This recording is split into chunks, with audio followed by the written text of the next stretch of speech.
Haha. Hello everybody. Yo, we're gonna do some RSL qualifiers in a moment. Gonna start in about 1 hour. I'll start playing the first round as well, so you're gonna see some Mapu action there. Hope I'm gonna get a Björn bashing or something like that. Yo, MW, you're fast tonight. Whoa. Fast and first. That's insane, man. Yeah, Dream Elements is really fast. Yeah, that's what she said. Nice. I actually still need to grab my drink, so I'm gonna be right back, and then I'll start. We'll start with a replay, and then the qualifier starts in about 15 minutes.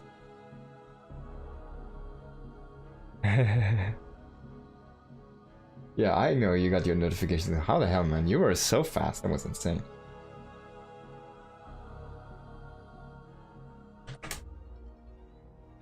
Alright, gonna be right back, and then we'll go and watch some of the new patch. It's a very recent tournament, the Stegosaurus Cup, which was like 2 days ago, maybe? No, wait, it was last week actually, so it's not super... It's still the most recent patch, but yeah. It was like 5 days ago. It's pretty new. And we got like, I got a couple games I still want to cast from that, which is Solar versus Björn, and then another series. Both best of 5s. I already started up actually. I just need to grab the drink first.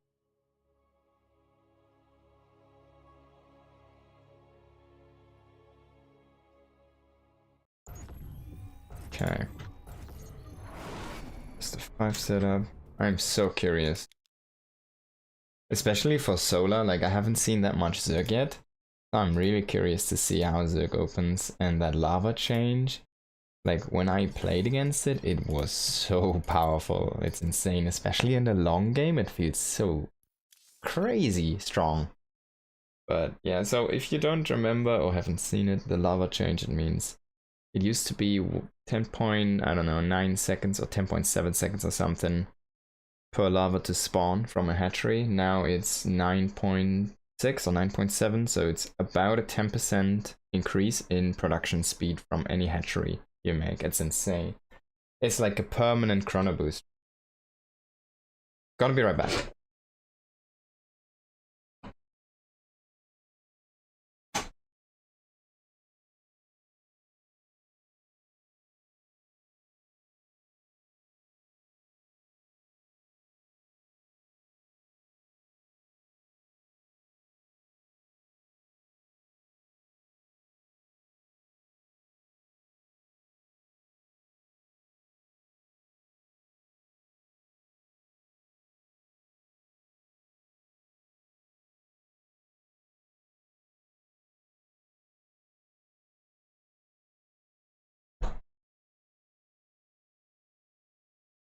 Okay.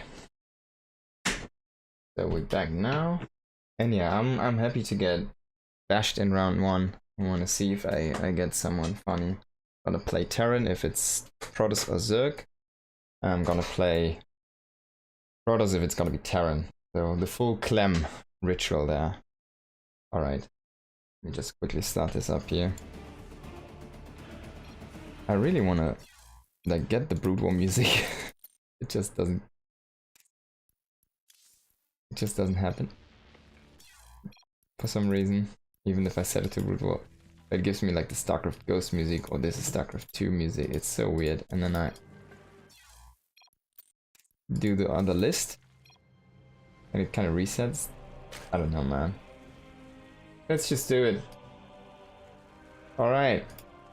We're here. On Eternity's Edge, in the top left, we've got Solar, Zerg player.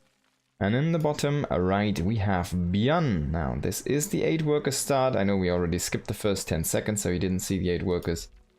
That's fine. This is the fast production hatchery here. So you can see those lava spawn really quickly.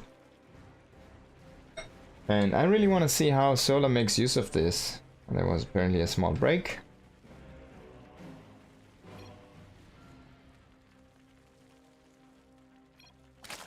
And now they're fighting about something. Which of course happens with Björn all the time. Because he's Björn. No, he just makes fun of everybody. Okay, so Björn is going for a CC first here.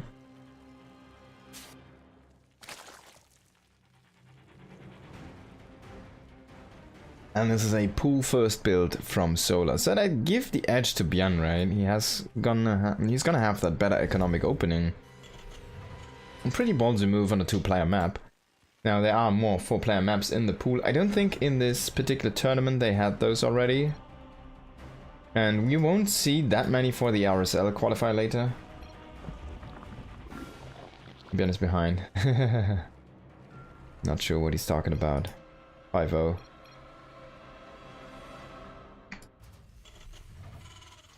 This is probably Sugo. It's like Esgo. Sko. You can't pronounce it. Sko. Not sure what it's supposed to mean. Okay, so going into barracks afterwards and double gas here. On the other side, we still have to wait and see what...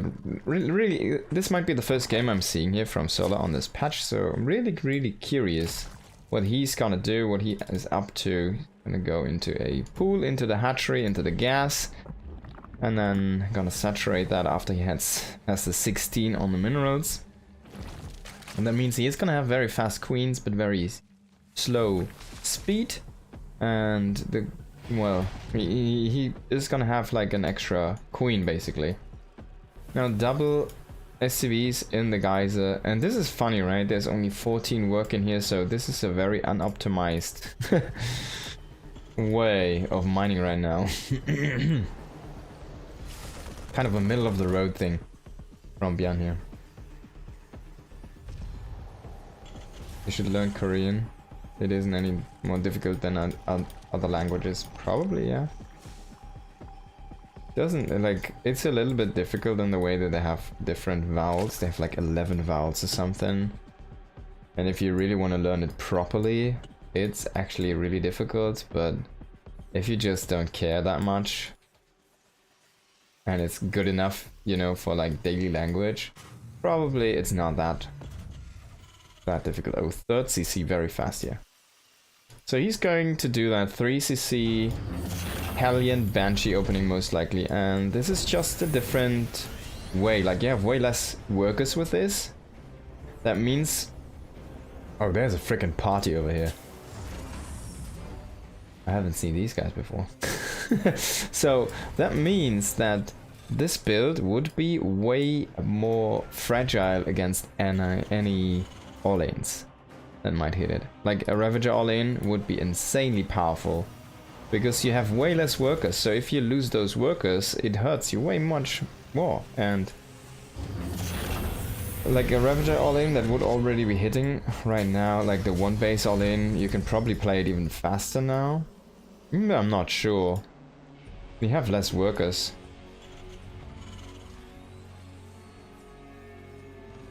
Thank you for streaming this. So this is not the live bracket yet. It will be starting in about 40 minutes. We're just running through some older games. I say old, it's still from this patch. It is from last week. Like 5 days ago, so it's pretty new, pretty fresh here. Just to kill some time. And this was a best of 5 between Solar and Björn for the Stegosaur Cup, so they also played in the tournament where there was money on the line. This specific match was the semi-finals, so advancement to the grand finals. The difference between I think at least a $50 upwards and into a potential $150 plus. Now we have the factory getting that reactor, and he's making 2 more barracks, so he's using that factory solely for add-on production. And he's on way less Hellions, like 6 Hellions. I guess it is usually the number you kind of go for, but we've seen in the past patch, a lot of people, if they commit to a lot of Hellions, it's more like 8 to 10, most of the times. Sometimes even 12, where they leave like a couple behind. We have seen, of course, always like 3 or like odd numbers, 3 to 5. Sometimes only 4, sometimes only 2, or just a 1 to just boost up your marine production a little bit faster. So that's kind of what Bjorn is doing here, and he will delay, or be a little bit later I should say, on that medevac production. With this particular way of going through things. He's gonna boost his marine production, he's gonna delay the tank production, and he's gonna delay the medevac production a little bit. But he has these 6 Hellions now on the map here, roaming.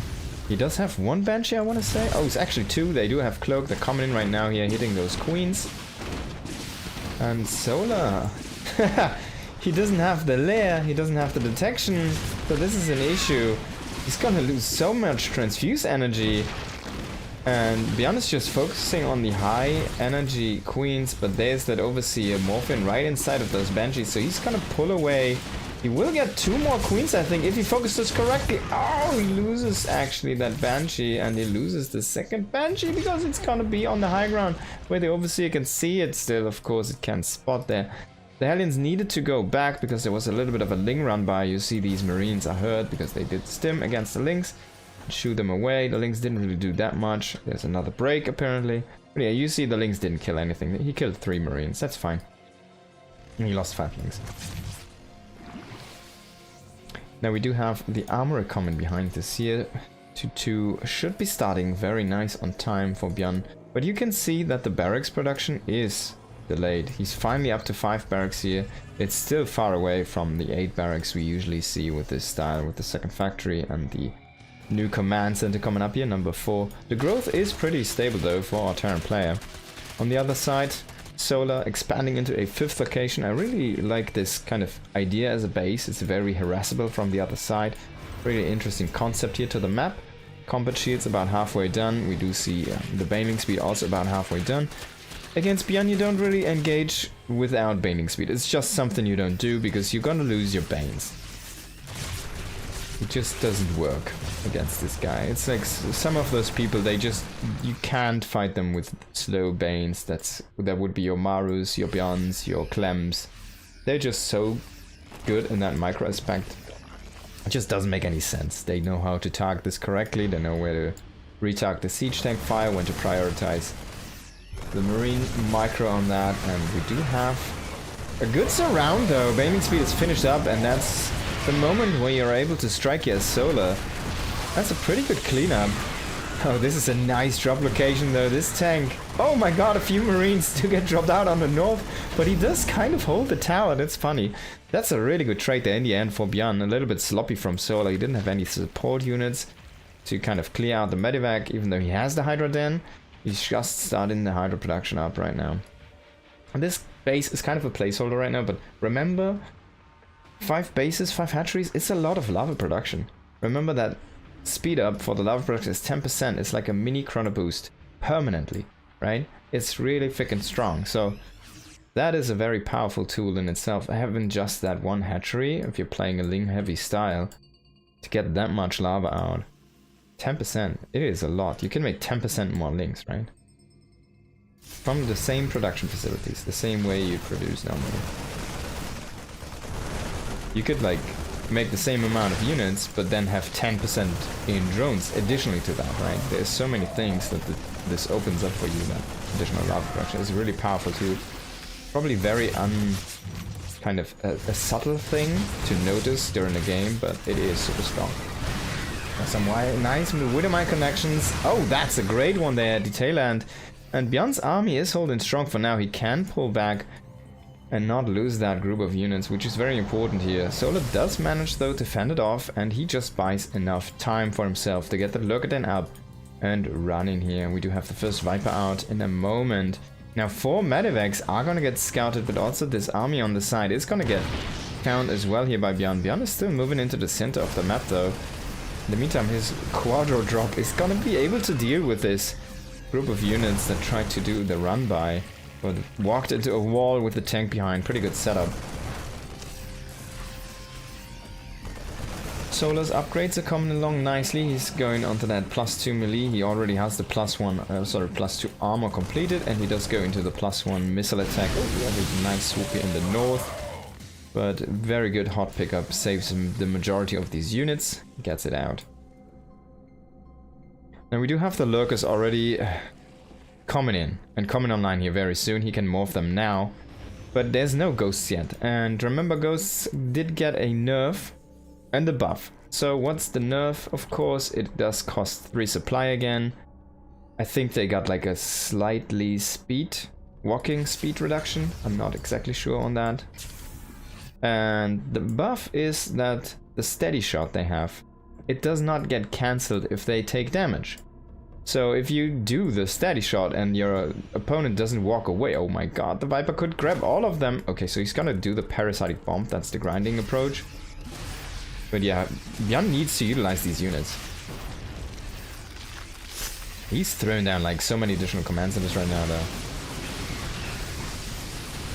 Kinda wanna have a quick look at the drop here, already being a lot of damage dealt to that.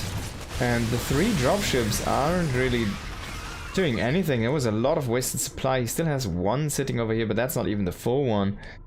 So that's a shame here. 1 Marine is still trying to do the damage, but this Spore did get 1 kill as well.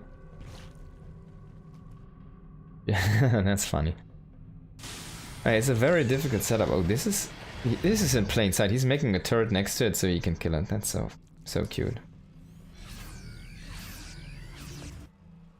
Now both players are doing a lot of macroing here, a lot of teching up.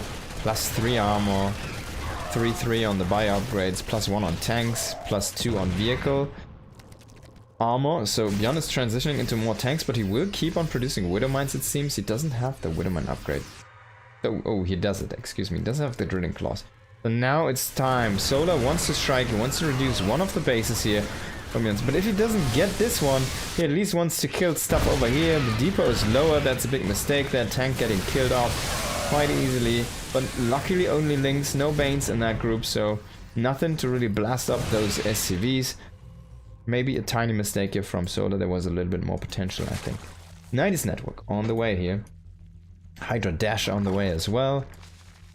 And Solar needs to think about a new area to expand to. He only is using this as a placeholder for now, but stuff is starting to run out here in his main, in his natural. The patches are drying up here. We see this was on 15, 45, so those are getting very low. He needs to think about transferring those and then having them kind of safe as well. So you want to get your basically hatcheries up and out, right? You want to have one hatchery more forward than you're actually mining kind of in a game like this. Now coming in here with a huge attack, can Björn fend this off? He does have a good, nice setup here. A lot of stuff on the high ground. I think that's a very wasteful moment from Solar. And he needs to be careful that, I mean, he has a super bank, but he needs to be careful that Björn just cannot swing the hammer to him. Okay, so Solar will pick off this and he will secure the gold base to himself. Oh, he gets this one as well. 3 more bases. My god, this guy. And he has the lurkers now. So he's gonna put them in the Nidus and he's gonna put a Nidus into the Bane, I guess. I guess that's the idea. I don't know. Maybe he's just gonna walk the lurkers inside, but there's a Widow Mine sitting. The tanks? The tank is gone. He still has a few over here, but those are out of position. He's gonna unsiege one of those.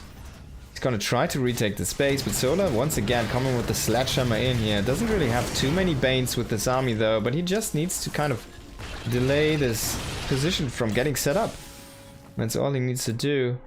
Grabbing the Spire right now, he's grabbing Burrow, he's waiting for his +3 armor. He's not going into an Ultralisk Cavern yet. Some nice blinding clouds here. Tank not able to shoot at all. Hydras are gonna pick off one of the commands that is not gonna be cancelled. The other one is gonna get killed by Banes and Lynx at the same time. We do have a run in here from these lurkers hitting depots. And I was saying this tank, it's out of range. Even though the Widow Mine got a good hit in, it doesn't really kill any lurkers. Needs to be careful, doesn't really want to run the Marines in. You kind of need to micro this correctly here, or you will lose a lot of them. He does manage to pick this off, finish this one. So this base might be interesting for Björn to take, because it's like inside the push path. But then again, he kind of needs to secure this low ground and get that gold and kind of cancel that out. I mean, Solar has so many things going on for him right now. These bases over here, he's finally saturated this one. Probably needs to get up a few geysers, but he has a lot of gas, so it's not that important. And I'm curious to see if he ever goes into Ultralisks or not. Now we will see the first few ghosts come on to the field very soon. They are in production right now. Oh, they are actually the first few are already here. I think they had like 4 or something on the movement speed. So now they're like 3.8 or so. It's still pretty fast, but not like a stimped bio unit. I think they were about as a stimped bio unit. And Widowmine setup here looks really good if you can get the right connections. Unfortunately, it's only a few links here. The army is there though. Nice lift on the command center. I like that. Get that into safety. Don't lose this one right now. Even if you have so many to spare, you don't really want to lose them for free. A pretty good defense overall here, and a very sloppy attack again from Solar, but he has so much money to spend. This guy is rich. Now this is an orbital command. Now he could lift this. The issue though is, I mean, he's gonna lose so many series, but he still has so many, and he's remaking 5 already here, so no biggie. And he will keep this command center alive. I like this choice that it is a orbital command. Of course, he loses the full mineral line, but that's fine. If you can keep this command center alive, you will have that up and running immediately again. And he still has like SCVs over here. There's a few over here. Okay, so they're mostly mining gas. There's a few oversaturated on this spot. And he's transferring some right now, but there's another run in. Maybe he wants to think about setting up a few bunkers here, even as funny as that sounds. Oh, he still keeps this alive, pretty good. As funny as it sounds, just getting a few obstruction in for your tanks against melee composition is so strong, so powerful. Like even making some E-base is pretty good. Like E-base do have a lot of health. You can even make some barracks. They have 1000 health for 150 minerals. It is very cheap. And they can be used as production facilities. You don't really want to get add-ons on those, I think. But just to have them in the way is a pretty good moment. And have them as backup facilities for your production. Now, more and more banelings crashing into SCVs. He's killing so many workers. Oh my god, he's going in with the Hydras again. And he will finally pick off this command. So that was a bait. Pretty nice tactical move here by Solar. Very nice army movement there. And in the meantime, he's trying to get something done with the lurkers on the other side. He does get a lift on this command center, and now Björn is not mining. Like, this is all. He's starting to do a repush here on that gold base, trying to get the Zerg off his lawn, basically. But this is not really working out. He's simply a little bit too slow. These walls, the obstructions, they're not there. And he's moving just a tiny bit too slow. This command center might get cancelled. Actually, he will be able to finish this. The Liberators are going to keep this safe. That is still lifted. These guys need to drop mules. Björn needs that money. Now, Solar did spend most of his bank. But he still has so many bases that are mining right now. He needs to get on that gas, by the way. You really want to mine that as fast as possible. It's a pretty exposed location. Oh, that lurker is shooting down so many SCVs. Oh, he's not scanning. Oh, there we go. But he killed 13 SCVs, so now we're running dry. 55 is still pretty good, but man. Björn is hurting. And behind that, like, Solar, he did lose 6 workers. He lost 1 hatchery. We have 77 workers. We have 1 made command center, 1 orbital, and 2 planetaries that were lost. This is so much of the infrastructure being lost, or of the economical infrastructure. From Björn here, another push into the base here. So many tanks though. I don't think that Solar can break this, but he's just reducing that worker count over and over again, and he's killing so many mules. They don't show up here, but he's killing so many mules. I wonder if they show up here. No. That's actually painful. I know it's only energy, but man, this is actually painful. Okay, so this is, again, this is not from the qualifier yet. The qualifier starts in 20 minutes. This is from the Pegasaur Cup from last week, but it is, of course, on the current patch. And yes, Björn will be most likely playing in the qualifier, but Solar won't, because Solar is already qualified, of course, from his round of 8 standing from the last patch. Was he even round of 4? I can't remember. But yeah, he had a pretty good run, so. Coming again here. Man. Zerg, look at that production. He has so many hatcheries at this point as well. He's even mining from Björn's side of the map at this point. He's starting to run dry on his old locations here, so I guess he kind of needs to go there eventually. But he's so spread out on the mining, it's pretty good. Wait, Solar was 2nd place? Am I missing something? Was he 2nd place? Rsl? Wait. I probably need to recheck that. Alright, commands. Man, that lava. That was already off the creep. He's trying to creep down here again. Another army coming in. The tank line pretty sick though. There's no support with this. Coming in a straight line. Not gonna be helping you here, Solar. He's trading so inefficiently, but he's mining so much more. That, look at that, 3k advantages at times here once he kind of lifts these bases. That's so insane. Now this gold needs to be set up here for Björn. He needs to get something mining additionally to this one base. He's literally on this one base and it's starting to run dry as well. Another swing here from Solar, just Ling, Bane, Hydra until the Doctor comes. He's even killing additional command centers here on the north that needs to get repaired. Björn needs to be on that. He loses so many things. Tanks that get grabbed and all that kind of stuff. He's making more tanks. And how many tanks did he lose? 18 tanks at this point. 100 SCVs against 1,000 links. Oh my god.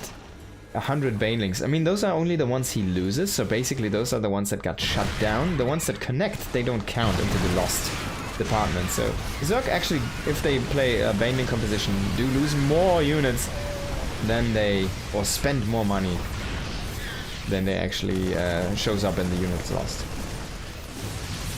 What was it, round of 4? Yeah, that makes sense.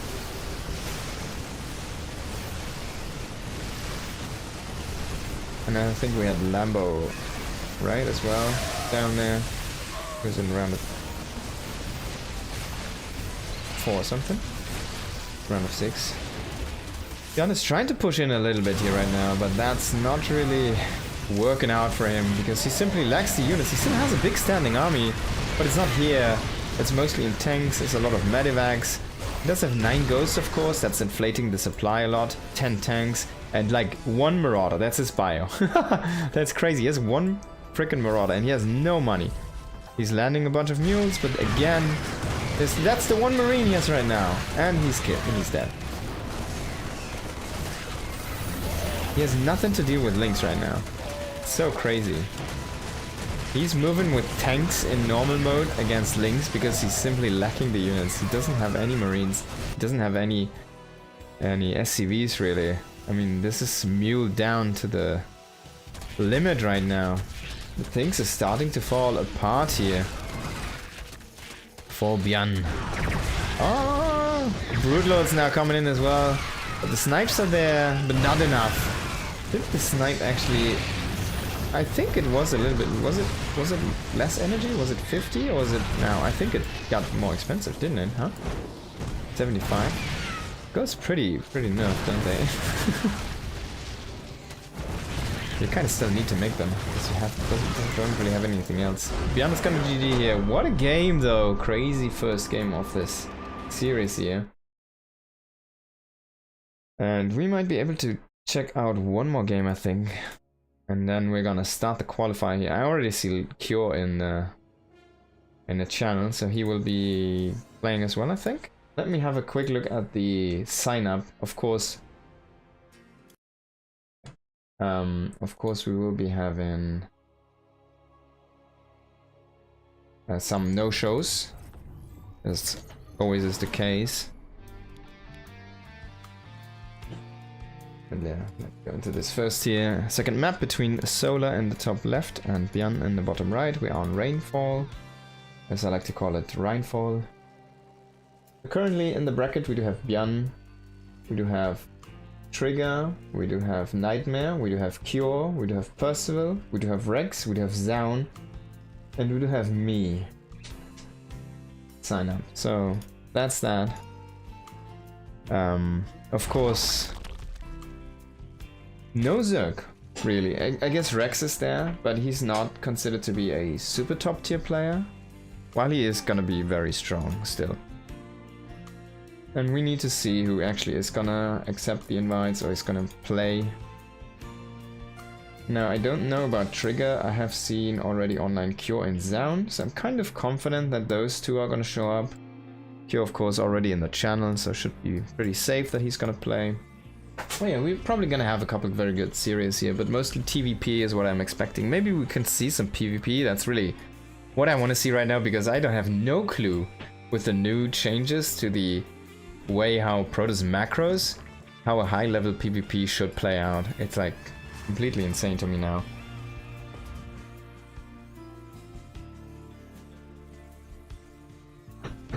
You can do crazy things with Protoss now. You can do like a one base DT rush with fast warp-ins. It's insane. It's so powerful. You just need a pylon somewhere close to your opponent. It's so inexpensive right now. It's insane. And you can get the gas so fast.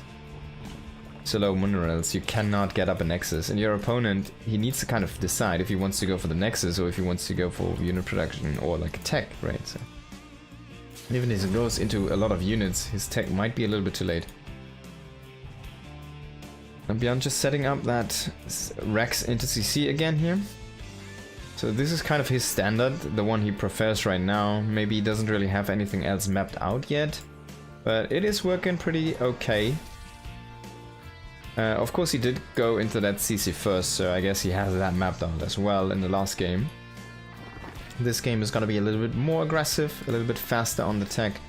Even though I think he played a fine game last game, it wasn't really the opening that got him behind. It was kind of the way of the... I think in the mid game, how he lost that drop.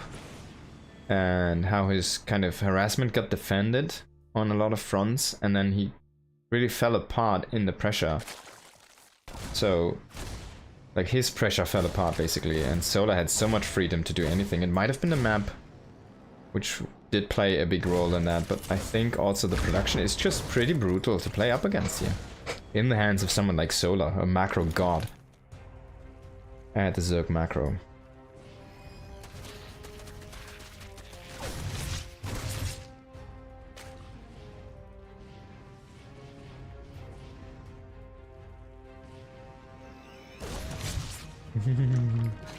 You love it when people complain about the current balance.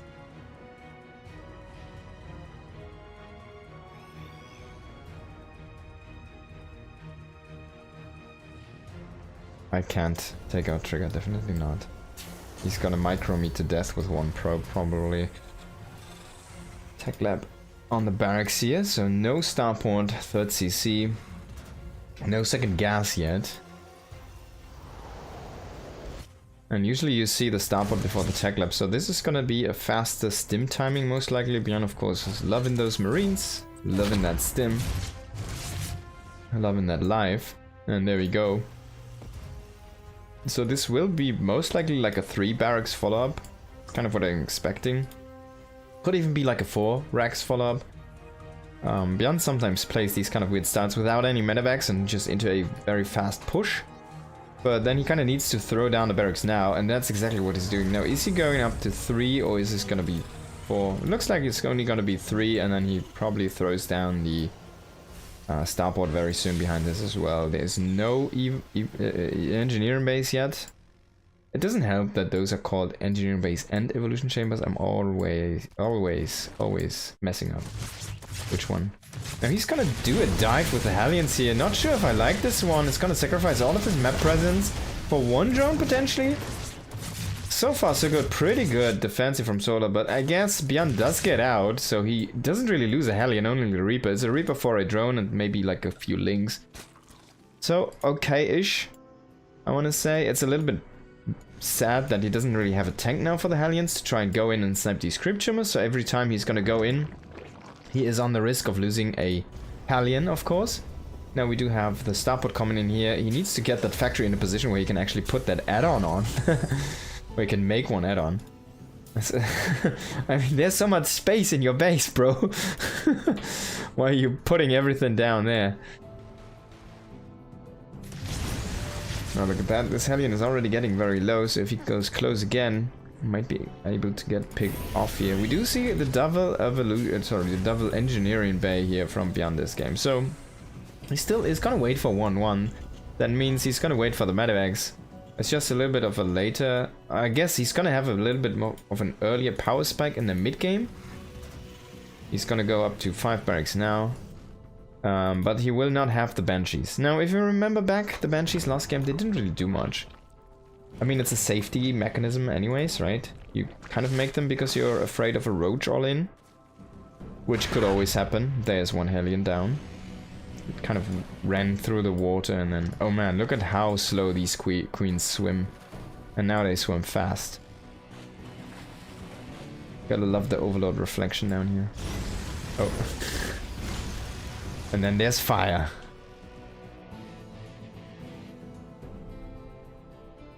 Baneling Nest on the way here. And Lair is about to finish up. Pretty late Lair. We already have 4 bases here. 1-1 is about to finish up. And there's actually the 5th base coming online. Very late on that Lair timing here for Solar, I want to say. Finally getting that up. It's probably going to start baning speed as soon as this one's going to finish here. We should see it clicked any moment. Okay, so he doesn't waste it time or much time on it. And he will not forget it because there's that pressure right now. It's a pretty good, actually, timed out pressure, I want to say, from Bjorn, because it's the exact moment when baning speed starts. So against someone who can just execute this build order, or these 2 build orders correctly, the one that Bjorn has, if he just puts pressure onto the other guy, sometimes he might forget the baning speed, so there's a potential that you can forcefully open up a window for yourself. They have a really strong follow-up push. And putting the Marines in this half-dead medevac against the Spore-liking Solar, not sure how much I like the idea. Needs to be a little bit careful with that. Those guys are gonna bleed out anyways. We do see the second factory here. It's gonna be some Widow Mines first. But let's see how Bjorn can make that happen. Oh yeah. I love that. I'm at work right now. Please add me on Discord. I'm sorry, bro. We don't do Discords here. Okay. Now, you can just follow the channel. Do have a push here from Bjorn, but there's no big support units with this. And if he doesn't get good connections on the mines, which he doesn't really, there's a lot of friendly fire. The reproduction wave here with the queens as the reinforcements are going to push us back quite easily, and he needs to be careful now that he does not lose these medevacs. Already taking half damage on one of those. Take my energy, Bjorn. Can he make it happen? So far it's not really looking that great for our Blue Terran, but he is going up to a 4th base. He's throwing up down these additional barracks. He is working on his 2-2, so things are not looking that terrible back at Bjorn home. But there's no tank, so there's no big anchor points, and it's again a Lingbane Hydra composition. I really like this choice from Solar, by the way, like going so heavy on that composition in general in this series. It's just a super strong, standard way of playing the game. It is really that, and look at that, man. The creep is... Those guys are dancing on creep. And if you don't know what the meta brings, just do Lingbane Hydra. It is pretty strong, it is very powerful. So whenever you think the meta is broken, you just do that, and you're gonna have to force your opponent to think new. And think around that. Oh my god, will he lose that medevac, I think? Yeah, actually, oh my, yeah. He just GG's. So he loses that push in the bottom, and he loses the medevac. He's behind so many army supply, so much army supply right now. But we're about to start the game, I think. Let me quickly have a look here.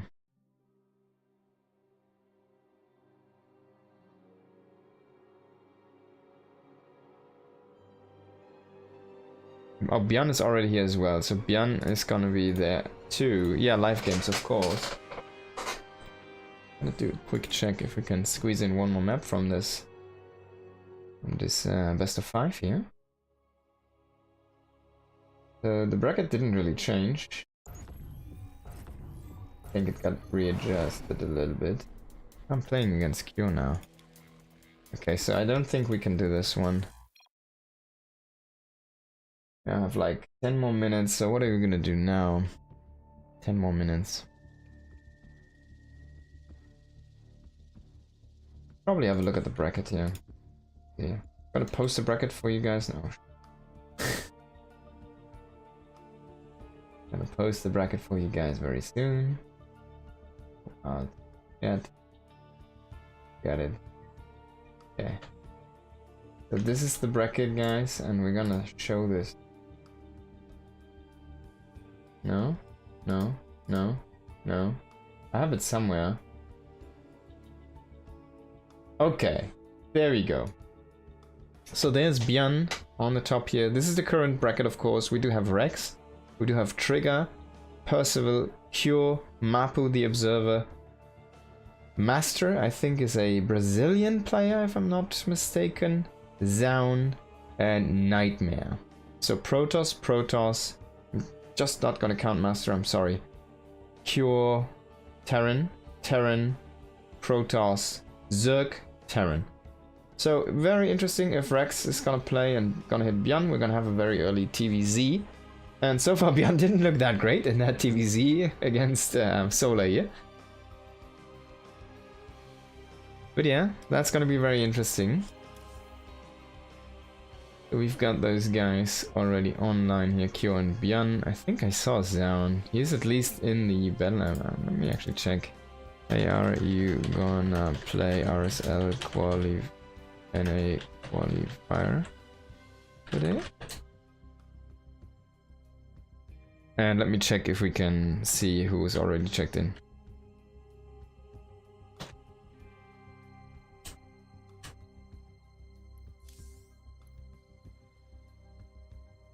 Oh, I need to check in, by the way. There we go. Okay. I was about to mess up the bracket. So that's what we're gonna get here. And there could be, of course, last minute signups, but we're in the past 5 minutes or last 5 minutes here for that bracket to start or to be finalized, and then we're gonna start here afterwards. Let's have a quick look, I guess, at the map pool. We're playing on Eternity's Edge, Celestial Enclave, Exarch, Fear and Faith, Necropolis, Old Sun Temple, Rorschach, Ruby Rock, and Voidstorm.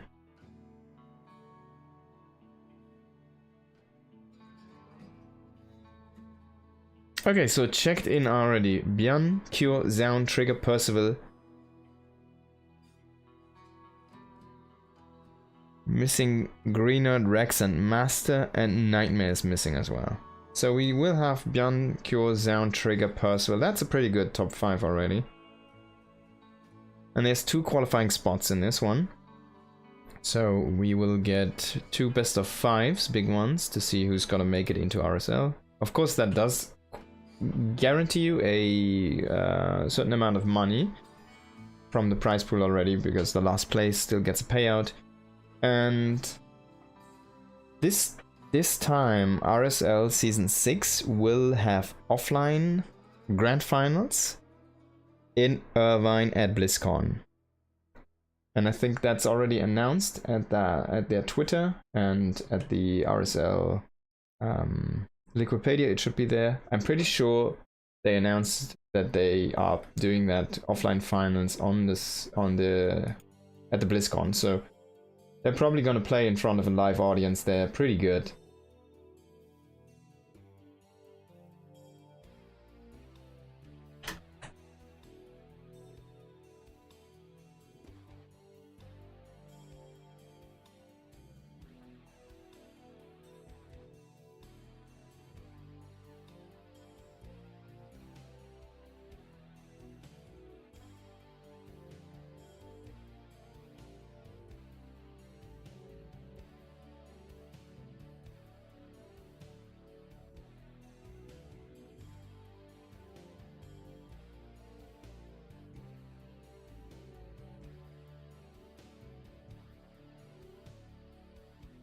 Okay. Voidstorm. I kind of don't even know the maps. Let's have a quick look at the maps here. Custom. I think that's one of the maps right now, right? Oh no, it's not. So they have their own. I did look at them.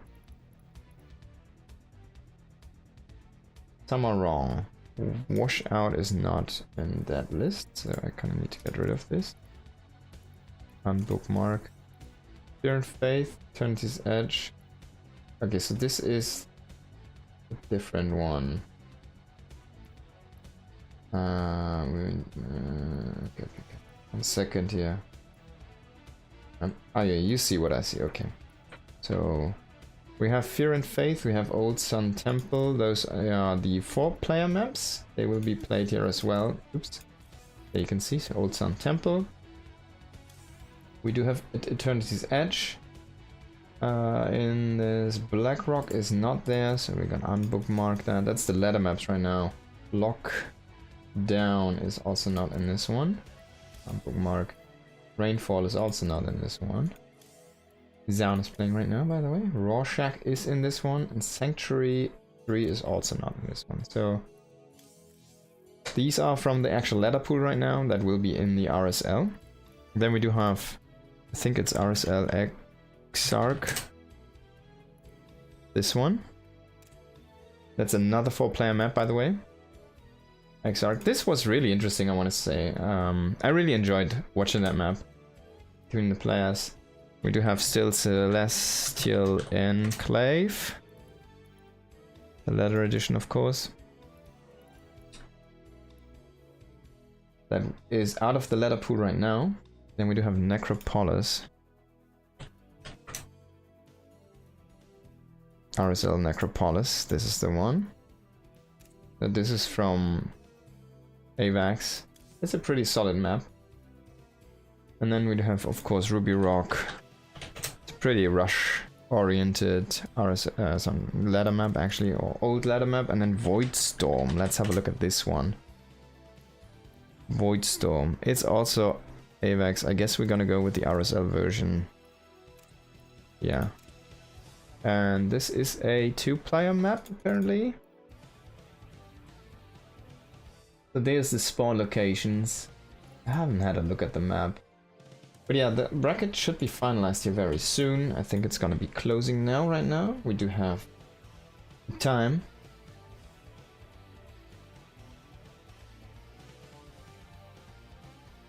So he is asking for 2 minutes to get the bracket sorted out. Oh, I probably need to change some settings so I can actually play.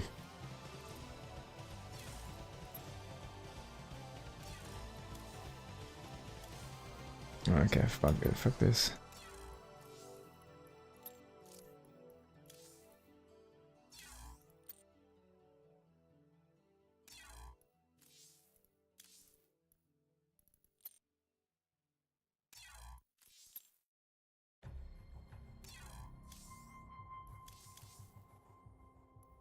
No. This is not... This is the one I used to use, but now it's like broken. I did a new one recently, but that's not here. So weird. I don't know why I have 2 standard ones. Like my hotkeys always get broken. I got some for missions. I don't think I have a lot of things wrong there, but yeah, okay, let's quickly do a new one then, I guess. Just gonna make... Okay, I already have... Oh, I think this is already adjusted. I have this... Oh yeah, okay, so my standard is adjusted for some reason. So it should be fine. I think the immortal is on... It's on I. Okay.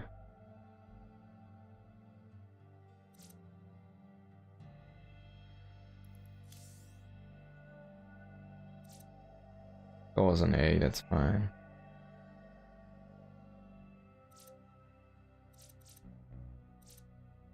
Okay, I think that's okay.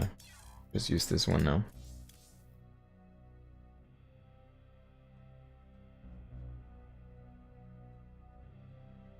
So we're gonna play the first round here, and there's your finalized bracket. I'm gonna play against Byan. We have Trigger against Percival, Cure against Falling Ninja, and Zaun against Silver. So if I win against Byan, I only need to win against Trigger, and then I can go and grab that beer. Playing the RSL. Oh, just pulled my plug. No more sound for me.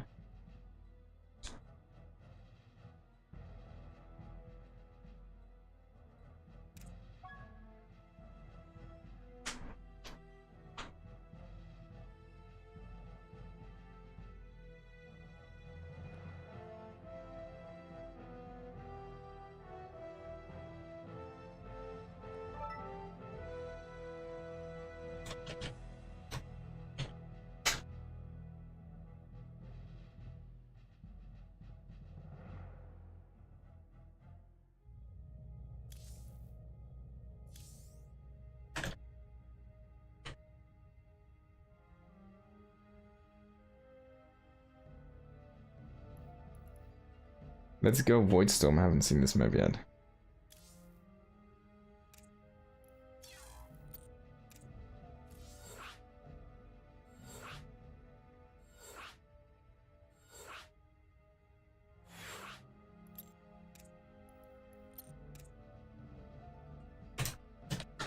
Alright, let's do this here. Let's see if I can make this happen against Björn.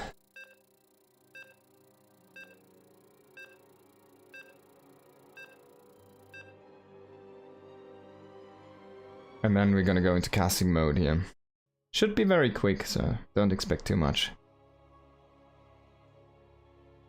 Also, I kind of just want to see the map. I haven't seen the map yet.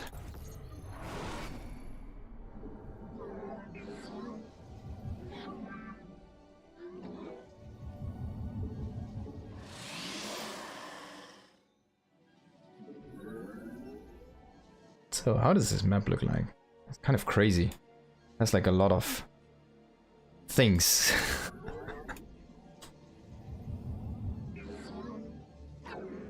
Where's the Reaper jump up? I guess this one? Ah. Okay, so my mouse cursor needs to be smart, please. Let's do it smart. So we can actually scroll to the right.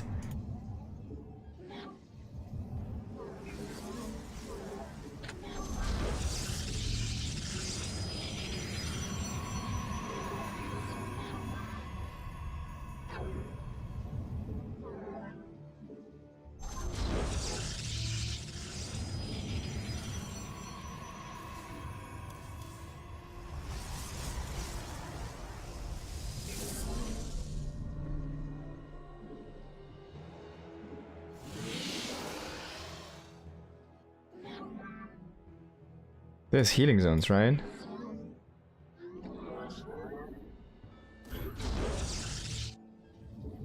The thing is, you just need like so little things now.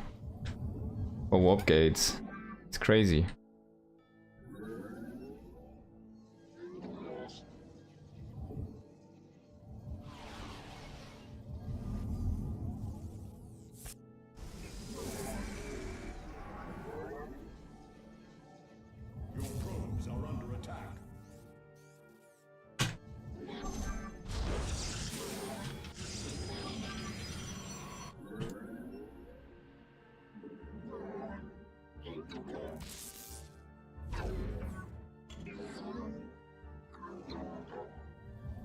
Okay.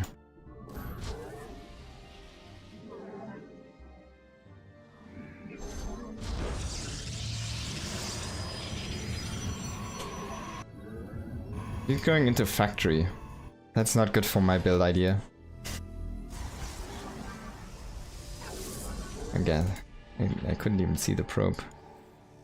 You kind of need to put this somewhere around here. Just gonna put that there.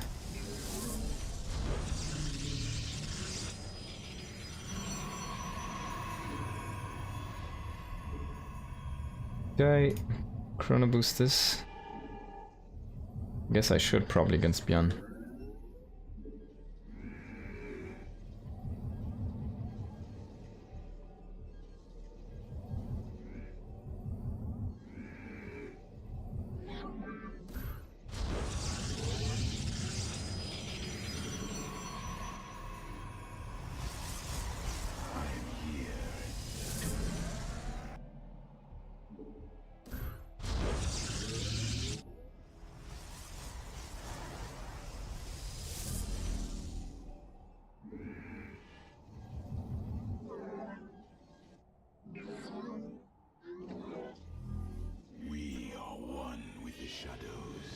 Oh no!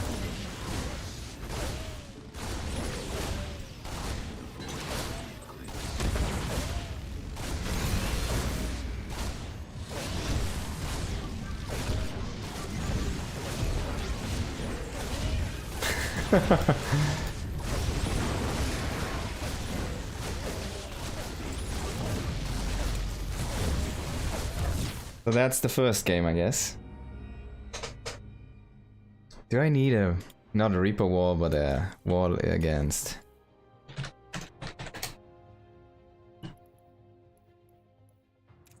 Let's do Fear and Faith. I don't think I've played this map. Do I need a wall and the low ground against the Hellions?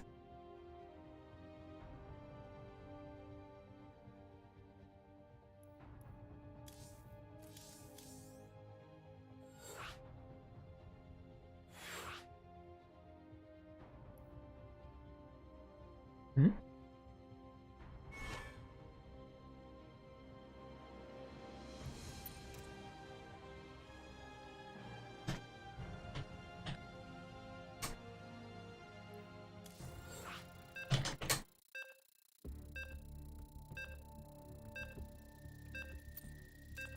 Ah, I wanted to switch to orange, it didn't work. Okay, so after this fiasco, we're gonna go and watch actual StarCraft. But that's about when... Oh, we should have probably watched Trigger against Percival. That's fine though.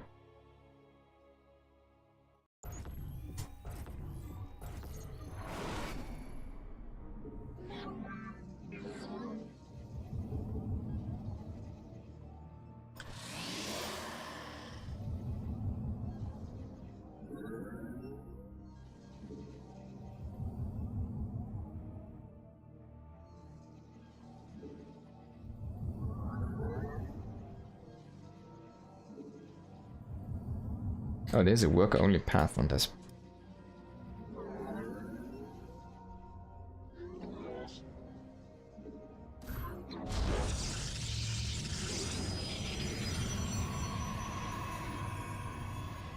It's a very small 4-player map, isn't it?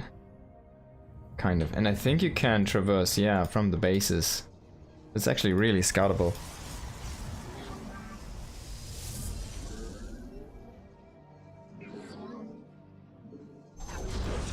Let's actually do that trip.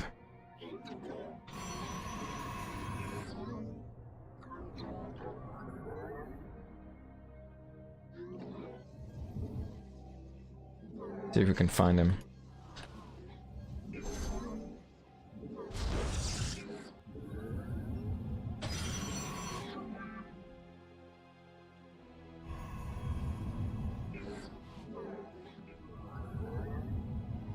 So he's not here.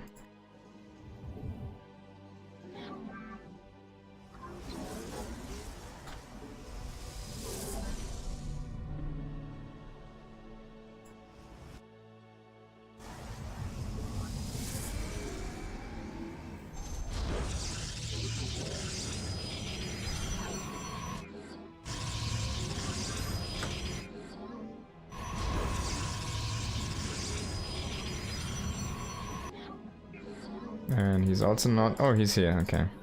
Found him. That's... Is that like a very small ramp?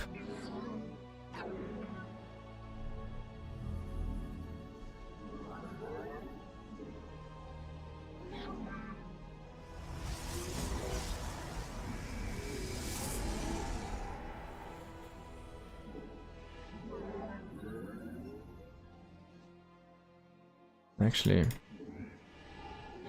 he hasn't found me yet.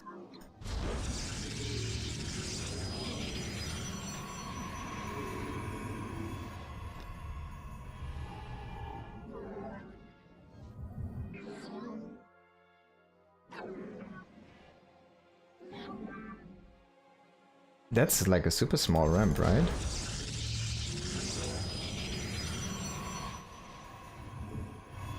At least that's how it feels like.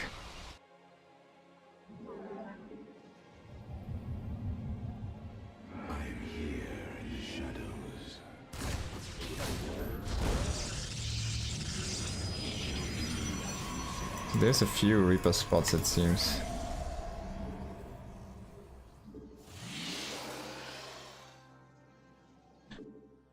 Oh, it's actually really difficult to jump to that location from the probe.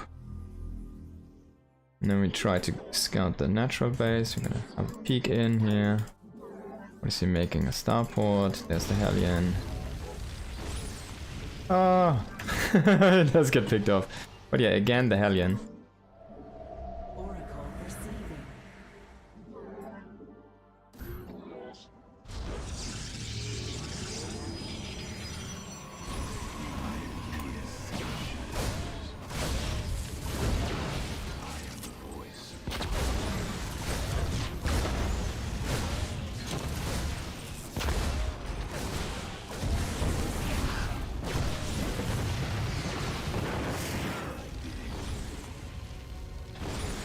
It's not that terrible.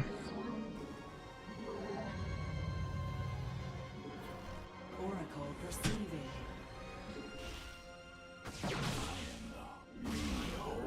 With the shadows. The enemy has discovered us. There's a Cyclone. Our window is short.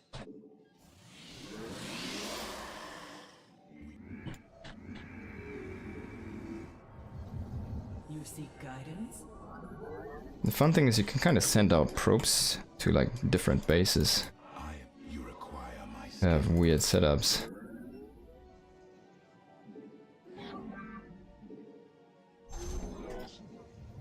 Why is there one too many on this? We interpret.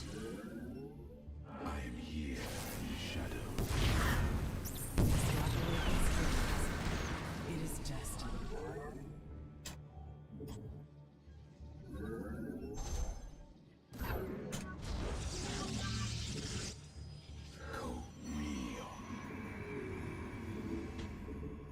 You require my skills. Harmonized. I see. Our fates are one. We meet our fate. Yeah. We interpret. I still haven't gotten Warp Gate, by the way.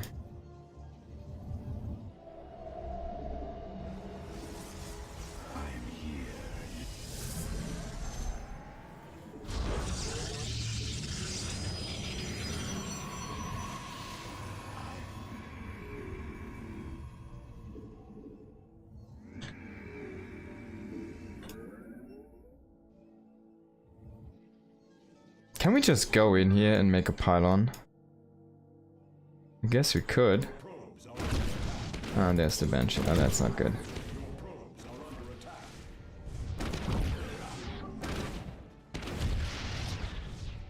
Oracle perceiving. I was helping him.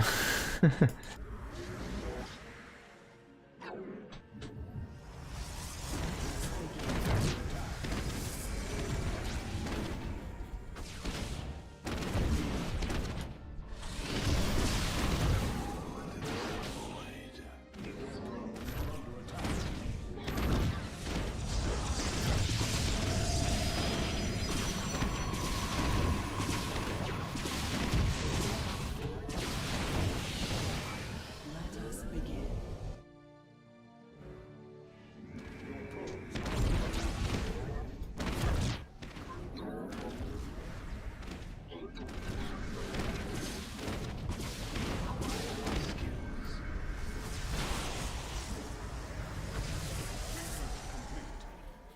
Okay. So we pay some money and get some Warp Gates now. An Erodine Rashagal. Our window is short. How long is that?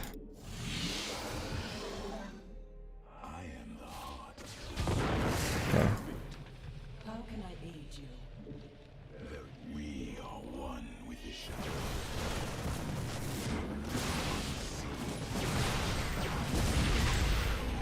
That is the void. I am the heart.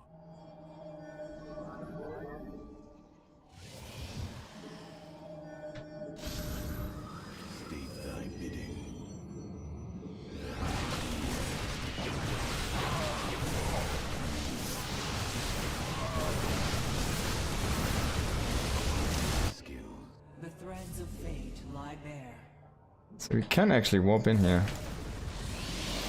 I want to do one more of those.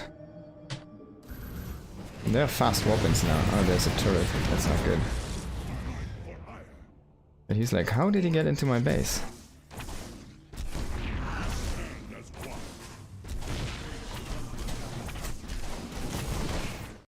GG, well played. Okay. So I showed him how to, you know, defend against those. You need to put a depot on those. And now we'll see a game between someone else here.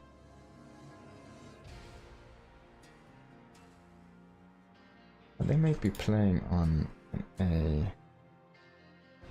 Kiara.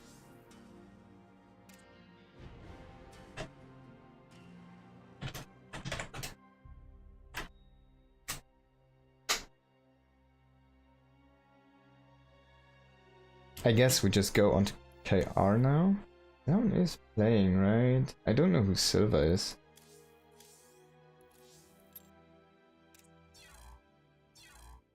I might as well just play this on KR. Right, sorry guys, I was not able to look at the chat during this. But yeah, if you haven't looked at the bracket, I'm gonna post it here one more time. That's somewhere. There's the bracket. So I got bobbed. I made it longer than 5 minutes, that was the goal.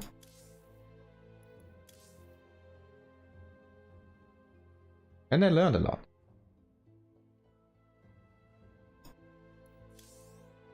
So we have Trigger. Did Trigger win?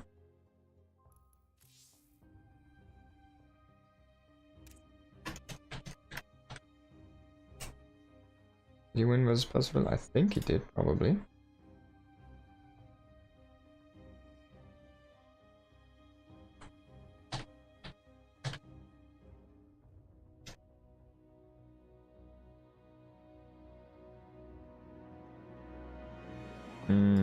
No, that's not good.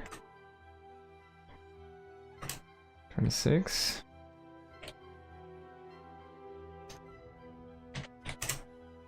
There's a revival.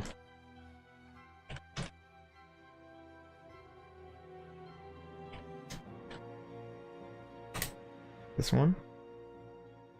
No! Oh shit. How the hell?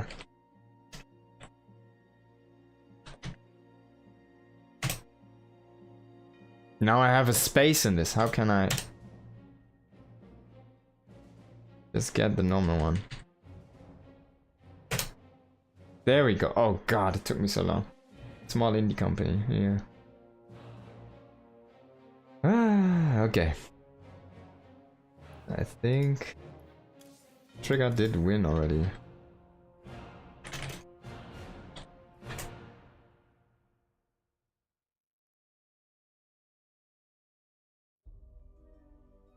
Can't see Percival here, so yeah. Be the case.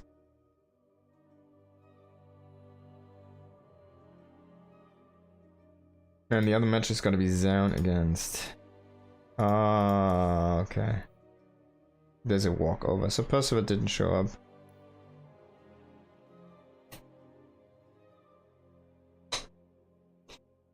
I guess we didn't miss anything then. Good, good, good, good.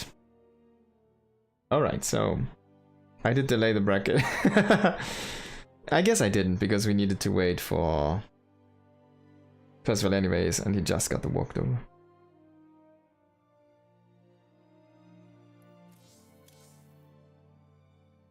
Oh.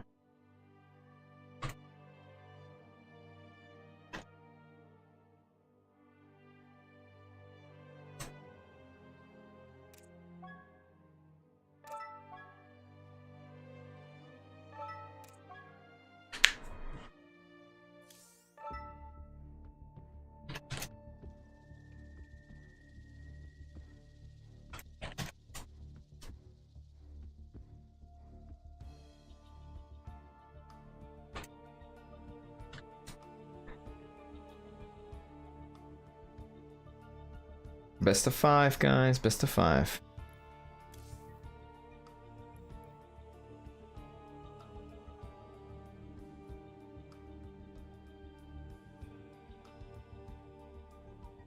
Blizzard is still profitable, but StarCraft is no longer an important part of it. It's not planned to be a part of BlizzCon anymore. Well, it is. There's the Classics Cup, if you remember, and that includes StarCraft 2 right now as well. Of course, as well as StarCraft normal, and there did not use, like, there was no StarCraft stage if you're looking for that one.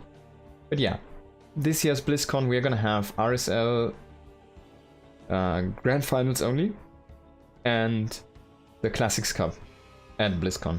But yeah, there's no like tab for StarCraft, right? Right now, at least. It's it is sectioned below the classic games at this point. It's like the if there's like a classic game part. Experience the best in esports and major competition, including Overwatch, World Cup, World of Warcraft Arena, World of Warcraft, Mythic Dungeon Invitation, Hearthstone Masters World Championship. Yeah. So under the classics we do have Heroes of the Storm, StarCraft Brood Wars, StarCraft 2, and Warcraft 3. And I think they all have tournaments there. So there's that, but it's not something they're trying actively to sell. And it's not like it is actually an esports. The RSL just happened to be as esports there. It's more like show matches, right? The Classics Cup. Ruby Rock.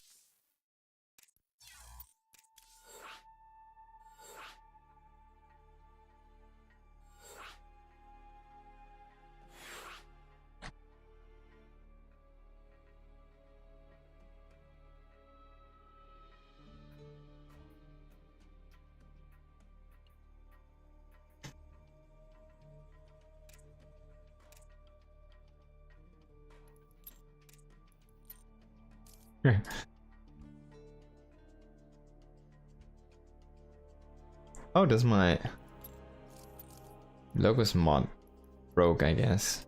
Not sure.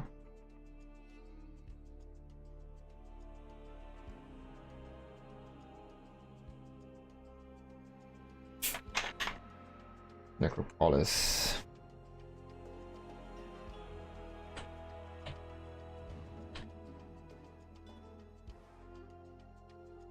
What's the last one? Rorschach? I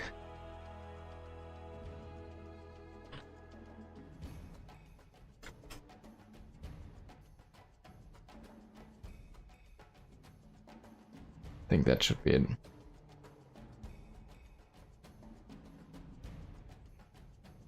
Sailor was banned, Voidsim was banned, Exarch was banned, Fear and Faith is banned, yes.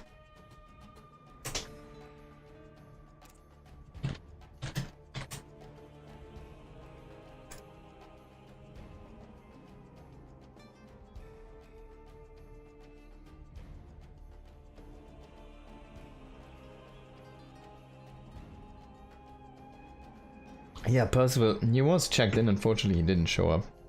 Maybe, like, sometimes the players do that and just check out the bracket.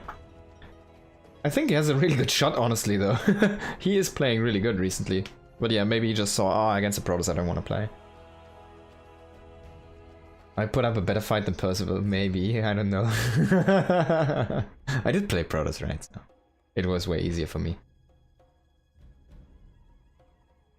Should have probably played Terran, but I don't think I can ever do anything to be in the TVT. I could probably kill one unit. So I picked my inferior race. Should have probably picked random, I guess. Just make it really awkward and only play 4-player maps. So like, yeah, man.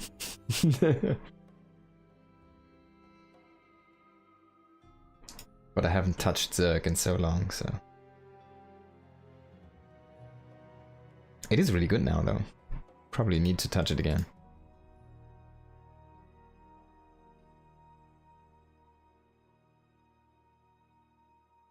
So we're just waiting for Bjorn's restroom break and then we'll go into this. Best of 5 qualifying match. So whoever wins this is going to be qualified for RSL this year in Season 6. And of course, Season 6 means offline finals at BlizzCon, ladies and gentlemen.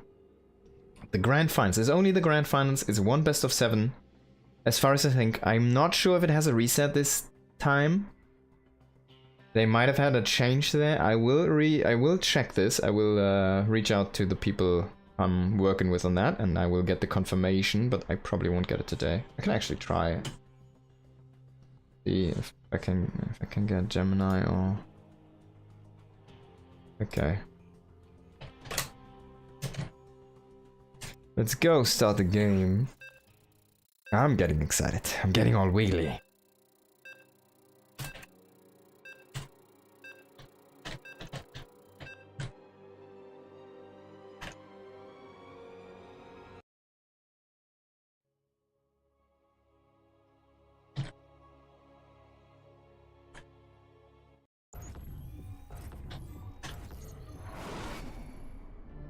Let me also check on Ziggy. So here we are in this best of 5 between Trigger in the top left and Björn. And I have my wrong hotkeys, of course. So don't worry. Just quickly change all that needs to be changed. And there we have our hotkey setup.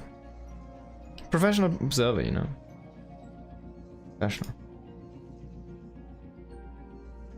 Björn wins this, right? I don't think so.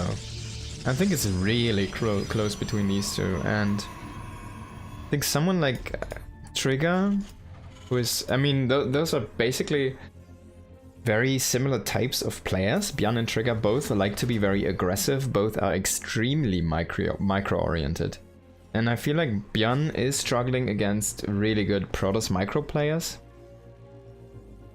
But I'm not sure how good Trigger adjusted to this patch yet, and I feel like Björn is in a very solid space, so that might be an advantage he has right now, but of course I'm not sure how good Trigger is adjusted to this one.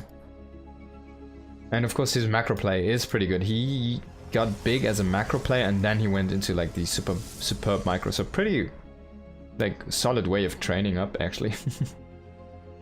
The American qualifiers should be won by foreigners, so you're rooting for Trigger, I guess, who is Canadian, officially. I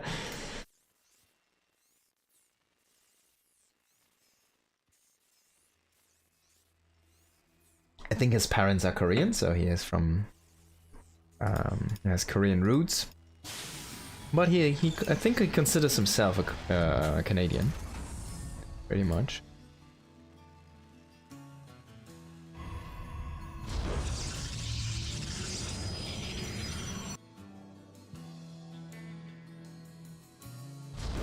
Now, is he gonna make a second Nexus? Are we gonna go crazy? No. He's just scouting around, looking for a proxy barracks here, maybe like a Marauder opening, something like that. It's gonna go into an Adept first here, no Warp Gate yet. So, this might be one of the first times I'm really looking at a high-level player here, playing this race on this patch, and we do get Warp Gate afterwards. So he will go into a quick Warp Gate. The thing though is, are you gonna transform your gates, right? Is that something you can delay if you don't transform the gates anyways? Are you gonna use normal gateway production, which did get sped up, so it's faster now. It is faster, I think, than the warp gate production.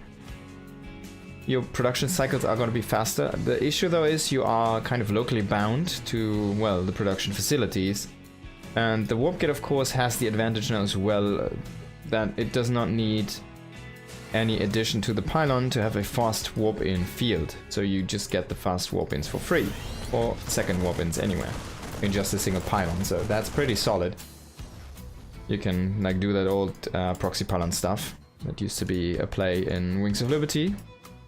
I guess it's not as good as in Wings of Liberty because you could use... it was possible to warp in from low ground to high ground. So you would make a pylon over here and you could warp into the main. If you had the vision.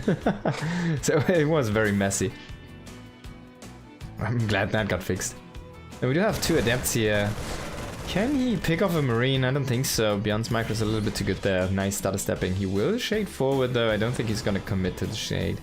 And he's just gonna hang around for now. He's gonna grab another stalker here to complement his army.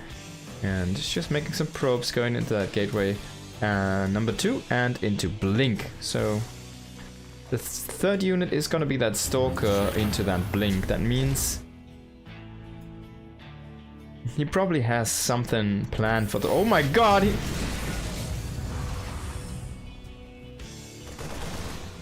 hands off the keyboard. That's an oh shit moment there. So you're going Blink, right? Your first Stalker, the very first Stalker, walks into a Widow Mine. It's like a bad bar joke. The Stalker and the Widow Mine walk into a bar. The Stalker gets shot. The Widow Mine walks out. And that's it. GG. Now he even drops that Widow Mine. It just got hit. It didn't get shot. Oh, he mismicroed that one Adept there. He might lose one of those. Actually only kills the Marine, so pretty okay. Pretty okay. So kind of okay, he's kind of salvaging those Adepts at least. But that is close to being a disaster of an opening here for Trigger with the early unit movement. Which is kind of interesting here to see. Considering he's usually such a strong micro player. If he can get the connect, no, he does get it, it's gonna be a good shot. Ah, he doesn't have Blink yet, so you will lose a Stalker. And there's one more Widow Mine here. Will get surrounded by the probes. He will try to sacrifice one here. The Widow Mine is gonna get picked up. And the second barrow does not indeed work out. So he needs to fix up the economy here real quick. And then he's gonna actually start to saturate the third base already. So he wants to play mineral heavy. That's what I'm gathering from that. By the way, he's still using normal gateway production. So there's no warp gates yet. I really wonder why they get warp gate that fast. Like, you can do other things with that early gas, right? You can get an earlier Twilight Council. You can get an earlier Zealot charge. You can get an earlier Templar Archives, for example. You can get the warp gate at the point where you actually want to use it, because once you get the upgrade done, you can insta transform. You just need to pay the money. So I'm not really sure why people still implement it in the build. It might be just because you have the money anyways, but that's not a good way of thinking if you want to optimize, right? So Double Forge coming in here as well as charge, and on the other side Björn is playing the Wall Terran, as they like to do it, with a +1 upgrade here. This looks to be a 2-base push, and we'll have to see how much he wants to commit to that, or if he's going to throw down a third base eventually behind that. There's going to be a drop first, but no stem here, of course, for this one yet. So we'll be a little bit flimsy. But if you can recycle that early medevac, of course, will be a lot of energy. It's already pretty high up. This was the one that dropped the Widow Mines, I think, earlier. So very nice to keep that around and getting that ready for another drop. But Trigger's already warping in another pylon. Now, this warp-in thing, right? You have those spotter pylons, right? So let's say you put up 2 spotter pylons staggered. Okay, you are able to warp in then a 4 warp in High Templar and get a feedback done on these things. Like, you can warp in units now in these spotter pylon positions if you have the warp gate. That's something that's open for you at your disposal now.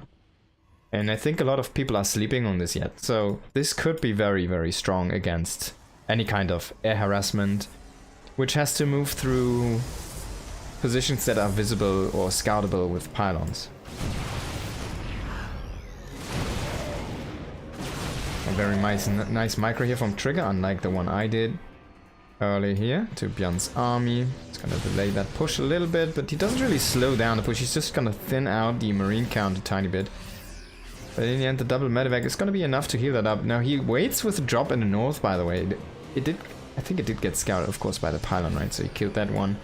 And there's the SCVs as well. Björn says, I don't know, no more Protoss. Now, is he gonna transform the gates now? He could do that to get one additional round of units really fast. He needs to pay the price though. It's a lot of money. 25 per gate, 25. He still is fighting okay in this battle here. And the Zealots are gonna run out though. Now he needs to be careful. If he loses all of these Stalkers, he needs to focus the Immortal on the tank. Yeah, pretty nice retarget there at the last second. It's gonna recall into the main. So 24 SCVs have been killed, and he did kill a very nice pylon here, powering so many structures in that main base from Trigger, but that's kind of all he did. He didn't really kill any probes. Really good probe pool there. And all of these SCVs, they're dead now. And Björn with his 2 base all in, I think. This is not gonna work out. It's a best of 5, of course, so it's a good idea to throw one in. And this is a good map for it, because it's a very fast map. But this is almost lights out for Björn here. He has one more shot. If he can get a good fight, he can get some good connections. Nice split there on those Zealots. Gonna re-engage with the Zealots. Wait for that charge to get up again. And he's not really pushing out further than he needs. He does have one shield battery behind here. Gonna try to chase a little bit with the Stalkers to try to thin out that count a little bit more. Bjan is reproducing SCVs. And a 4 medevac drop into the main here. If he had those warp gates, man, he could already warp in a few more. So this time there's a lot of pylons and the Zealots are trying to get on top of that bio. It's a pretty good fight here for Bjan. Needs to snipe that sentry. Doesn't get to do that one. Too many Zealots streaming through. And he's gonna pick up again. Can he kind of push this down? I don't think he can. There's so much mining going on here for Trigger. And Bjan's economy is looking so small. I mean, look at that. It's almost 1k advantage per minute here. That means every minute that goes by, there's going to be 1,000 more minerals in units for Trigger here. In comparison. And that's just so many Zealots. That's 10 more Zealots, right? No, maybe not. 5 more Zealots. It's a lot. Every minute, 5 more Zealots. We do have a little bit of a run by here in the south while he's distracting in the north. But I mean, the probe being evacuated, that's kind of all you need to do here. Of course, getting the pylon that powers the shield batteries is pretty nice, but there's the first Colossi. The army's just growing stronger here for our Protoss player, and Bjan, he needs to think of an out. He needs to think of something. So he's actually throwing down a 3rd CC, and he's probably gonna try to keep up the pressure and just try to thin down the army. Especially if he can kind of fight against these small chunks of units, but there we go. Double Colossus coming in, another round of reinforcements there streams in. And we do have that first map on the board here for Trigger. So pretty good play by Trigger. Next we are going to play Old Sun Temple, I think. That was it's a ladder map, right? Old Sun Temple, there we go.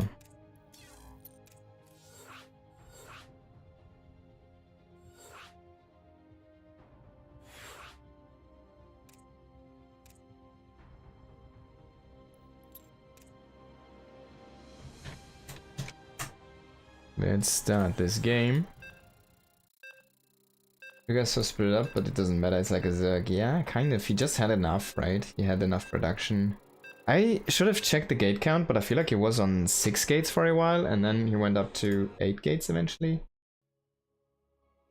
I think. But it's very interesting with the new production. But it seems like all of the Protoss players are, the professional ones, are just producing from the normal gateways, not the warp gates. Which is a surprise to me, at least. I feel like the flexibility of the warp gate being so good in reinforcing each position individually is so powerful that you kind of just, even if the cooldown is higher and the production cycles are going to be slower, you kind of want to emphasize on that. But so far Trigger doesn't. Let's see if he brings it in this game. Now in the bottom right on Old Sun Temple we do have Bjan. I kind of need to... Okay, let's check the vision. I'm not sure if this is always cross spawn because it says it's a 4-player map,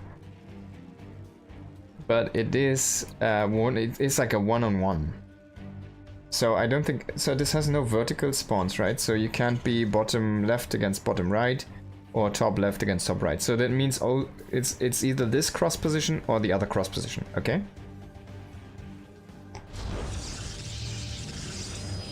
It's a pretty big map, yeah. Oh, you can be horizontals. Oh, so it's no verticals. Okay, so this is a 1 in 3 chance. It's like a 3-player map. Got it. Thank you very much, Avex. So it can be horizontal, so it could be bottom left here for Bjan, or in the top left. And for Trigger it would be top right or bottom right for his opponent, where he could be. I hope the players do recognize it. I think they get like a icon at the start of the game where it shows like, okay, your opponent can be here or here. I'm pretty sure that's how this operates. It used to show up for the observer as well if you go into the vision, but maybe I need to do the vision just at the beginning of the game because that's when it actually shows up for the players. Not sure. Maybe that got patched out. This is going to be a scout through the middle and then cross scout. I think cross scout is probably the smart way to scout it. Because if you think your opponent, I guess, I don't know, is it? I mean, you scout through the center, so if your opponent does do anything in the center, you can kind of scout that out as well with a cross scout, right? So I think it's probably the smart way to scout it, even though it's gonna be a little bit slower. So he does get there after the Marine spawns, needs to get out immediately, but he does at least scout his opponent. And Bjorn doesn't know where he is yet. Bjorn is just walking with a Marine to scout, I guess, just a little bit. It's a funny position for this guy. Going into command center here on the low ground, of course. Trigger again with the Adept and the Warp Gate research.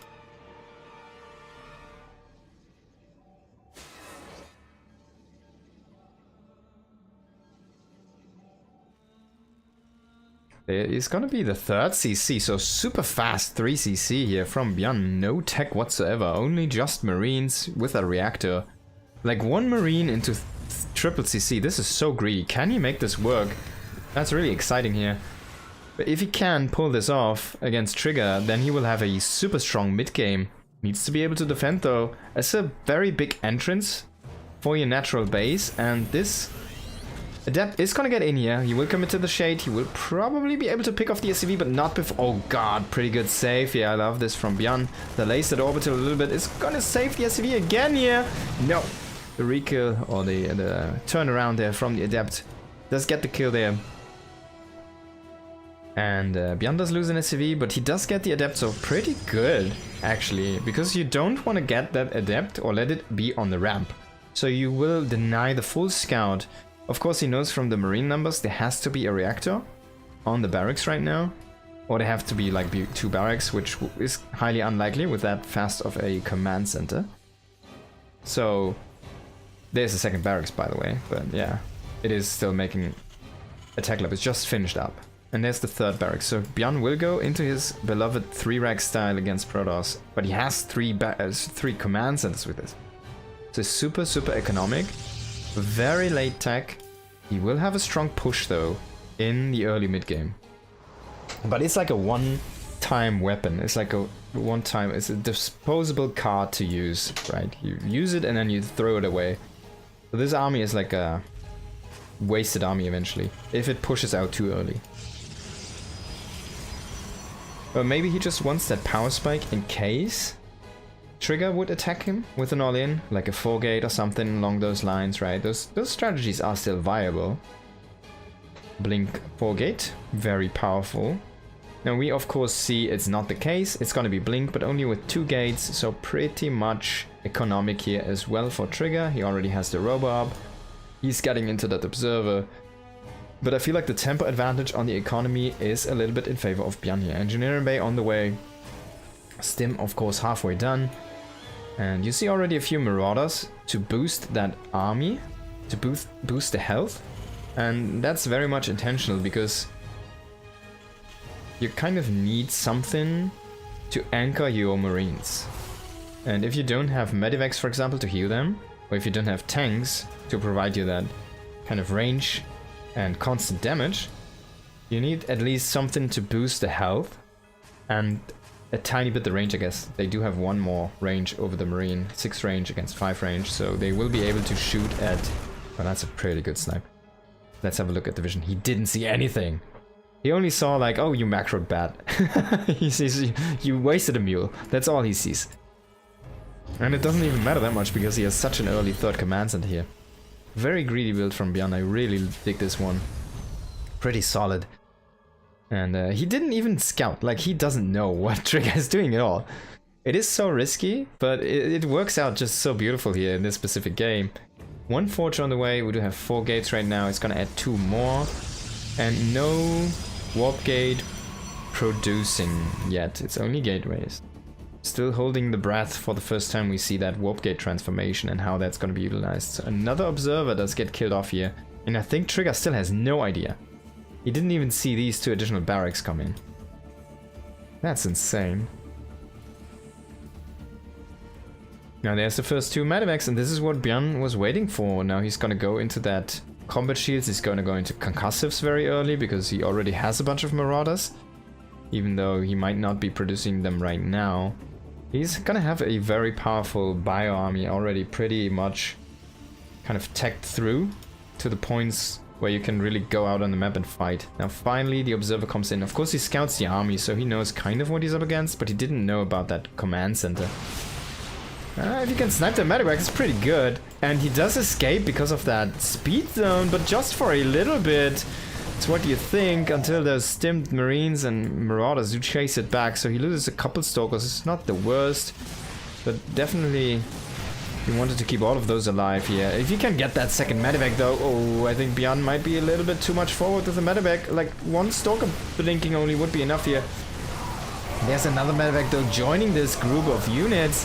And man, fighting in the speed zone is so insane. Everything moves so fast. I'm not sure who is like right and who is wrong. It's so crazy.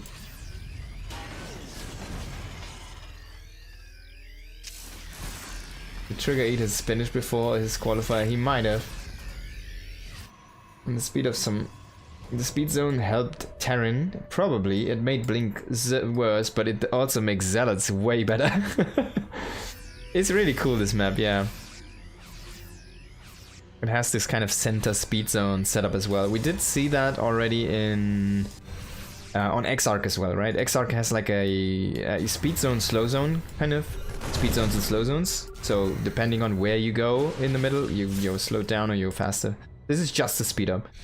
And some like obstructions basically in these high grounds, which I really like.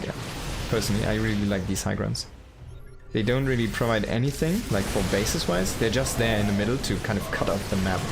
Oh god, really good connections there on the mines, but again, Björn needs to be careful how he utilizes these speed zones. If he gets ever chased back through those and the Zealots are gonna get in that speed, man, they'll speed up like super Ferraris.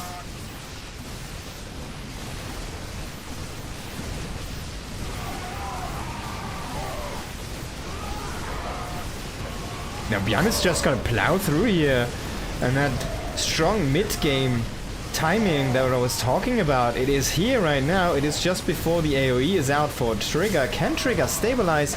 Are we seeing some warp gate production? Not yet. It's only normal gateways, and I think he's gonna lose that Colossi as well. Poof. There it goes down. We need to see some more reinforcements, but running through the speed zones, especially with Stim, they speed up so much. And unless Trigger can stabilize here at this phase, we'll have a very rough time. And you look at that, like these Zealots, they're walking in single file, and that's because of the production change for Protoss right now. There's no warp gate being utilized here for Trigger. He's working on 6 normal gateways, and because of that, all of the production comes in staggered, and it is so much power that is lost there for the Protoss, because they used to come in swarms, right? Because you would reinforce in like warp-in waves, and they're not doing that anymore. So it's kind of like Terran reinforcements coming in one by one. Next map is gonna be Eternity's Edge, and I wanna put that one off. I can actually do this. So we are looking at 1-1 here. Pretty good game so far. I really like what I'm seeing. Both players pretty strong, and I need to use the word pretty now, or I'm gonna get caught by the police. Oh, I did select the wrong server.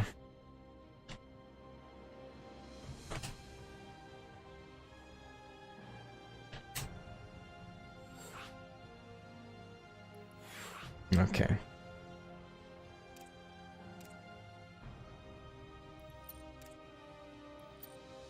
All right.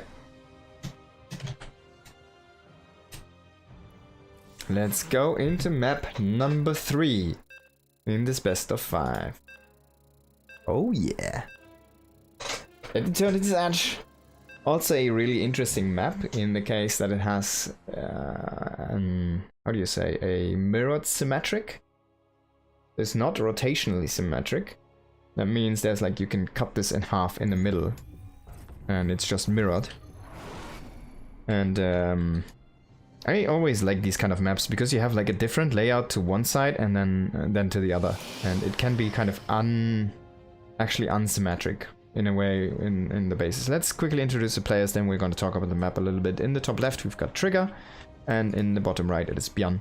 So as you can see here, in the top you have everything, like the bases, they are mirrored. This is the setup for one player, this is for the other player, so they have like the same bases over here. In the middle, at the bottom, you have basically one base which is kind of cut in half. That only works on these mirrored maps, not on the symmetrical. I guess you can make it work on the symmetrical ones as well, but it used to, it kind of happens more on these ones. Diagonally symmetrical, I guess, yeah. Okay. Mirrors kind of symmetry. Alright, guys, I'm clearly not a native. You go ahead. Reflection versus rotation, there we go.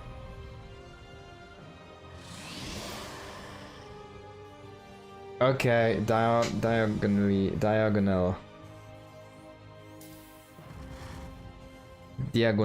symmetric.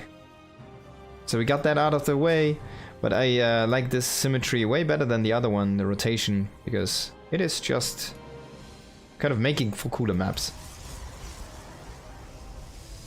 Now one proxy barracks with a gas. What are we gonna see? I think this is more like a Reaper timing. If we look at the gas income for Marauders, you could skip the refinery for like a moment longer, but he does actually commit into the tech lab. So really hyped to see this one. Should be a Marauder play. Only one barracks though. Kind of interesting. Is he gonna make another one? Yes, if he is still hanging around, he could make another one, but that's very late, right? I mean, he's gonna make the Marauder and the Concussive first now. There's a one barracks concussive play. With no second barracks. Or what are you gonna do, bro? You're gonna make one. He's still producing SCVs, he's getting his supply depots, and he's actually going into a second gas. That means we're not gonna see a second barracks here, most likely. A one barracks Marauder pressure build. And this time we're gonna see a Stalker. That's probably the worst unit you could kind of get here for Trigger, but Trigger is really good in the micro department, so he might be able to outmaneuver that. And if you can kind of get a scout on this one, actually not scouting at all is really big in this situation as well. He has no idea that this is coming and he's gonna miss these. He's gonna miss these. They're coming in. They're coming in right now. They're coming in hot. They have the SCV. They're gonna get a bunker even. And he might just settle for the pylon. The Stalker already halfway through the map, can't really do much. Probes coming here, second Stalker will be there though, but there's gotta be a bunker to micro around. I wonder if he would have let that pylon kind of stay for a moment. Needs to be careful though, you don't really want to lose these Marauders. 3 Marauders though. Can he get enough probes to make it worthwhile? He needs to get a few more than 3. But already killing 4. Needs to target fire correctly there. He's gonna get number 5, number 6. This is probably at the point of return investment right now.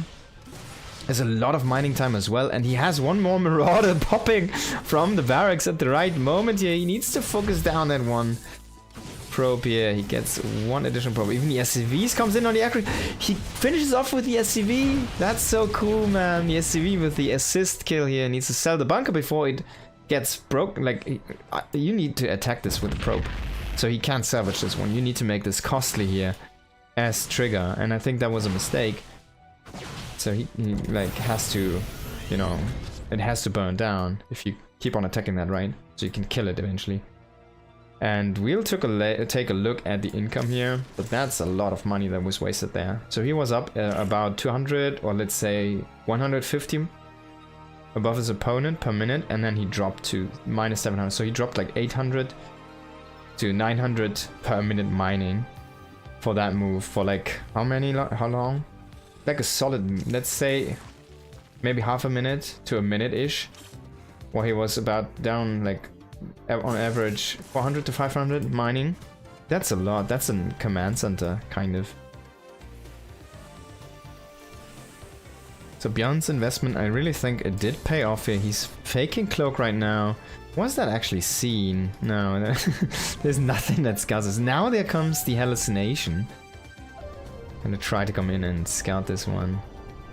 This is where you stop the barracks. Float over. Of course he needs that. Oh, he's gonna throw down. He wanted to put it inside that, but this is immediately scouted. So really good hallucination coming in here from Trigger. Perfect timing. He's gonna see all the commands and this might even double check back in the north. Hey, wait. Oh, yeah, that's actually a third one. So you are playing this super greedy. He has a Marauder in the tank, 3 command centers. He's still faking Cloak, but I think... probably the Medivac wasn't seen, but he's not producing anything here. Now he's actually making a Banshee. What the fuck? He cancels Cloak and then makes a Banshee. He cancels the reactor and makes a reactor. Bjorn is on fire right now. And Trigger has already a spotter pylon for this, so he will see the Medivac come in. Pretty good. And Trigger wants to take the third Nexus here.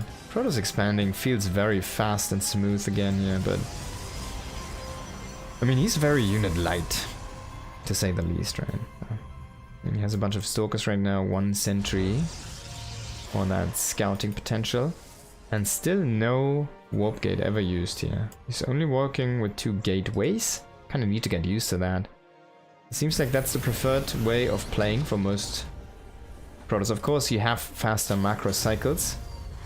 You will produce faster out of the gateways if you keep constant production up.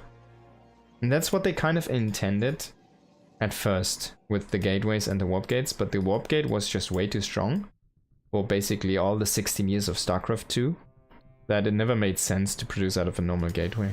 So now they really kind of nerfed warp gates and they buffed gateways a bit to the point where gateways are just stronger for constant production.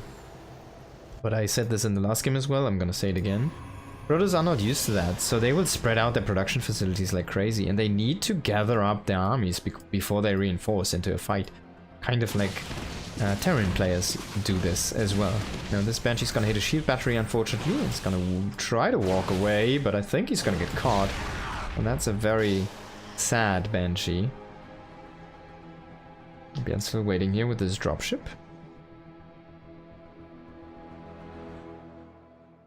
They need to relearn 16 years of muscle memory. Yeah, just that. Definitely a huge task.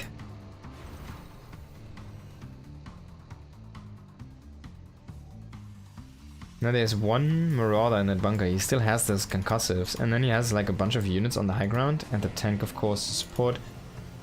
So he's not really showing what he has right now, but of course he was scouted earlier with that hallucination. Yeah, the Medivac's just chilling.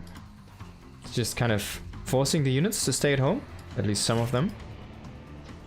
And Trigger behind us is going into the double forge upgrades here. We do see Zealot legs and of course the Robo again to get those Colossus out eventually. It's interesting how he's like unconsistently producing, right? He's consistently inconsistent producing, and his, of course, he's getting supply blocked. We see this so much with high level Protoss right now, how often they get supply blocked because of the way they have to macro differently right now. And they kind of really have to constantly throw down pylons, way more than they did with the warp-ins. And of course it was kind of simple to trigger your brain. After you did the warp-in, you throw down a pylon, right? So you kind of do warp-in round and you throw down 2 pylons. You do the warp-in round, you throw down 2 pylons. Now you can just constantly produce, you constantly have to throw them down.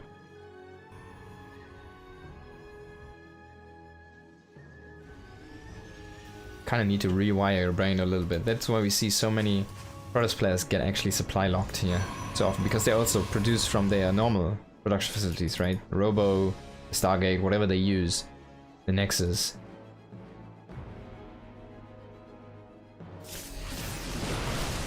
Now let's see what Bjorn can do with this push here. I feel like the defense was really good there from Trigger.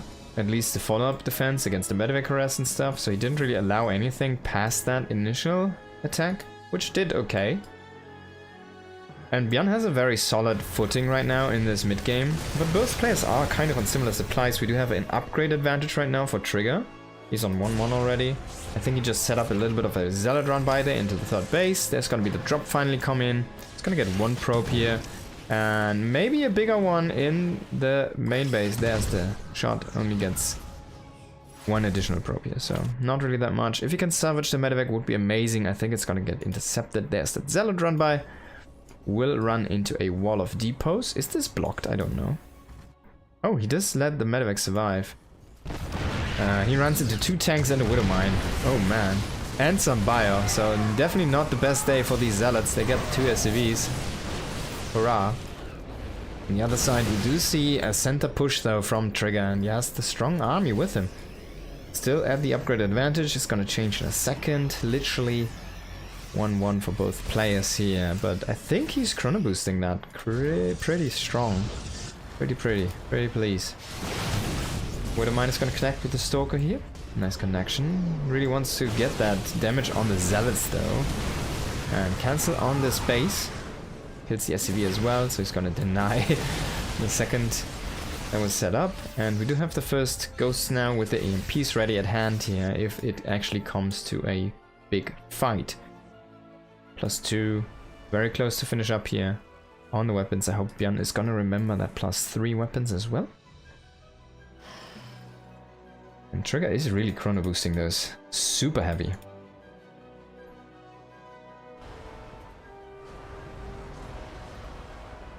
You will have a tiny frame here right now where he's gonna be up 1 upgrade there, but this is gonna close already in 10 seconds. But if he fights now, these 10 seconds, he's gonna have a good time. Oh, where's the Disruptor? I want to see it shoot. Wait, doesn't it have like an auto attack now? Where's the attack thing? Isn't it like a Infestor where it has like a super 4 damage auto attack or something like that? Did it get removed again? There's the Nexus number whatever, I don't know man. He's just making, and he's doing this, like he's just making warp gates everywhere. Or sorry, gateways. But they're not stacked up. So this is in the main, that's nice. And I wonder if these fringe ones he's just gonna use as warp gates. Because they're not gonna, like you'll not make 3 barracks at your 5th base as a Terran, right? Unless you really need a wall. So that, I wonder how good those are there in the location. Trigger's trying to push that 4th base before it gets established. Can he get up on that high ground? SCV transfer is still happening here. Will probably get caught by the Colossi. Oh, he does lose 1 Colossi though before. Vikings are here in the air and they are making some love with the Colossi heads right now. The Infestor does have the attack. Yeah, I already saw that one. So the Disruptor only has a ghost attack? That's so stupid. Yeah, the Infestor does 4 damage with like a snot ball. It's a tiny green snot ball. Oh, that EMP looks really cool. Did you see that? Like the EMP looks different now. I actually haven't noticed a change, but I think they did do some adjustment to the visuals there. Kind of looks a little bit more like Brood War. I feel like the Classics team is trying to make this Brood War. I'm not sure if that's the correct way of patching this game though. And I also don't think this is the correct way of engaging into this position here for Trigger. He's losing so many units right now, and remember, no warp gate means no in-fight reinforcements. They need to walk across the map like this. They're walking and walking and walking. He is still keeping his Stalker bulk alive, and he did trade against a lot of these bio units. I think you want to kind of empty that bunker and get that tank a little bit more forward, like maybe on this high ground or something. Nice disruptor shot here. Jan did try to go with a rekill here, did not manage to make it happen though. Now Planetary is gonna go in on the action as well. He is gonna add a lot of extra damage against these Zealots, and he's actually focusing on the Colossi now. Just fun. He's burning down the Colossi with the Planetary. Can he survive? Can he survive? Oh, it's so close, and it is gonna survive. Oh, that's a massive win for Björn here. He will keep that one alive. He kills the whole army, and in the end has a good bunch of his own army survive. He only loses 10 SCVs. Not that big of a deal, honestly, if you can drop 15 mules after this. Oh, excuse me, ladies and gentlemen, it's only 9. But damn, son, that was a really good fight with that Planetary here for Björn, just barely staying alive. That was so much damage on the Planetary. Let's see if that actually shows up. Ah, it's gone now. I was about to look at the number and then it just goes away. I think he almost killed it like 3 times or something in health value, so he wasted so much extra damage on that. Oh, look at that. That's how the EMP looks now. That looks really cool, huh? I mean, I didn't hate the old EMP, but I like it if we get some new visuals from time to time. It looks kind of cool. Those are things they could sell, right? Like, get EMP visuals as like skins.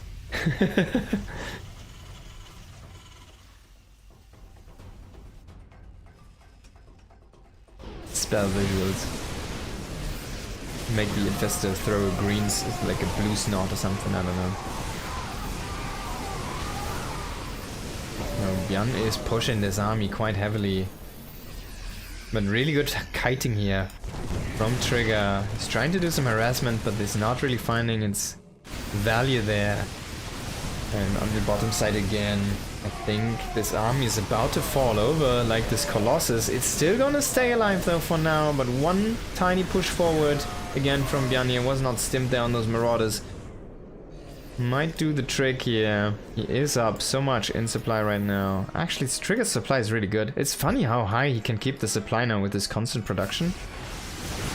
We don't really see him bounce up and down in supply. But in the end, man, these Colossus are getting focused down right now. Only one does still stand. No more Zealots. They're kind of stuck behind the Stalkers here. Frontline is starting to fall again and again. These Stalkers have been sticking around for a long time. But man, come on Marauder, can you retarget on this Colossi? Oh, he shoots the pylon now. We do again have a run by here of Zealots, but a Liberator now at the defense. We need to reinforce this army a little bit here for Björn. He's trying to go for the sniper on the Colossus, but that's a little bit of a mistake. Now he exposes his Liberators. Not sure if I like that choice there with the stim in. He loses most of these Liberators, even though he trades kind of against these Stalkers. One thing we need to take a look at is that Trigger lost the base. Okay, yeah, that's good pushing from Björn, but he has a lot of bases everywhere. And Björn doesn't really know about those, especially in the north. He has no idea. If he sends around like 3 Marines, he can kill so much in the north.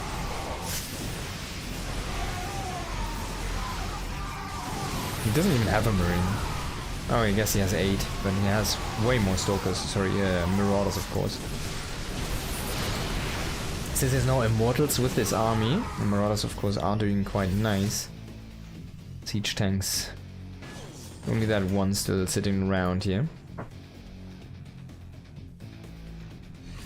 And even though Björn had a really good fight, I mean, look at the units lost. It's insane. The income is also quite insane. It's not as big as it was in the Solar series earlier. I think so Björn still has an edge here right now. But he's starting to kind of run out of steam. Not really. Oh my god. He spends a scan for 1 probe. No. No. Does he have Liberator range? Yeah, he does it, of course. So he needs to have something here. He doesn't see anything. The vision range is so small now. Liberator range doesn't really do anything for harassment. Really. And he sees all of these Zealots just walk through the map. It's so funny. The nice Nexus that was basically next to his own base. And Björn at Eternity's Edge kind of needs to, like, to this point he's been playing great, but after this acquiring new bases, it's going to be very difficult here for Terran. It's suddenly a very huge map. You need to move around properly, and kind of need to intercept the armies correctly here. And these Zealot run-bys are getting stronger and stronger. There's no Liberator any longer here to protect his base. He just has 1 pop right now, but he needs to pull back the army. He also needs to be careful that he doesn't lose this base here in the south, which is exposed. This is a fresher base, so this is a more important base. Really good movement there from Trigger. He pulls away the defenses from one base and just moves over and kills a different one while he harasses that one.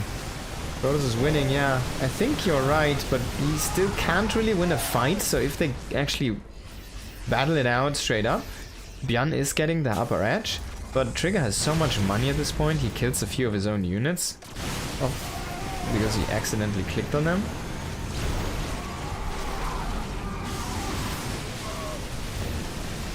I don't even see the visual for the disruptor attack.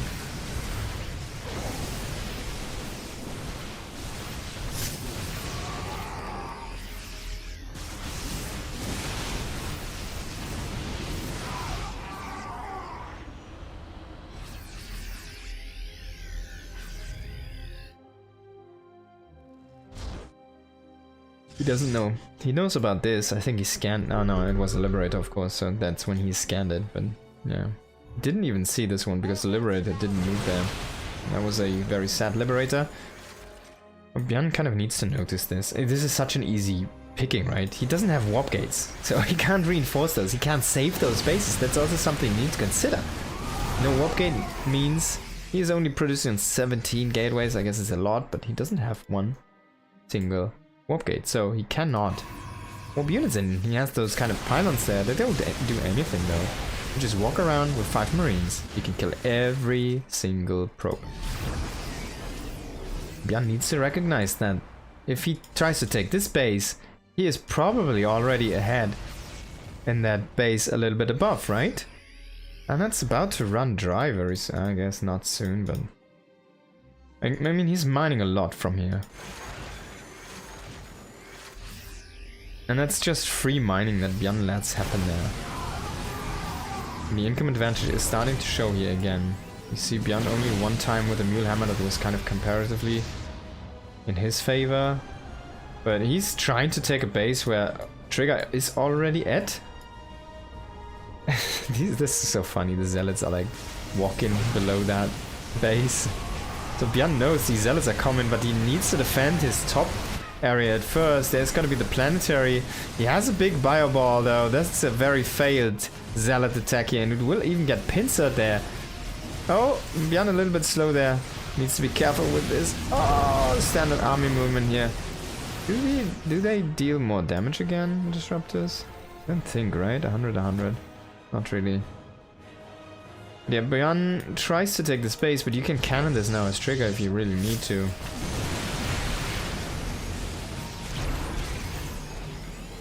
And I feel like Björn would be served better if he tries to go up in the north. Takes this base and this base and this base. He kind of secures 3 bases there in the north, right? This is already starting to run dry. And this you kind of can let go. And even if you don't get the gold, I mean the gold's just gonna run dry faster, right? Even though it's gonna give you a lot of income for a short moment, it doesn't really get that constant money in. So you could get like 3 bases in the north. Oh, there's 1 additional gold in the south. I really would have loved an approach over here. Let's have a Liberator over there, harass him. It's already accumulating a good bunch of kills. Yeah, Trigger is losing a lot more, but he's mining so much more, it doesn't really matter. He's still working, on 19 gateways right now. He's really the definition of gateway man. We finally have it in StarCraft 2. Welcome to StarCraft 2. Dear gateway man, we really needed you, we appreciate you, and you're here now. Let's get the Arbiter next, shall we?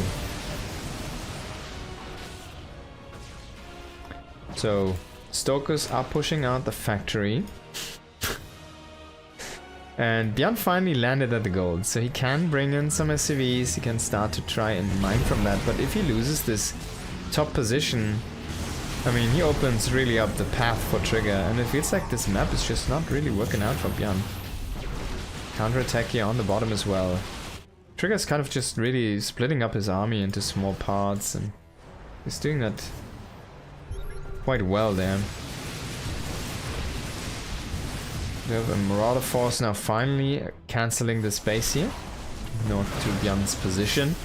And this big army will get intercepted as well. The Zealots already spent their charge.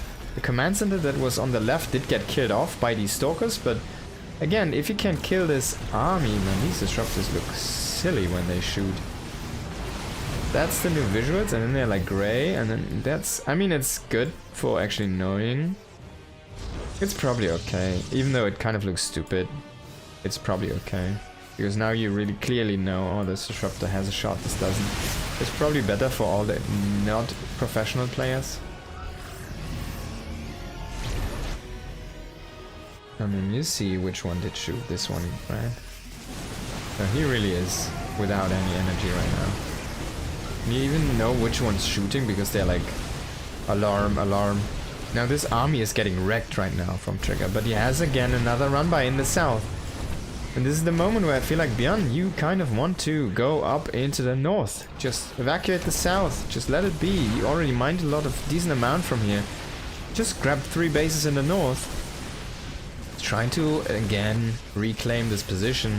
He finally gets to this base. There's a recall now. He could kill the next. Oh, that's not enough units.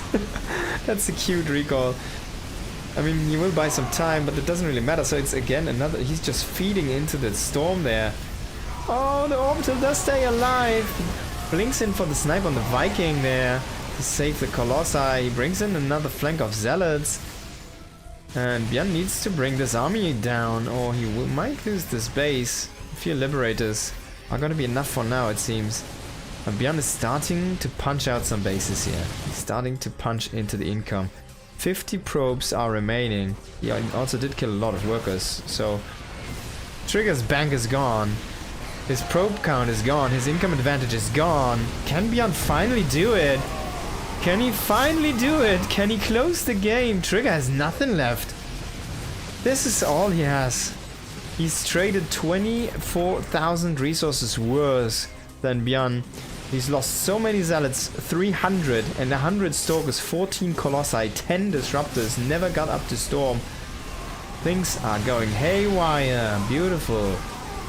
Beautiful EMPs there. And the last few units are gonna fall here. Trigger is trying his damnedest to stay in this game, but man, even though he's still at an income advantage, because Björn, this is literally his own mine, all of his mining right now. It's kind of cute, but his standing army is so powerful. He splits it up though. That could be a chance. That's the only kind of chance that Trigger has. In smaller groups, his army fights are usually a little bit stronger, because the units tend to be a bit stronger. But there we go. GG is going to be called. And Björn did survive the storm. He is going to take the third map. What a game. What a game. Really good game here. Protoss the new Zerg. Zerg is also the new Zerg. Oh god. Okay, so next is gonna be Necropolis. Necropolis. The city of the dead.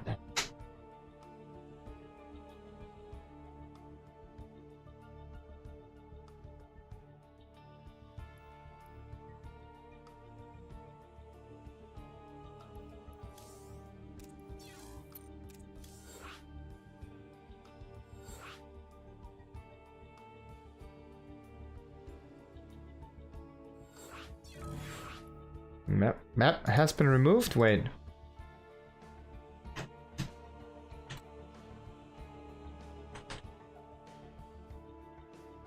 Avex, they remove your map. Necropolis. Okay, so it's the okay.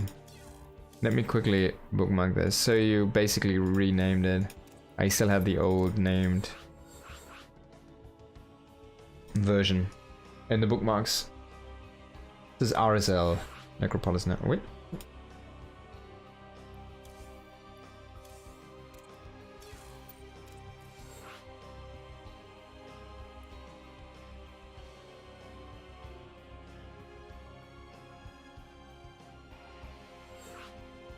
Okay. Finally got it out of the way.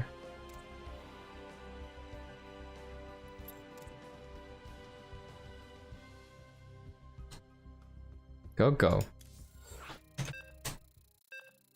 So we're 2-1 for Björn right now. He needs one more map. This could be this Necropolis, Rsl Necropolis. Or it could be the last map. But he has 2 shots. Now Trigger needs to win all maps. He has not 2 shots. He has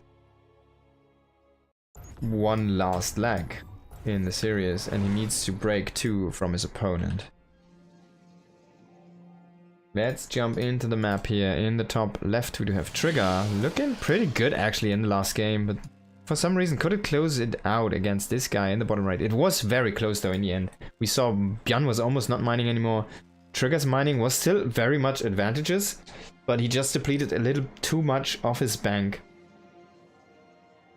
Even though he almost ran Björn dry on, what was he, on like 5 bases or something? He almost depleted 5 bases worth of Terran through that game.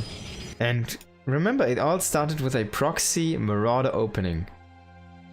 Look at this. Hello, Mr. SCV. Where are we going?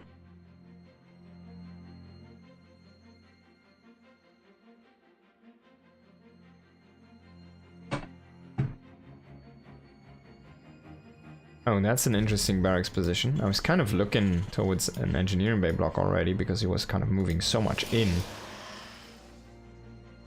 But I guess you don't scout this naturally, so it could be a good position.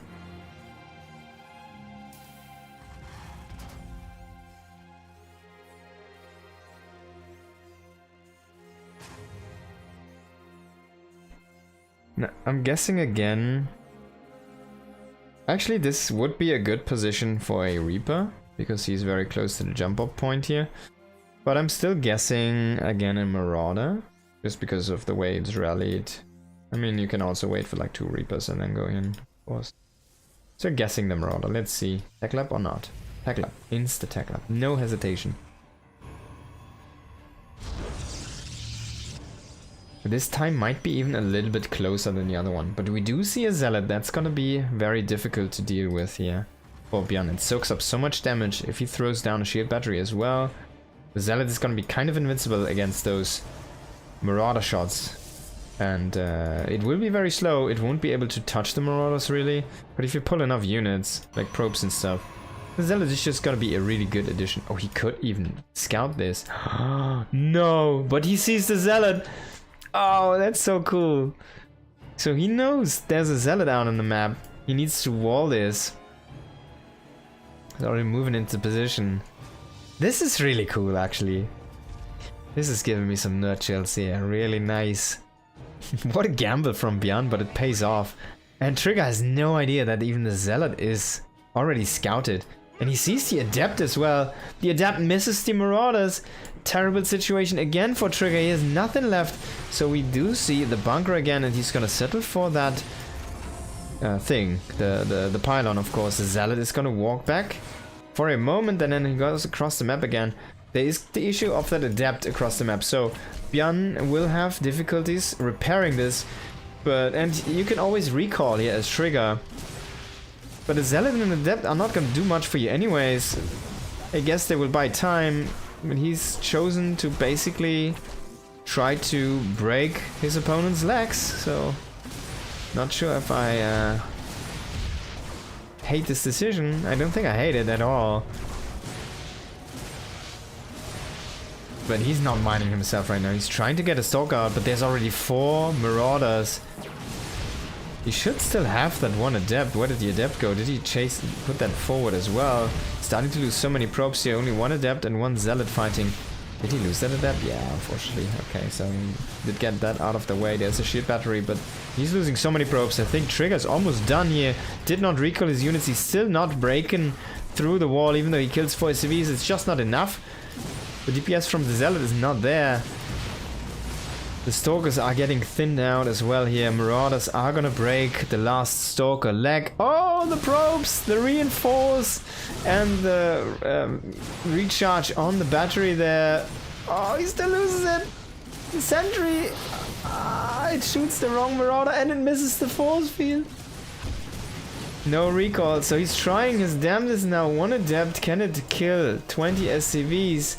No, the answer is no. GG is gonna be called. Björn does take this game and does qualify for RSL Season 6. Congratulations to him. And he has a shot at getting into that offline finals. Okay. We can just invite these guys now.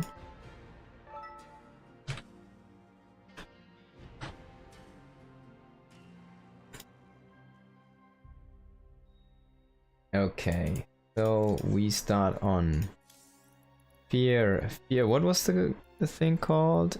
Fear and Faith. Wow. 1 second. I'm gonna show you the bracket in a moment.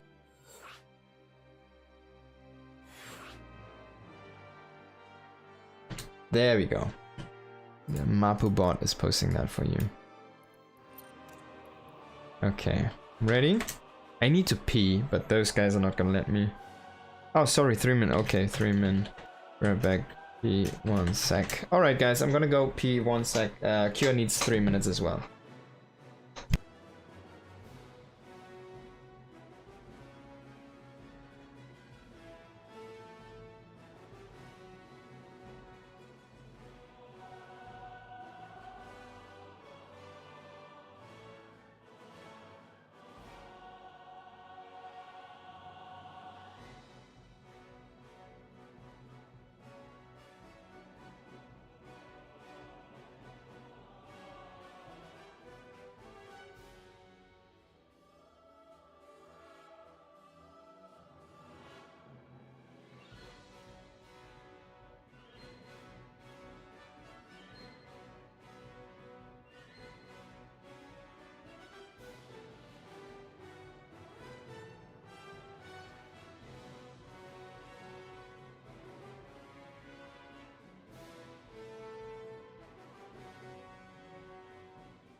Yo. Casters are people?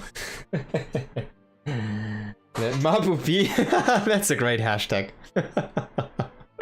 Oh god, it was even more difficult as an observer actually. If you're like the only observer at one event and there's like 7 casters or something that do... Okay, go. LHF.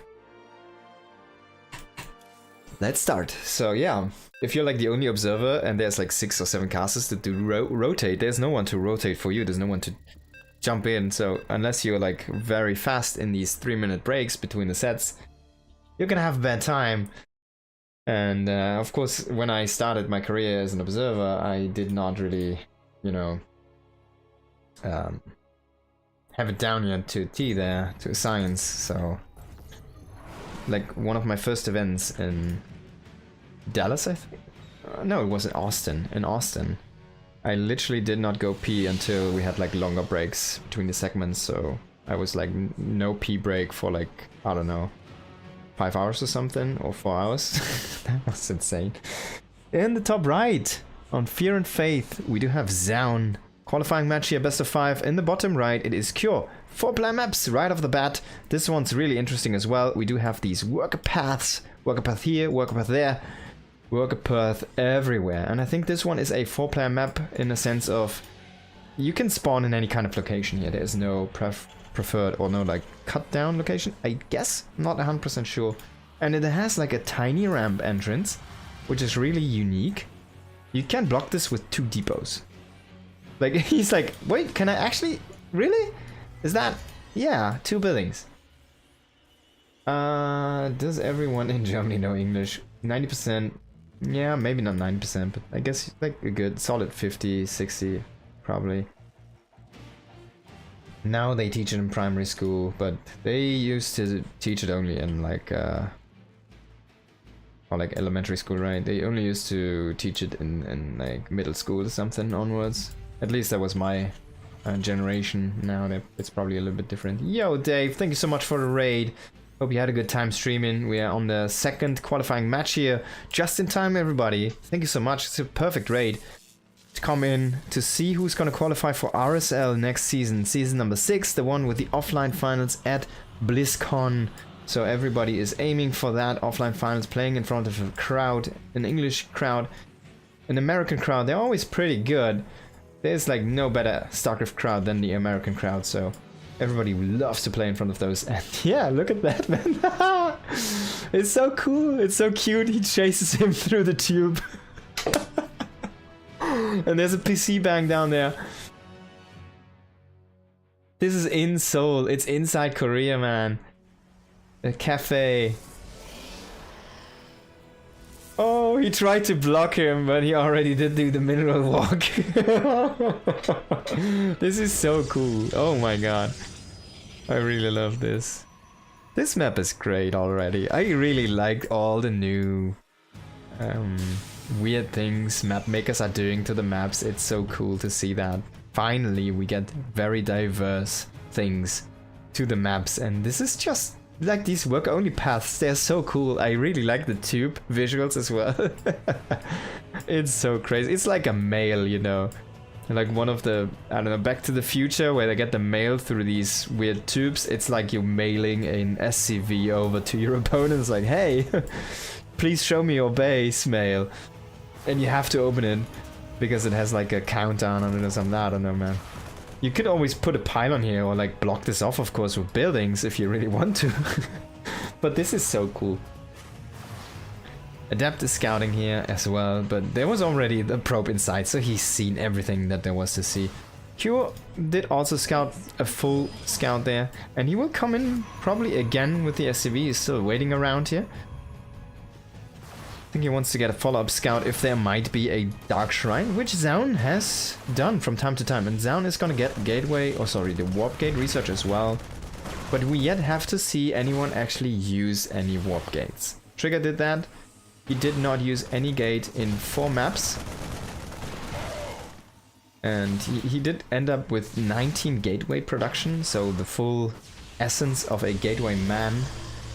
And there's the follow-up scout. He just checks if there's gonna be an upgrade or not, and I think he did see the upgrade. Yeah, so he sees the upgrade research and that's all he wanted to check for, so he goes back into the tube.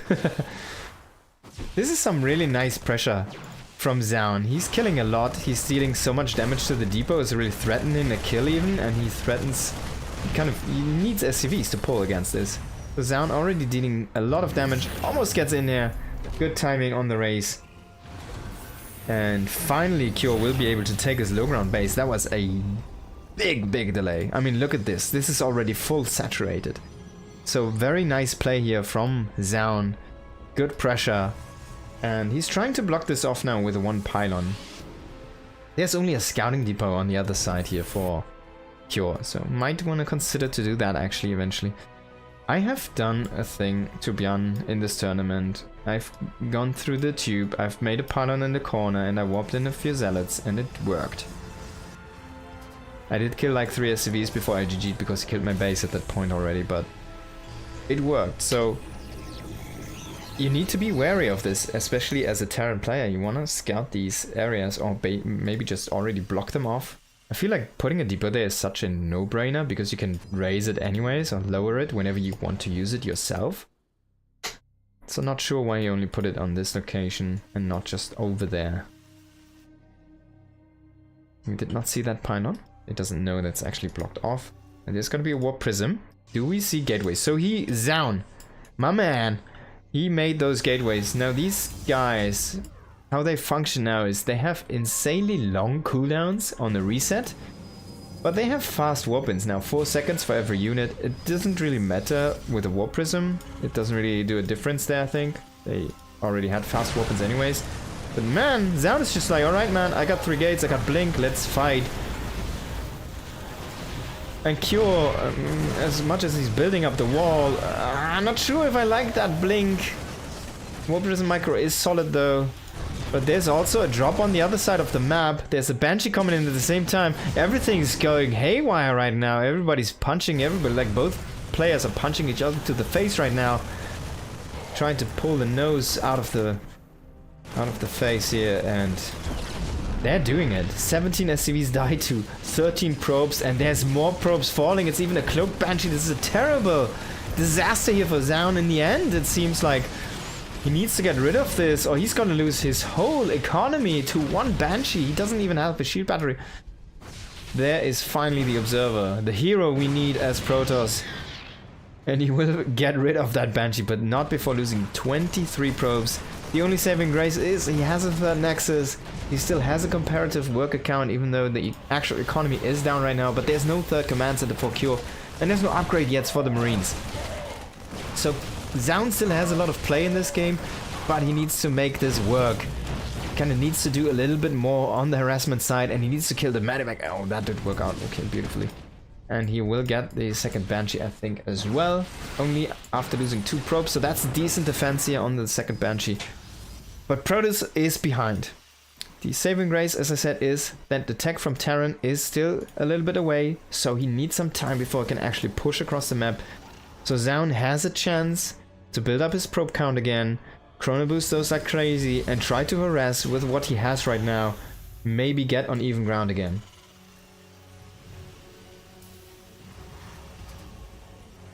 We've got a Cure for this toss. Oh yeah, indeed. Cure is playing this really good. He could pull the SCVs with this and it would be insanely difficult to hold. I think that might be the actually winning move. He only is on 2 bases. He's kind of on an SCV pull build anyways, right?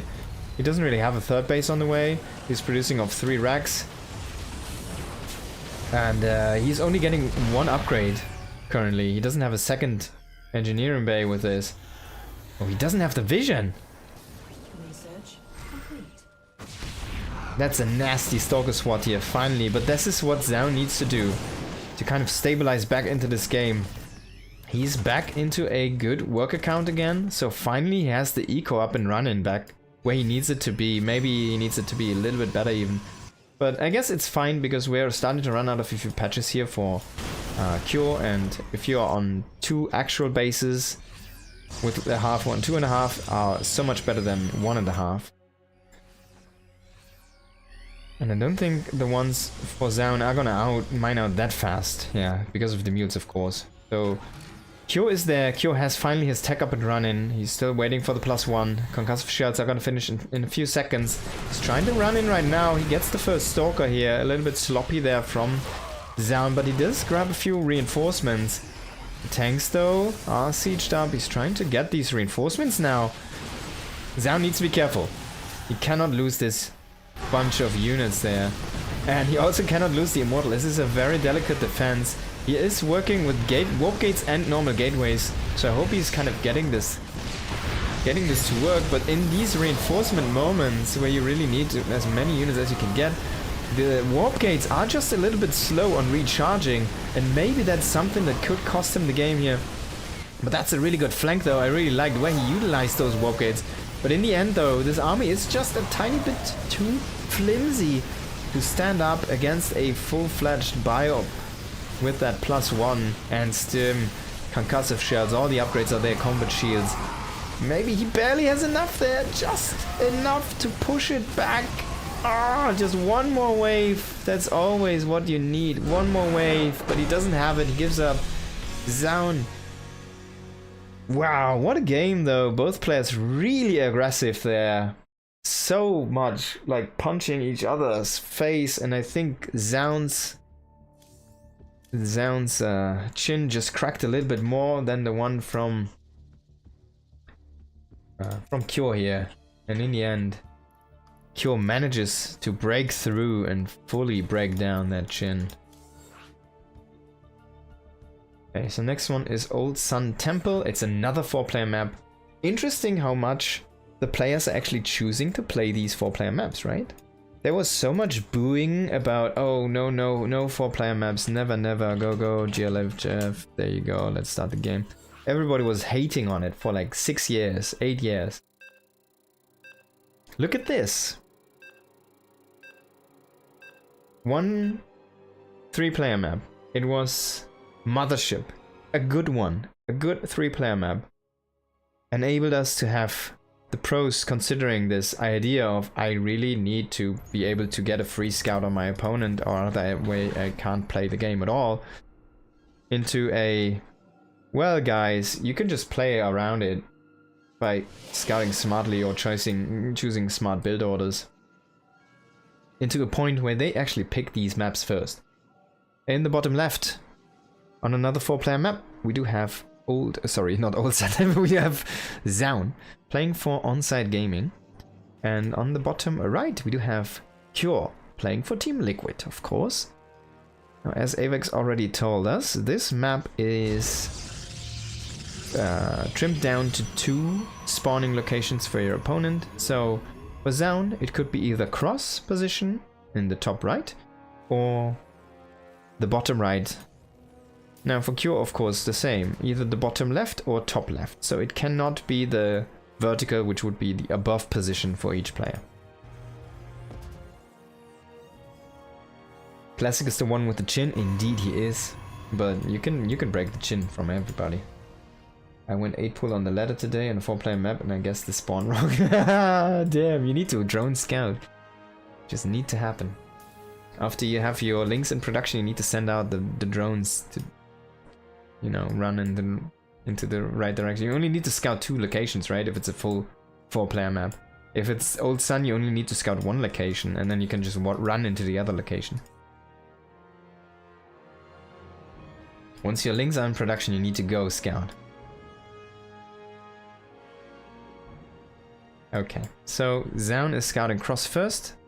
Of course, gives him the advantage of going through the middle. That means he gets that confirmation. If there's anything proxied in the middle, then he would be able to scout it. I think that's the reason why they go cross scout.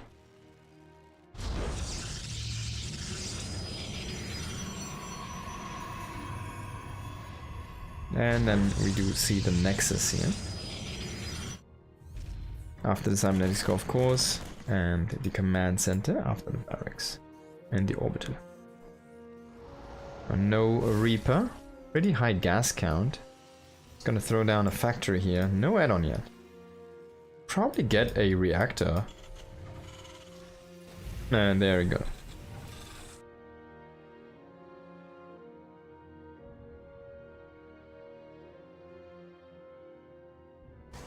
So Kyo, of course, hasn't scouted yet, and he did see the probe kind of go across the map in cross positions back home. And Zaun was doing that on purpose. So he kind of went to the north top left and then to the bottom left back to his base. So he loses a little bit more binding timing, but he does kind of keep the Terran guessing, right? Oh, where's my spawn? So if he sees the Adept come in from the left, he probably want to avoid that. Actually, I think it's okay. He still should be guessing. And it's a good timing on the Adept here. He's gonna kill that SCV. Pretty nice deny there on that on that command center for now. And only one Marine is not gonna be enough. So he's gonna push down now with 3 Marines and the SCV here. Oh, Adept actually shades in. He's gonna walk down. Second Adept coming in here. It's gonna cancel the shades. But we have 5 Marines now and a Hellion. Should be enough here to fend off 2 Adepts, especially one already. Taking a little bit of damage there. That Hellion really putting on the hurt now. Adepts kind of have to commit to a shade eventually. So he will let go of the Adepts there for now. And of course you need to kind of be wary of the shade, right? Kind of need to pull back. Medivac opening here for Cure is gonna drop some Widow Mines, maybe even the Hellion. I think he's gonna run in the Hellion though. Oh, he's walking across the map. Now I think he saw the probe from the bottom and he still thinks it's in the top left. Now he goes over. And honestly, like, Zaun utilized already some... Yeah, exactly. He used some warp gates, so he's gonna make that proxy pylon, and that's the strength you have now. It's only 100 minerals, it's not 150 minerals, it's not the time investment anymore. A pylon is thrown down super quick, and you get the full warped potential. But I'm not sure if I like him transforming his first gates. Now he has a long recharge time. And just in the early game you really need to squeeze out any unit you can, so... I mean, that's probably why he goes for these 3 gates, right? He cancels the second shield battery. He was like, maybe I need a second one if I'm too light on units. And he actually made a gas without mining from it. There we go. Oh, Hellion is gonna walk in. Hello, brothers. We're inside the main. Shoot at the probes. Can he get a few? Maybe. Gets 1. And the probes do get the rekill. In conjunction with the adepts there. Few stalkers waiting across the map, and now you can reinforce from this pylon, which he's already started to do here. So he will be able to put on a lot of pressure, but we do see a bunker, a Widow Mine, a tank. Pretty good setup. Widow Mine is gonna walk though. Oh, he's actually gonna set it up a little bit more defensive. Might be a good choice. But we know it's blink, so it's not charge, and I guess he just keeps it alive there to eventually have one against any zealots that might be charging in later. Of course, going into the north here with the expansions. That was a missed blink. I think he just failed that blink up with 4 of his stalkers. Now he needs to blink out.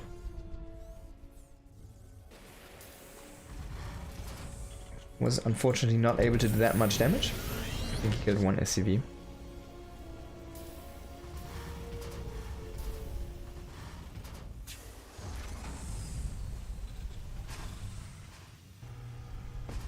We already have that observer sitting here, and we are seeing a disruptor den from Zaun. Now, is he fully gonna utilize warp gates? That would be very interesting over the gateways. Of course, they don't transform anymore, and you have to pay money. Like, it's not free. You get the upgrade, which costs money, and then you have to pay every gate. So every warp gate you see is like 175 minerals and 25 gas. Kind of crazy. So they are high value targets now. They are more expensive than cybernetics cores.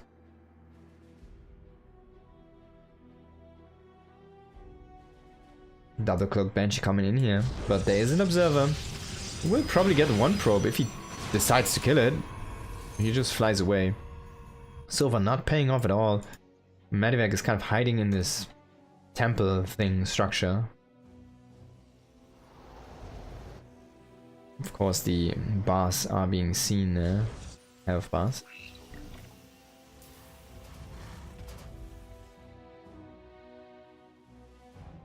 Zaun taking a peek there at the base. But there's only a third base behind this. It's pretty defensive setup here from Cure, so he just does not want to be broken. He has a few tanks at the ready. I think it's 3. It's like the standard super defensive Terran style.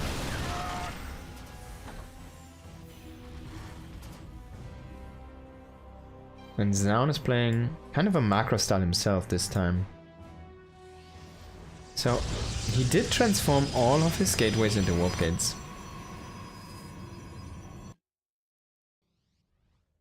He's not keeping any normal gateway production.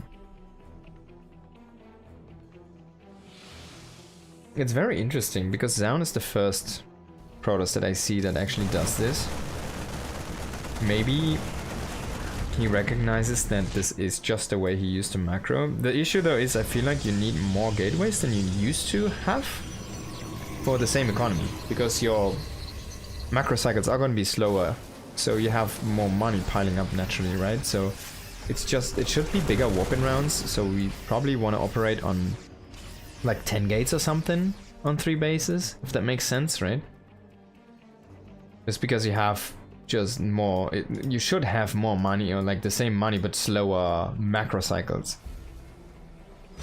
So to make up for that, you kind of need to adjust the value you can warp in per cycle, because you're accumulating more money.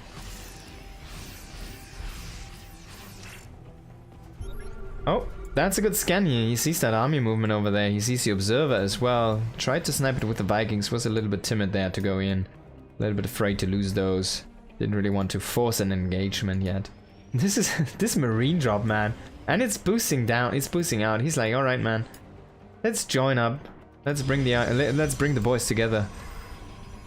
I wonder what these benches are. Oh, so he was looking for which one the observer is tagging, so he could get one banshee out. That's so cute. Now the observer comes back here and does, at least he does kill 4 probes. That's nice movement there. And he does go into a second Stargate. He already on that reactor, so he's really hunkering down on building army against robotic units. But Zaun is stopping at 2 Colossi. He's going into a Templar Archive. By the way, Storm did get nerfed. Even though it's not like the craziest nerf, it's only 10 damage. It does actually do a big difference, because the healing rate of Medivacs, I think, is now higher than the damage from Storm or something. Or is almost similar, to a point where you need so many Storms to actually kill units under Medivac healing. It's gonna be very difficult.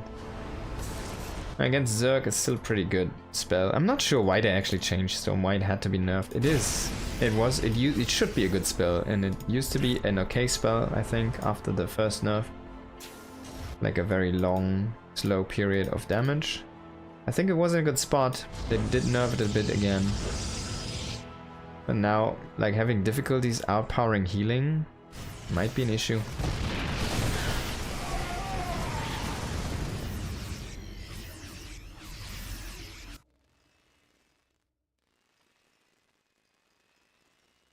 No, a bunch of Vikings here. This might be an overproduction. He's even getting ship weapons, but he's not getting in Liberators yet, or Liberator range. We do see Zaun now going up full into another main base here. And he's trying to get his War Prism in here. That's getting sniped though. Pretty good interception, but no vision here on the north. So a nice army movement there from Zaun. But in the end, Q is still in position there with an army. Counter punch. Zaun is setting up these proxy pylons now. But this map feels kind of difficult to get out of your corner as Terran. And as Protoss, if you've done it once, it's a little bit like Brood War, right? As Protoss, it feels like you can kind of get away with it. Especially if you utilize those warp gates still, you can just reinforce any position you need to reinforce. If there's like an harassment group coming in or something. But I think you need more gateways. 11 just looks a little bit small. He is, of course, he has 3k minerals and 50 gas. So we want to maybe ramp up that gas income a little bit here.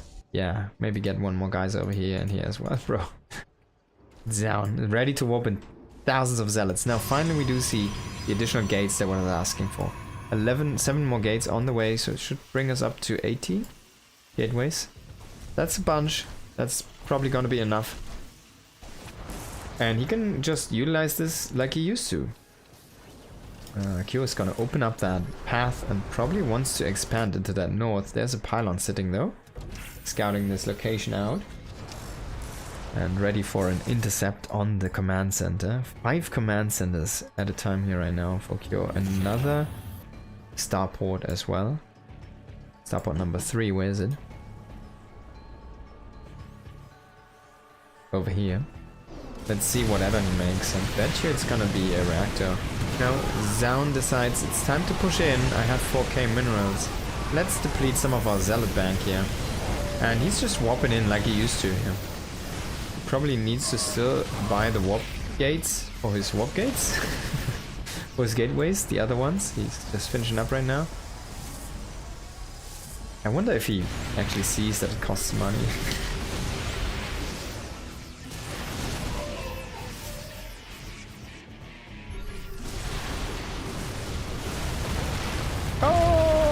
Traps one of his own stalkers, but he collapses the wall, so Kyo cannot chase here. Nice play. And there is a zealot warp in the north to deny that base from landing, the 4th base. Of course, Kyo doesn't really want to expand into Zaun because he wants to have more bases to access than only one. Mech units do look very funny when they are EMP'd. Don't know if I like that visual. Like, let's make everything blue for a moment. Okay, this does establish a base, but it's so harassable. Is this pylon, does it have actually a warp into the low ground? I'm not sure, but he has a close pylon here as well. And ship weapons on the way, Stargate on the way here for Zaun. I think it's the first Stargate. We do see an attack here in the north, but that's only gateway units. It is very mobile, but it is not... Oh, he's gonna snipe the command center though. It's not that powerful. To say that though, he gets the command center, but there is more where that came from, like tons more, so... You don't really want to lose that army. Not for only one command center. You at least want to get a trade. He's getting out for now. Kills a few SCVs here on the bottom side, but not that big of a deal here.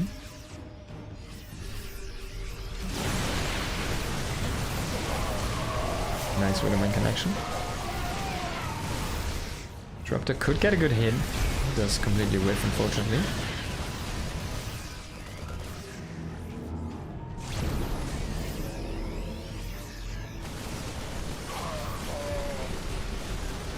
Now all the harassments have been dealt with, but this base, it got reset in the north. So he's trying to lift one, I guess. I hear the lift.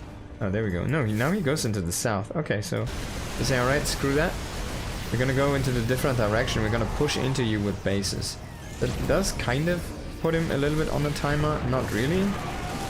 Oh god, I'm not sure if that was the correct place to go with these zealots. Maybe you wanted to hit that planetary or the SCVs around that.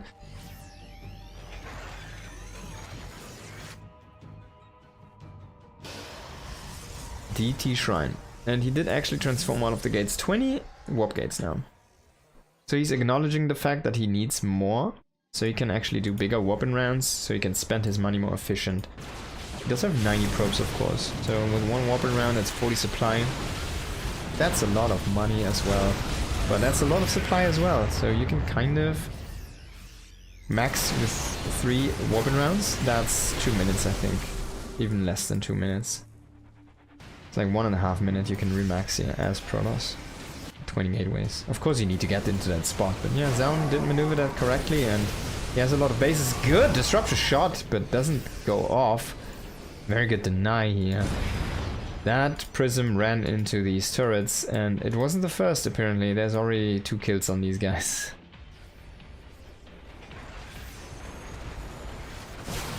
Now Cure still needs to finally... The issue there is the timing.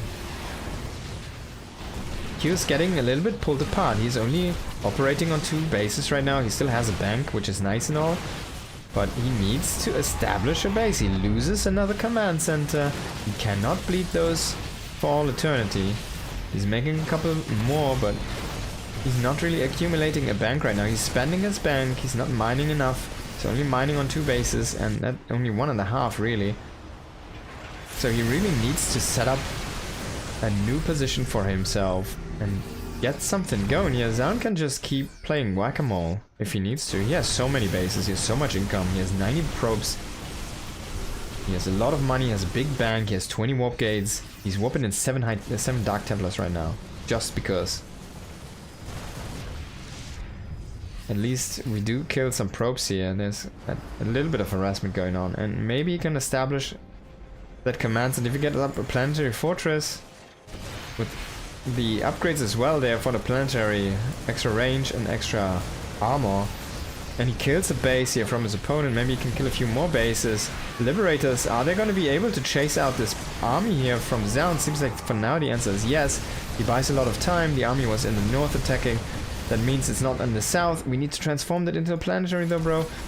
And here come the DTs. They don't have DT blink yet, so if they get scanned once, they're gonna be in a bad position. Oh, he doesn't scan them. Oh, he does EMP them though. And he kills them. So, Cure does kill 2 bases from his opponent. 1 Marine is walking, that's kind of funny. Oh man, that Medivac is so low! No, no, I can already see it die. Ah! Oh, it survives, it survives. But this base again is getting ransacked by a few zealots. Ah, it didn't survive. It did get picked off. Very expensive drop, a lot of ghosts. That was the majority of the ghost count. We only have 1 ghost remaining. That was a very expensive army to lose here for Cure. Definitely not a good move there. Should have gotten that out while he had the chance. He only ran into those zealots. They couldn't kill the Medivacs. Of course, he doesn't know that, but he has enough scans. He can scan that and confirm that. So he loses a big chunk of his army value there inside those Medivacs and the ghosts. And a huge reset on the ghost count. That means not enough EMPs here to deal with this army. And he loses the planetary that was anchoring this position. The orbital is gonna get picked off as well. And we are losing bases, we're losing money, we're losing the bank here. Cure is having a rough time right now. And yeah, I mean, the 20 probes that have been killed, I mean, Zaun is just not bothering remaking them. He's just making units. And that's all he needs to do. He has so much money to throw at his opponent. He has so much stuff to throw it in, he has so much production. And the 4-second weapon's pretty strong if you ask me. And anywhere where there's a pylon, that's all you need. A pylon and a dream. And 20 gateways and a 4K bank. So it's a pretty big situation you're already kind of working on there for yourself. I mean, Cure's not catching a break here.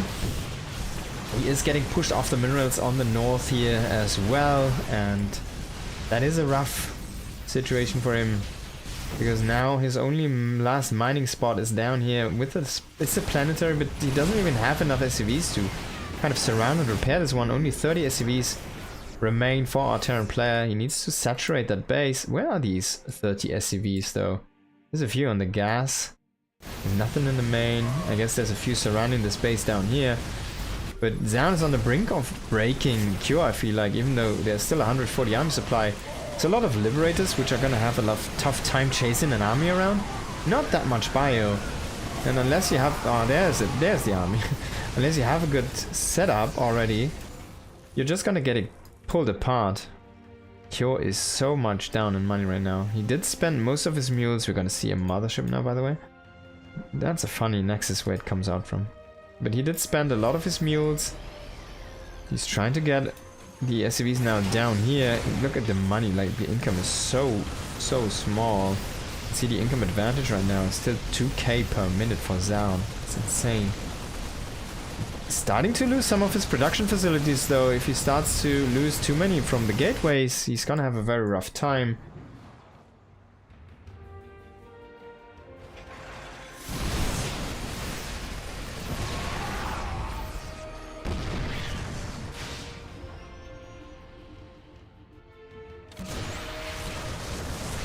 Now we do see a little bit of a base rate, but there's always the recall available here for our Protoss player. He doesn't really have that many units, though the army doesn't look that strong.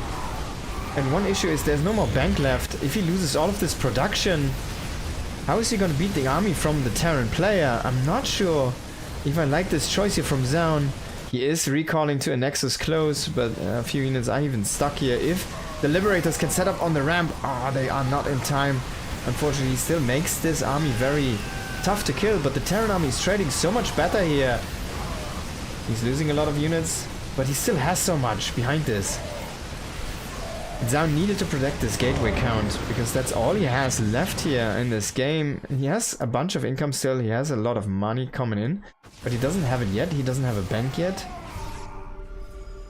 And if if Kyo can overpower Zaun right now, right here, that might be a way how he can win this game, even though he has no money coming in at all. This is one mining base here.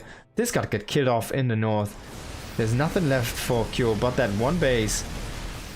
Very, very small production. I think he has like 600, 700 income right now. The advantage goes almost 3k in favor here of Zaun, and he's gonna put in timer. Basically, he's gonna make this a one-time army here for Cure. So no more income for our Terran player. Of course, he can still lift some CCs. He's gonna go back to this base, lift the CC over there, and we will lose the production now. This is a costly trade for Zaun. He does have the mothership now. If he can kill all of the command centers, of course, the orbitals, there's not gonna be a scan remaining. There is still 2-3 orbitals, so still a lot of scans right now. The production is still there. There's a couple marines that are trying to kill it off. And Zaun is in the main base right now. A slow zone on the units here that actually slows the attack speed as well, if you didn't know. Now you do. And Kyo is gonna GG here. Zaun does take a game finally. Blues Protoss, yes, you're right. There we go. Welcome to StarCraft. The stupid bot, of course. Very nice name. Give me 1 second. I need to set up the lobby for the players here real quick. You're from Age of Empires 2. Really good game. But definitely a little bit different than... what is it called? Void... Void... What's the actual map name?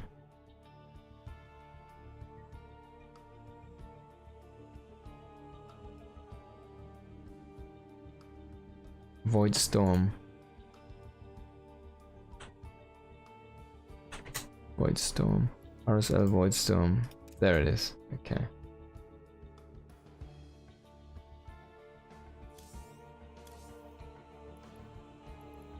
Okay, we found it.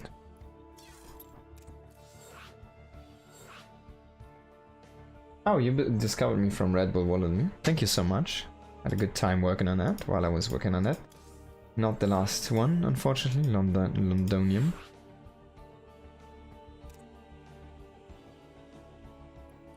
Okay. Ready. Go, GLHF. So let's see, you're new to StarCraft, you're running the Wings of Liberty campaign still.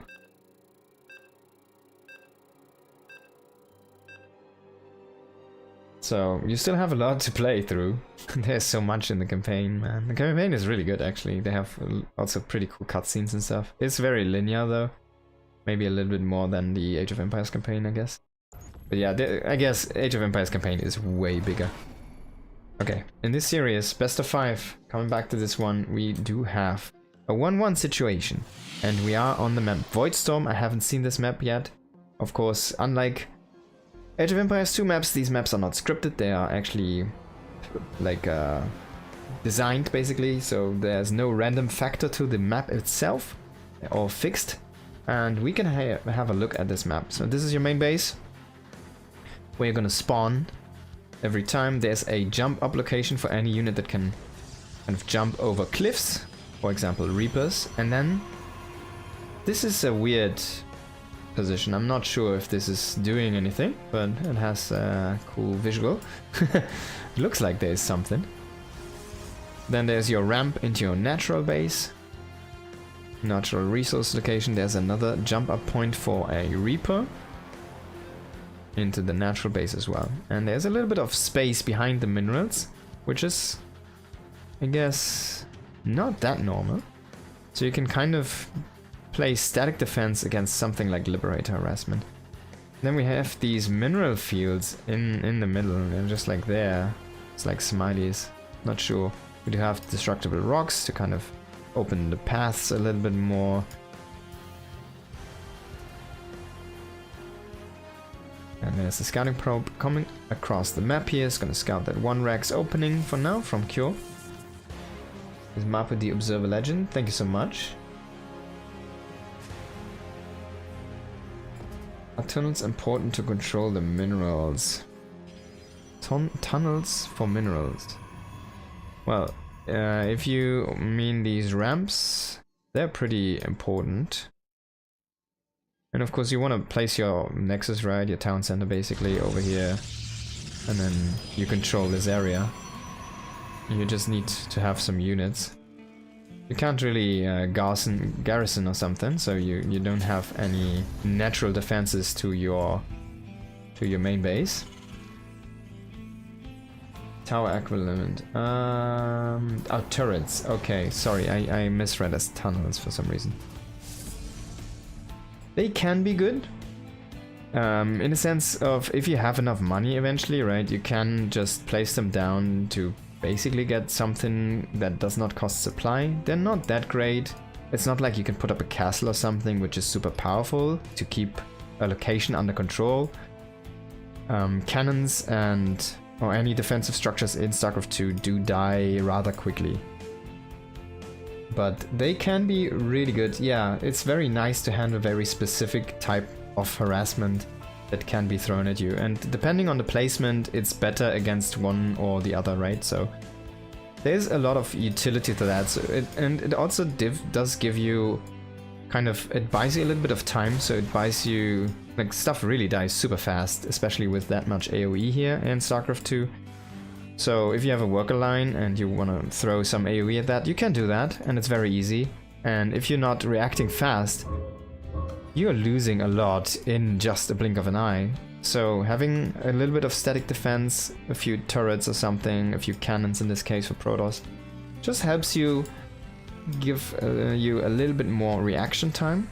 So you have a moment more to react to that harassment and pull away your workers, get them to safety, and be able to defend that harassment properly with some unit reinforcements. Now we do have a small harassment force coming in, and there's gonna be a split harass. We're gonna jump in with the Reapers here from the cliff into the mineral line. There's not that many probes yet, so he's not gonna find that much. He's gonna try to go into the main, and then he's gonna run in with the Hellions here. He's gonna split up his forces. Can he kill some workers? There is this shield battery, so we do have a defensive structure here already. It's a healing structure in that main base, and one in the natural as well. So that actually did do a lot of work. If you take a look at what was killed, only 2 workers did go down, and 1 Reaper from the harassment group that got killed off. So pretty good defense here by Zaun, and that was all to these shield batteries. They heal up these units so fast. It's really powerful in the early game. And if you skip on those, well, you're gonna lose a lot here in that moment. So pretty good defense here from Zaun. Very nicely done and good setup from him. On the other side we do see additional barracks come in right now. He's gonna probably go in some tank production. No, not yet. Really wants to have that for his barracks as fast as possible. We do have a Medivac in the north. It's gonna drop some Widow Mines. That's the rumored AoE. That doesn't really care about the shield batteries because they just one-shot the probes, even a cluster of probes, if they're stacked up nicely. You need to be very careful against those. So he's arresting right now here in the bottom, and at the same time dropping in the north. But a quick pull here away from Zaun is going to sacrifice 1 worker there for the rocket from the Widow Mine. And he does have Blink now, so can defuse the other mine. Just goes in with the Stalker, waits until the shot comes out, then he blinks before it connects with the unit, and he will literally take no damage. And the Widow Mine does have a cooldown on its shot, so you can kind of defuse them that way. Kyo's macroing up nicely behind this. Still has this kind of backstab here, roaming a little bit across the map. Still 2 Hellions and 2 Reapers, quite potent at killing probes. And it's of course also do have the splash damage. A Raven as well here, so quite harassment focused for Cure. It's gonna drop another Widowmine, doesn't really want to get it diffused, but unfortunately, oh, we do, I see, it's the physics that it's like underwater, right? So everything's kind of floating into space here.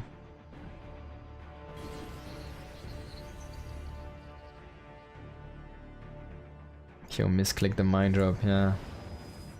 Things happen to the best of us.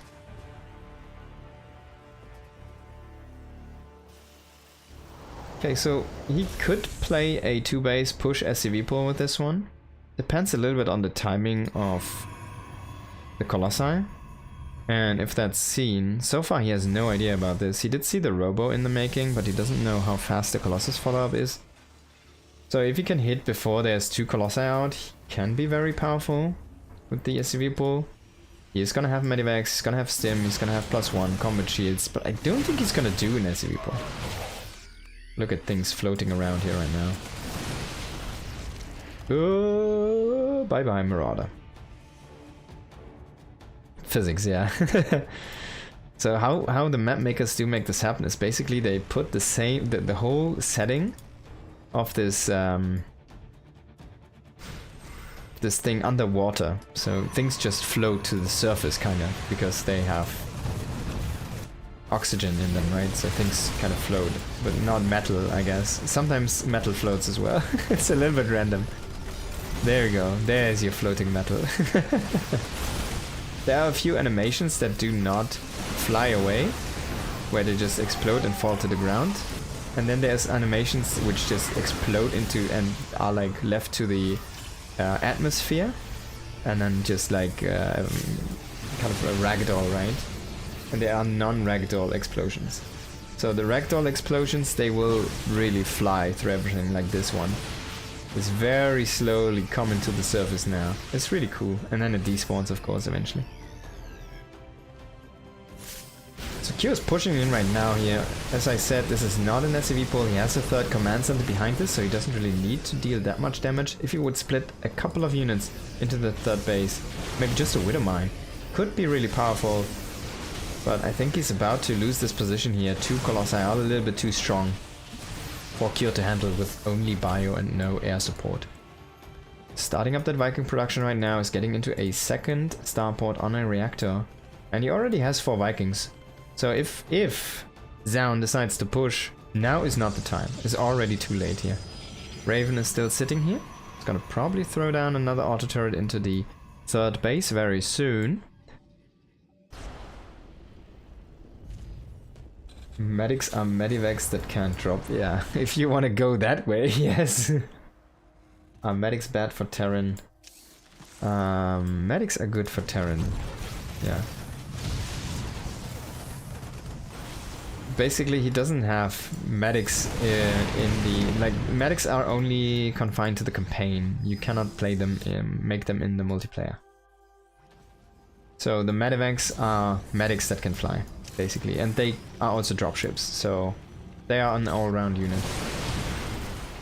But they are mechanical, so they cannot heal each other. So if you can kind of grind them down, they are rather expensive, 100 in minerals and gas. And they tend to fly in front of the army because they do not have an attack. So unless they are healing something right now, if not everything's healed up, they will kind of fly in front of the army and they will be easy to pick off and snipe with these stalker squads.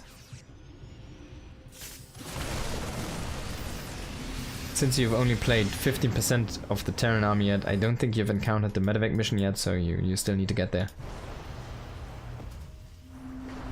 Yes, they do act as transport. You see these kind of we can show this in a little bit. He's gonna drop eventually again. So we already saw that earlier, but yeah, we will see this again. Now we do have a big fight here. He's killing these colossi actually. We're not gonna see this in this game. He was just powering through the army, and Zaun was a little bit all in because he didn't have a 4th base behind this. He didn't really have any upgrades going. He was just like, alright man, let's try to kill you. Not sure why he did never go up any more bases. I didn't see any reason why he felt it was necessary for him to stick to this. But Q just kind of smashed him, yeah indeed. That was pretty straightforward. Now, so far, Terrans are doing very good in this qualifier. Björn did win over Trigger in a TVP, and now Cure's up 2-1, the same that Björn was earlier in a TVP as well against Zaun. While on any given day, I'd say Trigger or Zaun is stronger than the other, and kind of goes the same for Cure and Björn, but maybe Cure's a tiny bit more consistent than Björn, which is crazy to say, but Cure was Mr. Inconsistency. But he looks like his bad level is so good at this point that he just doesn't look terrible anymore. He's so solid. It's insane. I think Cure and Björn both have winning records against each of them. 60-40, maybe, yeah. I'm not sure, but I can see that. That of course does include though a lot of old games as well. And Cure, all of those players have been playing for a very long time. Zaun, for example, used to be a player for SK Telecom. So he used to be a pro around, like, I think he already started playing in HOTS as well. Cure, of course, was playing from the beginning, Björn as well. And Cure and Björn peaked way earlier than those guys. Trigger just kind of came into peak form maybe the past 3 years, kind of, where he really started to make a name for himself. And he was also playing before that, and he needed to get that ramp up time as well.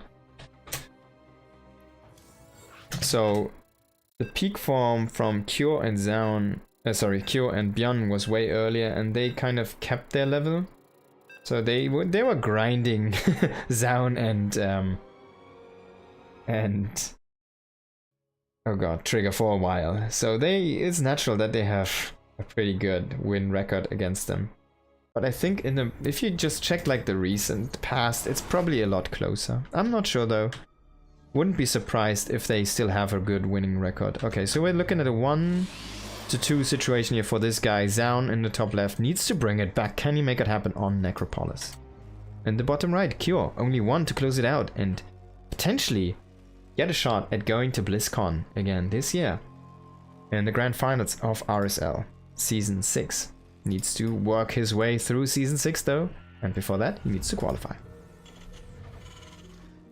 Q is like the innovation of modern SC2 for sure. That's a tough one. That's a tough one. I think Cure is maybe more the Maru of Heart of the Swarm. He's like the Terran's Terran, but Cure makes more mistakes than Innovation did, I feel like. Innovation was a little bit more robotic, a little bit more... He had more fail-safes as well, where Cure on any given day can kind of fall apart a little bit to himself and like his own skill. The players are not allowed to swap races, as we call them in StarCraft, exactly. There are only 3 races, there are no sub-civilizations or something, which is not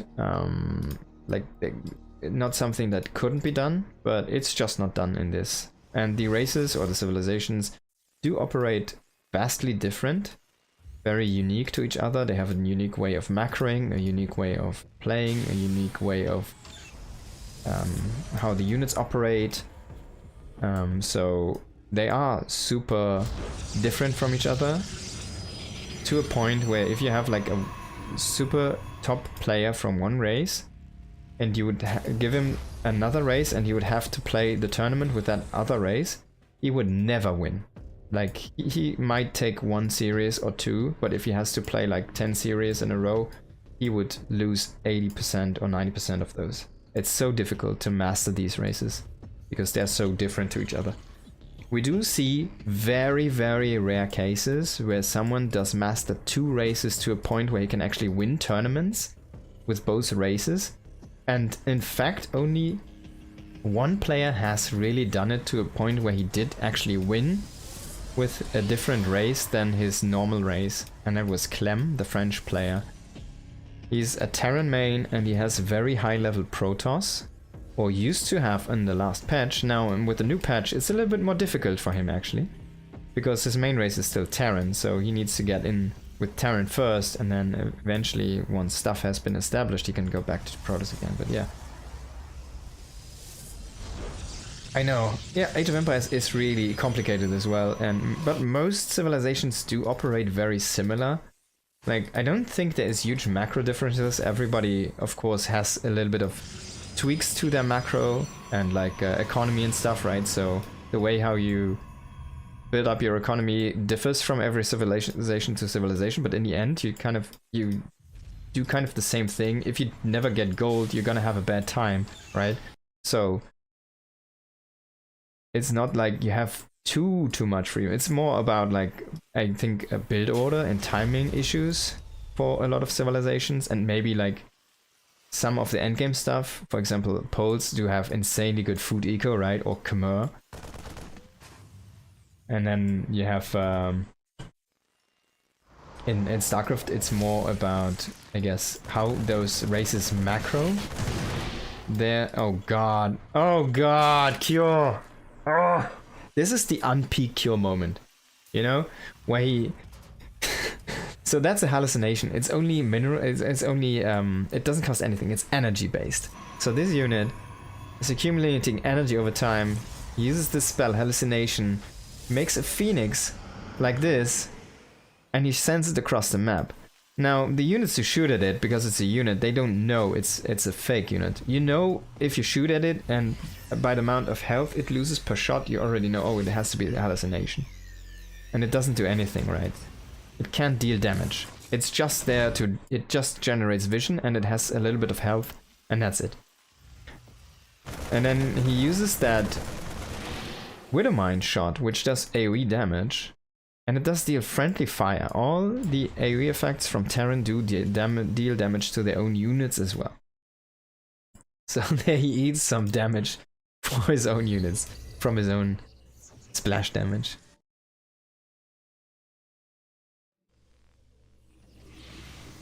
Alright.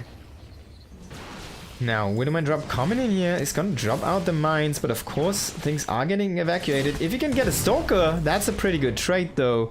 He does get one, and one more mine is down here. It's gonna get a probe. Medivac, oh, you did this, just see this, right? This was the dropship. It did drop out these small robots here, of course, the Widowmines. So, oh, it's gonna get killed. Oh, he saved it. But yeah, those are the Medivacs. They do everything for the Terran. It's the heart of the Terran, basically, of the Bio-Terran. It's a dropship. It does have a boost skill, which can be used every 14 seconds. Like this, it can boost its movement speed to then die in even a more crazy explosion. But it also can pick up units and drop units, and it can heal up units as well. So a very nice all-round unit, all in all. Definitely the core unit, the essential core unit for bio play with Terran. And even for mech, it is a very essential core unit. It doesn't have to be, but it can be, depending on the mech composition. Mech, of course, meaning you're not producing any biological units, you're just producing mechanical units. Tanks, Hellions, air units, Thors. You haven't seen one of those yet, I guess. There's a few of those mechanical units. The Widowmines, of course, which we did just see getting dropped, and do some harassment. He's gonna try to snipe the Observer. He does get it, and Zam was kind of waiting for that moment. He was trying to pounce on these Marines, but a tiny bit too slow there. Stim halfway done. We still have a big size of these Marines, and he's starting to push already out a little bit. Oh, he's trying to get a shot. If you can get a triple shot, there we go. He gets one Stalker there for free. Really nice bait in there with a Marine. He did lose the Marine, I think, but he does get the Stalker Eco. Never want to trade a Stalker for a Marine. It's very expensive. For base number 4 here, common online for Zaun. Where's the music, by the way? Like, what the F? There's no music, right?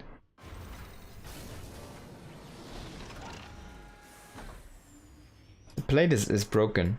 Okay, I'm gonna open the message log, the options, and we're gonna go to sound. It is on. Let's just go all, I guess. Can we get music, please? Blizzard? Is this like a track that's broken? It gets stuck sometimes. Oh, come on, man.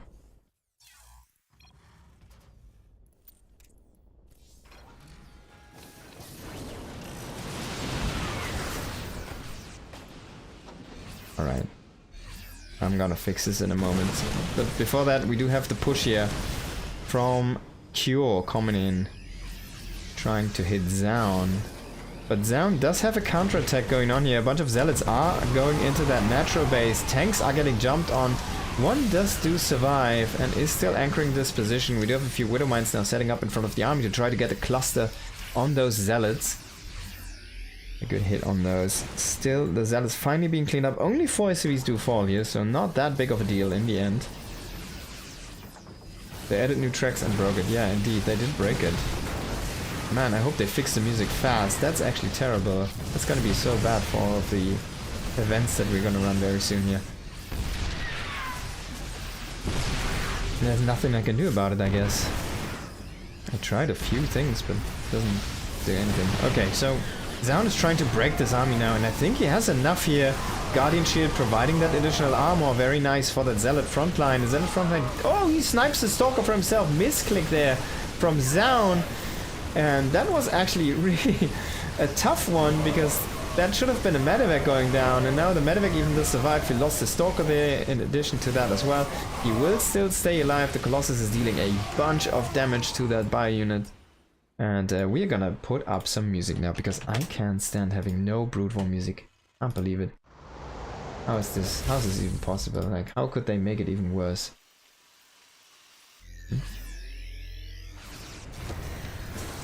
Oh, it's taking some time. There we are. We're just gonna disable the music in-game now, and we're gonna have this here.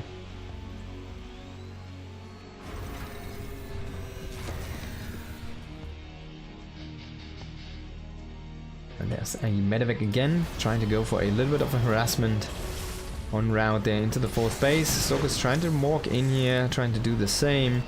Yeah, scouting out what's going on. One zealot has been warped in here. One zealot to try to ravage the economy. It's not like one knight. I mean, he does 3-shot them. It's maybe like one knight. It's like one knight in the late game. It can do a lot, but only if it's left alone. Medevac does get picked off. Maybe he gets a good shot. If he can get the sentry, that's a good target there. A little bit of a mistake here by Zaun. In the end, good recycle there by Cure. For that Widow Mine, getting some insane value. +2 common on here. Upgrades also not that fast for Zaun. Is he only working with warp gates again? Yes, we do not have any gateways. And I think he's going into a second robo, so he wants to amp that production. Man, I was missing that music. How long was that gone? Oh, he sees the Zealot, but the Zealot also sees the Vikings. He sends a Marauder at 2, like, oh man, that's a lot for one Zealot. Now, of course, the sensor turret allows him to see these, but he doesn't exactly know what it is. He loses a Viking, I think, maybe a medevac, but he does snipe a Stalker in return. So, okay trade here. Or Cure is getting that Ghost Academy up, is getting 3 more barracks out, and he has a 4th command center on the way as well, about to be finished. 5th base for Zaun, base number 6 on the way here. And both players are looking to go into a very heavy macro game. I want to see more emphasis on the forges here for Zaun. He has finally the 2nd forge up and running. He's starting to chrono boost them now. I want to see him really ramp up those upgrades in pace, because right now he's quite far behind in that upgrade department. He will finish his +2 damage before Cure's weapons are gonna finish here. But that's just now, after Cure was up a little bit there for the upgrades. Never feels good when you're behind as the Protoss in upgrade. It feels really good when you're ahead though.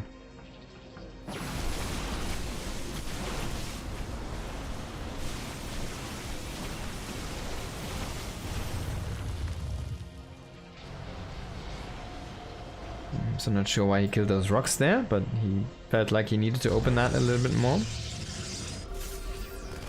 And there's that one Zealot that was kind of blocking this area here. 4th base getting established now for Cure. His 2-2 is about to finish, and there is only 2-1 for Zaun. No, not even 2-1. It's only +2. So that's a lot of damage that these bio units are going to be dealing to the Protoss army. +2 now. If you can get the engage going, look at how fast these Zealots actually go down there in health. Usually they're unkillable. It feels like they're unkillable. Oh, it's gonna sacrifice a disruptor shot for that. And a few Zealots running in. That's a really good setup though. Bunker is not gonna be enough. No depots in front of that one to block it. War Prism still strong. Those are the things that make Protoss players strong. These harassment forces, which are very difficult to dispose of. Oh, he does find the pylon. But a huge Zealot Warpin is gonna swing the battle, at least for now. And on the other side, we still do see the harassment here. The third base is cleaned up, but the main base is still under threat. And the main bio army did get overstimmed at this point here. Needs to heal up at first before it can actually commit to a chase or a fight. Trying to kill whatever you can, but so far the Zealots are just not high enough in number to really get that damage done. And it's the first drop into the main from our blue Protoss player here.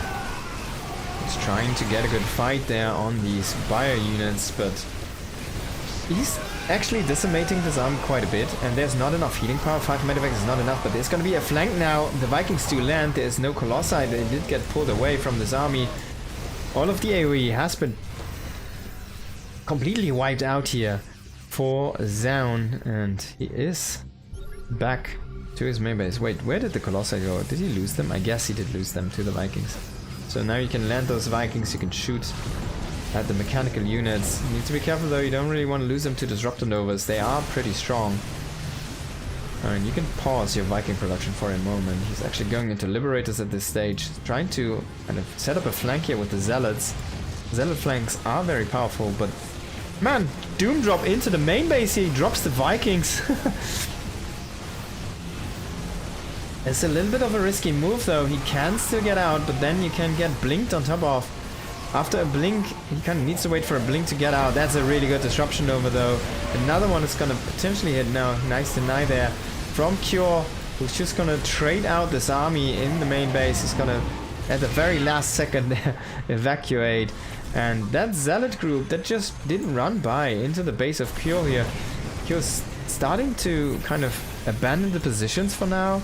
But he has a good Liberator setup here. Of course, you can't really hit air with these Zealots, so no way to clear out these Liberators. And they do have a very stationary role there in defending that area.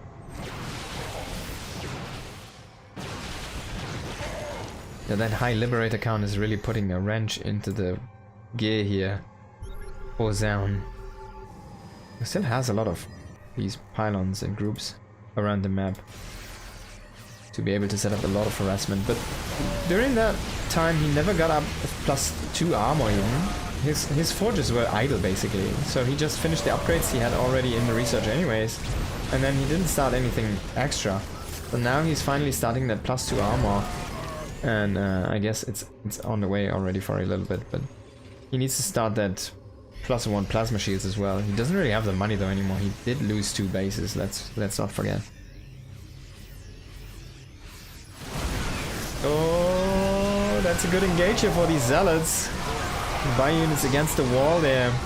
Might have want to cancel that command center to save some of those ghosts. Maybe pick them up as well with the medevac. In the end, he does still get a good trade there for himself.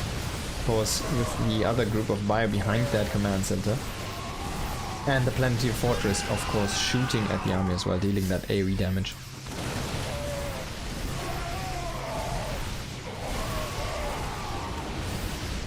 The game was more fun before Widowmines. Yeah, a lot of people say that. I actually also feel that way, and I think so. We had that one time where we played Wings of Liberty on the latest balance, which was already pre-patch balance, so it's not the greatest balance for Wings of Liberty, but we did play that, and it was so fun to watch that. It was insane.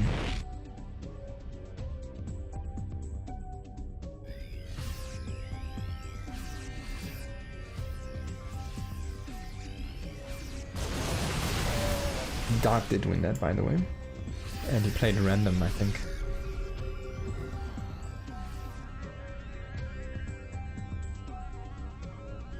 But yeah, of course that was only a cup. There was no other super big high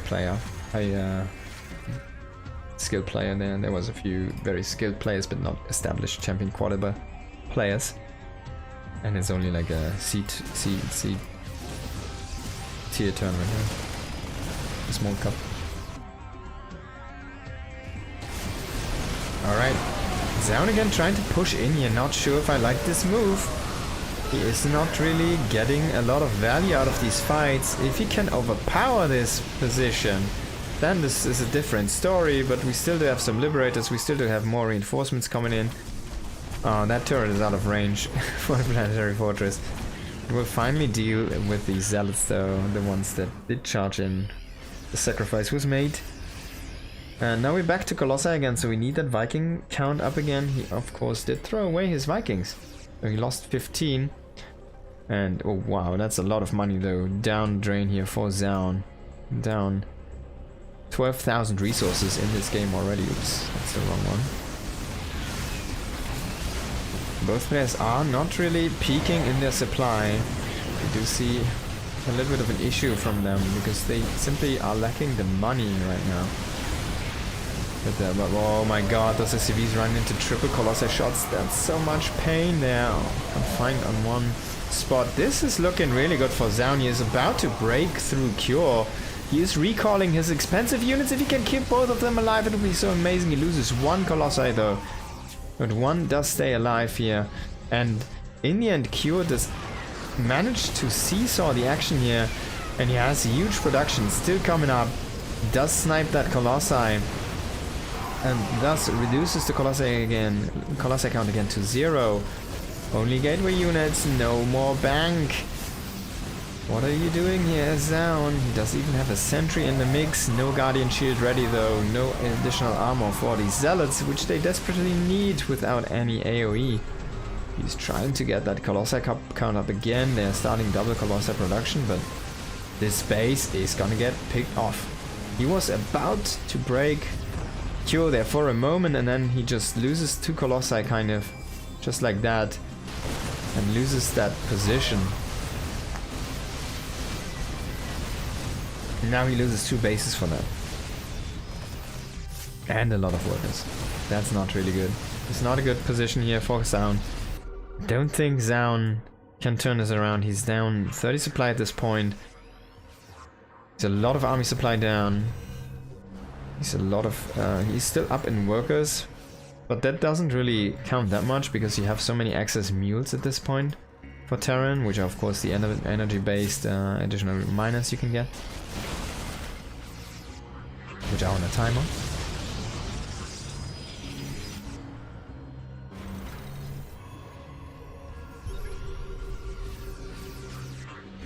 Okay, in these late game scenarios, the Terran army is always so scary. EMPs now as well here. Still enough Vikings to deal with these Colossi. He needs to focus though on one. Wants to kill them. The Stalkers are doing a good job trying to prevent the Vikings from actually finishing off these Colossi, but the Vikings now do have +3 ship weapons. They pack a punch here against these Colossi. They actually deal so much damage. Let's have a quick look here. 17 against armor, and they have 2 attacks. That's what? 34 damage against these Colossi, which are armored of course. But they do have +3 armor, so they have 4 armor, so that's a double reduce again. That's 8 reduction. It's kind of crazy, man. That bonus completely gets nullified. Where's the Viking? Oh, there's one zealot harassing these mules.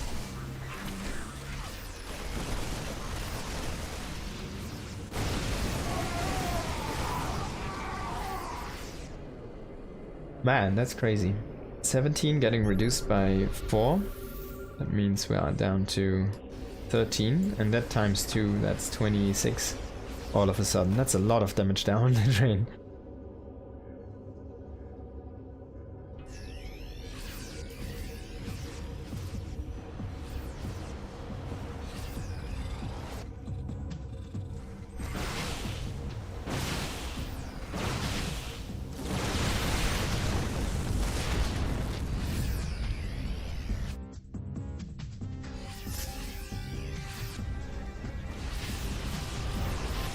Mules are the workhorse for Terran economy, yeah.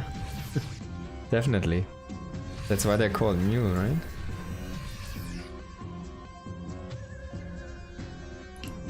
So Cure is though on his last leg here in the economy. He's starting to establish these two bases. If he can keep them, that would be great for him. And he would have a good shot in this game still, but we're starting to run out of map here. And in the end, I think if we take a look at the units lost, it's not that drastically in favor here of Cure. And of course he has a lot of resources tied up in facilities and buildings. If you look at the building count, right? That's something where basically the infrastructure is where Terran has to just invest more money in. So they naturally end up with less money for their units, which means that they need to be more efficient with their units, because they kind of need to make up for it somewhere. He's not gonna get these medevacs, so they can drop into the main base here as well. A nice recall is gonna prevent them from doing any harm. What did he recall? 4 zealots, that's kind of funny. Oh, disruptors, they did get a good Nova, but in the end all of them will die, as well as these Colossi. Ah, all of that AoE again gone.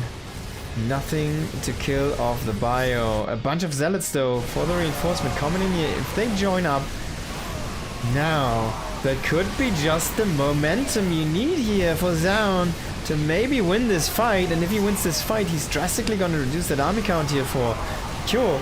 That means, oh my god, man, that bio is so strong. That bio is so strong. Medivacs reinforcing here just for the additional healing. It's so powerful. He still has a few bio units here as well. He's killing probes as well. Starting to work on the pylons, on the infrastructure. And GG is called. Cure is gonna be qualifying here, ladies and gentlemen. What a game, man. Wow, good stim, yeah. Good skill to have. Press that T. What a game. Cure and Bjorn are gonna make it through. Pretty good fights from our Protoss players, I wanna say.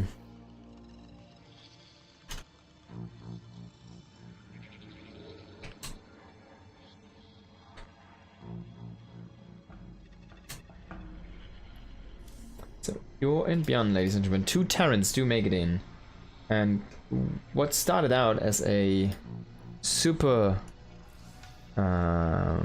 Protoss heavy on Korea, a super Protoss heavy season or tournament now is becoming very Protoss thin and light. Kind of painful watching the Protoss players bleed out trying to play Disruptor Colo. Yeah, not sure if I never liked the Disruptor, but not sure if that's really the way to go. I mean, 10 less damage on Storm is a big deal, but completely dismissing that is maybe a little bit too much. That unit, right?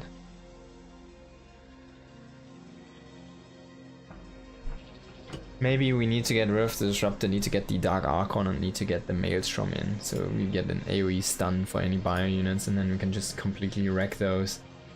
Maybe that's a little bit too powerful. We don't know. Okay, so we're gonna run that Pigasaur Cup in just a moment. And we still need to finish off the series from Solar against Bjorn, which was 2-0 for Solar. It's also a best of 5. The remaining Protoss players will be hunted down and defeated. Nice.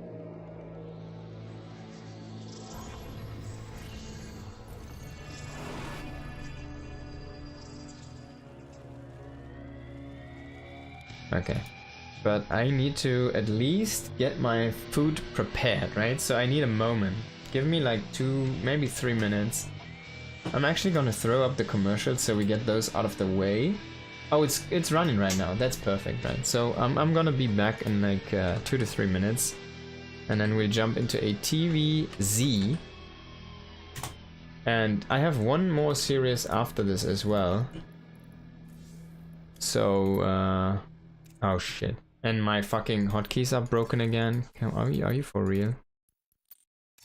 Yeah, how do they mess this up? Like, how does this work even? Whenever that's why I stopped playing, because my hotkeys would always break.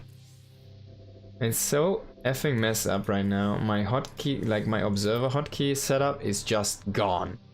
It's gone. For some reason it just copy pasted this hotkey setup I had for player, for standard, it just copied it into my observer. Bam, it's gone. So now I need to completely... Oh, fuck.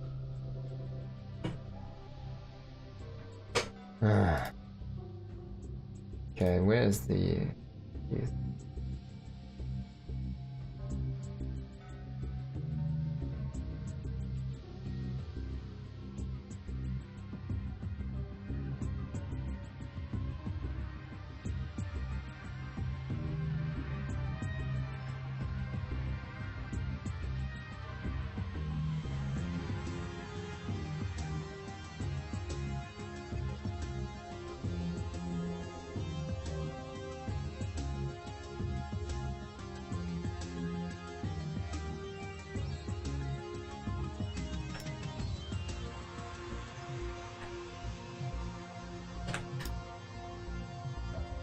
Okay.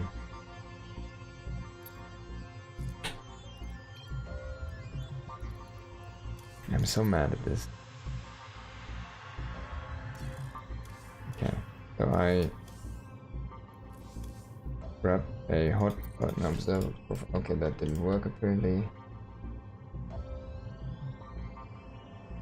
Where is my fucking hotkey now? Oh, it's just gone now. Oh, that's rich. So I think this one should probably have my observer hotkey. Maybe. Let's have a quick look. Yeah. So that's funny. Just gonna back this up, I guess. Call it actual ops. Okay. Let's do a quick control check here.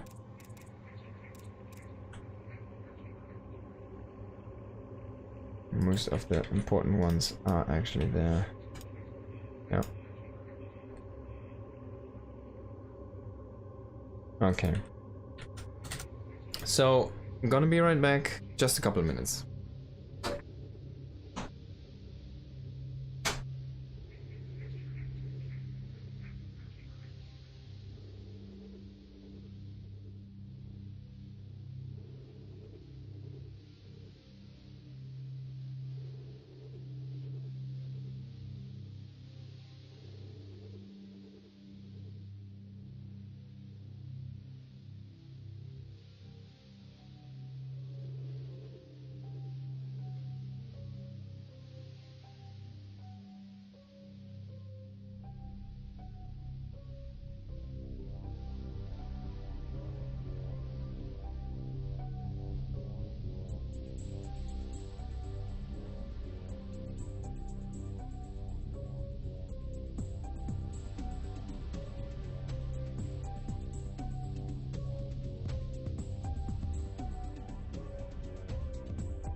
Alright, we're back. Let's jump into this game here. And it's gonna be a TVZ from last week, but it's still good. I hope it's good. It looked really good so far. We did see this guy here already earlier. Solar, he did manage to take 2 maps and is up now 2-0 against this dude in the top left. So he needs to come back here in this best of 9. No, best of 5. There we go. Okay. So yeah, Björn, can you bring it back? I hope the hotkeys are not completely messed up. I think it should be fine.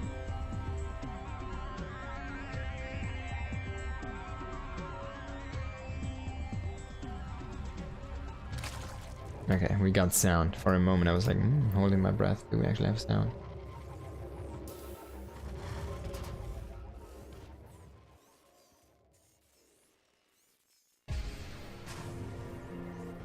Okay, so by the way, if you guys were wondering, the RSL format, it's not decided yet, but apparently a reset will be very difficult to do because of the scheduling, of course, for the main stage, which makes sense, or the stage stuff, right? They're gonna be playing on the stage there on BlizzCon. That means a reset is probably gonna be very difficult to manage. And yeah, the only information I got so far is it's still undecided what kind of format they're going to do there. It's going to be a best of 7. it could even be a little bit different. It could be like a best of 9. It could be best of 7 or best of 9, where the upper bracket person already has like a map win, right? So essentially the last map is not going to be played. So I kind of would like that, actually, you know, like a best of 9 with 1 map advantage. A best of 7 with 1 map advantage feels a little bit weak, but yeah, I think that's pretty cool. Maybe they're fixed on the best of 7 or something, I'm not sure. But yeah, they're still deciding on what actual format they're going to be using for that BlizzCon stage. And of course, if you have a stage which you're kind of renting, not really, right? But they're in like some kind of agreement, of course. Maybe they're even paying money or something to be there, I'm not sure. But well, so essentially what happens is they are renting the equipment, or they're like borrowing that and borrowing the stage, and they will be able to have that tournament run there in front of that audience at BlizzCon, which is gonna be cool from RSL, right? It's been a while since we've had something at BlizzCon for StarCraft 2, and then we have 2 even. That's really cool. So yeah, I really dig that one. Now, of course, it also does limit you in even if you had that freedom before as the tournament organizer. Hey, what do you want to do for formats and stuff? If it's online, it's completely free and up to you. It only kind of depletes your own time, that's it. But if you're on that stage, well, that's a lot of cost that does come along per minute, basically, that you're generating there. So you kind of need to account, you need to have like a rough plan, and you cannot just do everything freely as you want. So there are some limitations. That means we will have probably a different format than the last season. And there have been a lot of things against these resets recently. Like, I'm not a huge fan myself. I used to think, hey, actually that's the fairest way. But then, now I'm like, actually after seeing it a few times, having it kind of lived through it a few times myself, I'm not a big fan anymore, I have to say. I don't really like this style. It feels very off. Also for the viewers, like, why the one guy wins 4 times, the other guy wins 2 times. Why is he the guy that wins 2 times the champion? It's difficult in an upper bracket, lower bracket thing. And I hated on the map advantage thing before. But at this point, I'm almost like, yeah, let's just do map +1 map win. I mean, having no advantage from the winner's bracket is a little bit meh, right? You get an advantage maybe in the map vetoes, and that's it. That's very, very, very minor. And the other guy like could lose once and then he's still in and then still gonna just win, yeah. The +1 map, I'm not the huge fan, but I like that being an advantage there. And I feel with a best of 9 format, for example, a +1 could be pretty good. Because usually best of 7s can be really powerful and close, if it's 4-3, for example. But they can also be washes, and if it's 4-2, it doesn't really feel close anymore. At least not that close. It can be, like we did have one, but yeah, like best of 9s, 5-3 or something. It's very, very difficult. Like, even though like a 3 to in a best of 5, right? 3 maps is pretty big, but then of course 5 maps also. I'm not sure. I'm a little bit torn about this still. But definitely I'm kind of going against the reset policy recently. I feel like that's not really what we intended for it to be, and I think we should probably abandon the idea eventually in favor of trying something else at least. A very nice deny here on that creep for Bjorn with those Hellions. He's doing very well for himself. But Solar going into Le Spire. That's the first time he's unpacking that Spire package.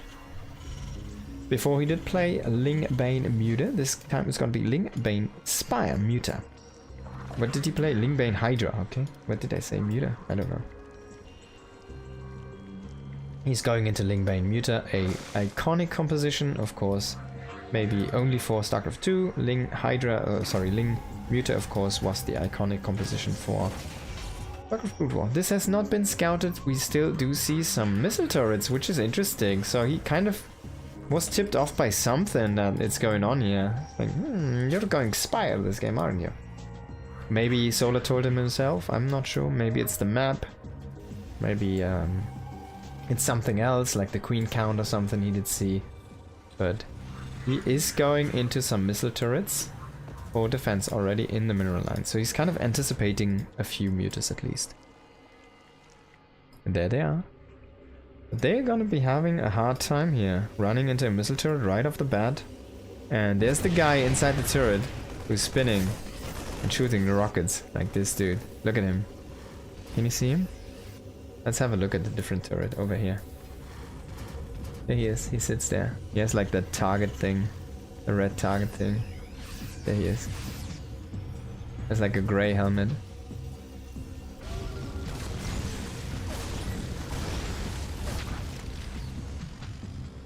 Do you want to sit in a turret and spin all day? Would you be up for that? Like constant spinning? I don't know. Not sure if I could do that. Then he goes to spinning again. Like, is there a coffee break or something on those? They don't even give you food, yeah, right? It costs 0 supply. That's true. It's a building, he can make as many as he wants. It's the only unit structure, the unit that can't move, which is essentially structure and doesn't cost any supply. So it's like a visual, actual living being. That's a little bit rough. And visual, that makes more sense. Which does not cost supply. Nice snipe on the SCV there. Let's get out with all the mutas, so he will regen that health. 1-1 upgrades. Actually, should be starting the carapace. Doesn't really have the money right now for it.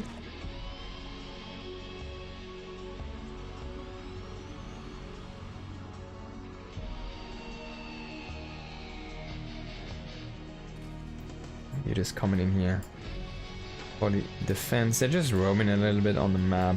Very defensive play from both players so far. A Thor on the way. Thor is here. There we go. Mechanical Master class super weapon. It's gonna be good against that flock of mutas. There's 18 mutas against 1 Thor. That should be the math that we're looking at here. If we get a couple turrets with that Thor especially. And it's gonna pop here just at the right moment, it seems like. If Solar decides to go in, try to arrest the space, he's gonna hit a Thor shot. But I think he's just going into the mains. Unfortunately, Thor's a little bit off. A few Marines here. Gonna snipe the first muta. Needs to be careful, man. Those mutas are very flimsy. Nice snipe on this base. Ling Bane coming for the reinforce though. I'm gonna push off that Terran group from that creep. And in the north, everything out of position now. A nice attempt at sniping the space here. Widow Mines dealing some friendly fire is not really what you're looking for. And now the mutas, if they come back at the right moment, could pick off these medevacs. They're going for the 1 medevac in the south first though. And they will kill off the medevac. I guess the units first and then the medevac. Yeah, thank you for tuning in. I hope you had a good time. I hope you learned something for your own game. And yeah. Make sure to tune in again, yeah? Only 2 times a week though, unfortunately. Tomorrow though, is going to be another one. But yeah, if you haven't yet, make sure to follow the YouTube as well here, Mapu, not the Brood War one, but Mapu Gaming one. That's going to be the one where all the StarCraft 2 stuff is being uploaded. Daily content uploaded. Thank you so much. Very much appreciated. Hope you have a good one. Alright, so now we have the Thor here pushing with the bio. If he can get some good Bane connections, he can definitely decimate this army, but needs to be careful. He sees the Thor, he sees the move out, he's like, alright man, I can push with the mutas first. He's gonna lose the hatchery though, no cancel.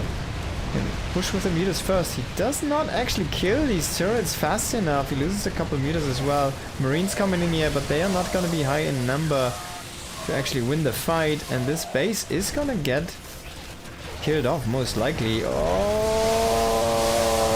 it's on creep, so it wasn't the worst. But that was a bad position for those Banes. Oh, double Widow Mine. That could be huge. Oh, yes. One shot. So not the big double shot, but one good connect there on the mutas is gonna detour those. And Ultralisk Cavern time. Okay, so good action here from Björn. He kind of kills this base, still has a forward position. He keeps this one alive. He loses a bunch of workers and units, but that's fine. He's still maxed. He's still at 80 SCVs. He's at 2-2 on the bio. He gets 3-3 right now. And he's pushing in with the army now. I'm not sure if you really want to walk on creep here right now with this flimsy of a ball of bio. You need to wait for the reinforce maybe. Even the double Thor being under threat here. One Thor did go down. It's only Thor and Marine. And there's not that much anti-baneling. There's not really any Widow Mines really. So that's gonna be a tough fight here for Björn. If he ever steps on creep, he's gonna have a really bad time. Not sure if that army is enough here in the south. Maybe he chased the mutas a little bit too far. He's gonna try to evacuate, but that's 3 picks now. Just gonna stay under it with the links, and he's gonna kill everything and every last of those Terran units. Big medevac fleet here. We do see that command center going over to establish another base here for Björn. 5 bases. And did reset up the turrets on this base. He's kind of losing these Thors to links. Yeah, no AoE is really hurting him there. Nice Widow Mine shots though into the cluster of mutas. But he only has some defensive Widow Mines, that's all. He's losing some medevacs at this point. Björn is not really moving his army correctly. He's not really making the correct units, it seems like. He's not kind of utilizing the correct units to fight where he needs to utilize them. Okay, so this drop is going to be nice, but is it actually going to be enough here? They are not stimmed, these Marines, and they're running into an Ultralisk right now. They're going to be dropped here on the high ground, on the main base, but Muta's already moving in for the killing move, and they will clean this up completely. He's still remaking more Mutas. And yeah, I mean, the only saving grace for this base right now is that it's still unscouted, but if this is ever seen, it's gonna be an easy pick here for Solar.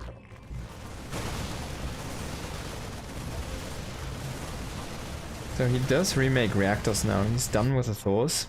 He never really got a good connection on the cluster. He's done with the Thors. He's just going into mass Widow Mines now.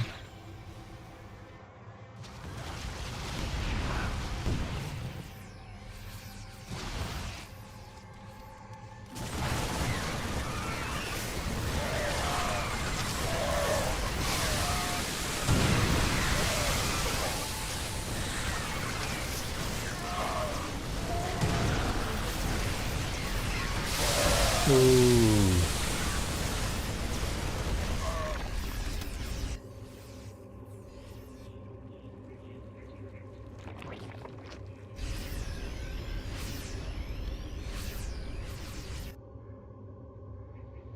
Yeah, I can't see Solar getting broken here anytime soon. He's expanding more and more. He's pushing out the creep, even though the creep has been slowed down quite considerably here. It's starting to grow out again. And now we do have the Ultralisks. They're almost fully upgraded. Only missing that +3 attack. And we do see actually really good upgrades on those mutas as well. +2 carapace, 2/2 mutas are very powerful. So if it ever comes to any kind of Broodlord plays, like 3/3 Broodlords, you usually never see them, but they're gonna be so hard to deal with. Man, 3/3 Broodlords are insanely strong. They scale really good.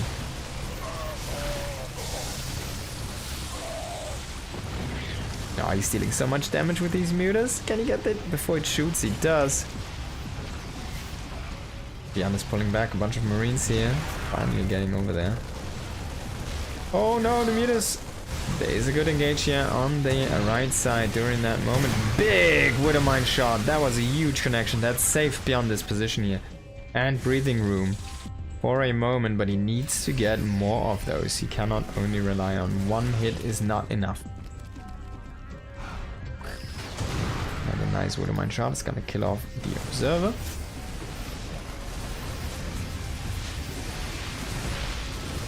Oh, that poor queen. She was trying so hard to give birth to the tumor there that she just got killed out. And yeah, the tumor got killed off as well. A Ling Muta run by a Thor and a Widowmine connecting on the same target, so not the biggest AoE damage there, unfortunately, on the cluster of Muta. As the Thor shot was a little bit slower than a missile from the Widowmine. Man, he's actually going for +3 attack. I wonder if he ever gets up to a Greater Spire. It's gonna be the unkillable Brood Lords. 5 commands, and this Björn is starting to deplete his bank in favor of that additional money income. Money sink.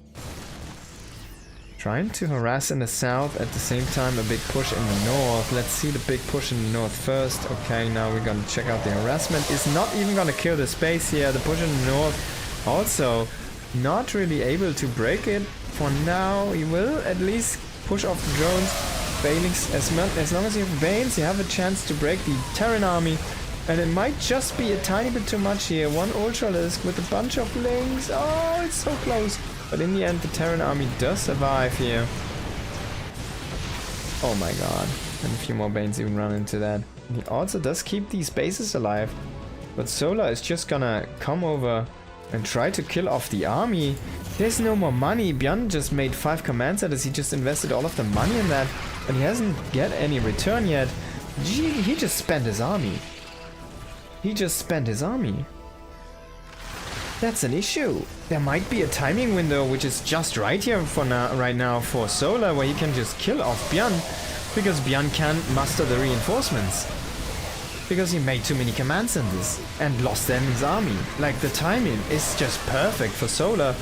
Björn is starting to run out of units here, even though he's doing some nice focus fire. All the Banes in that mineral line! Oh, another good connection there. And look at this base as well. That's already inside the production lines here.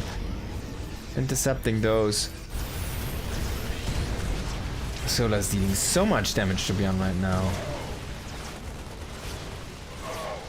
GG's called. Solar does get the victory. That's the best of 5 for you. GG, well played here by Solar. And I have one more series after this. It's gonna be Solar against Clem, but I actually need to have some food now. It's already we're almost at 3 PM here.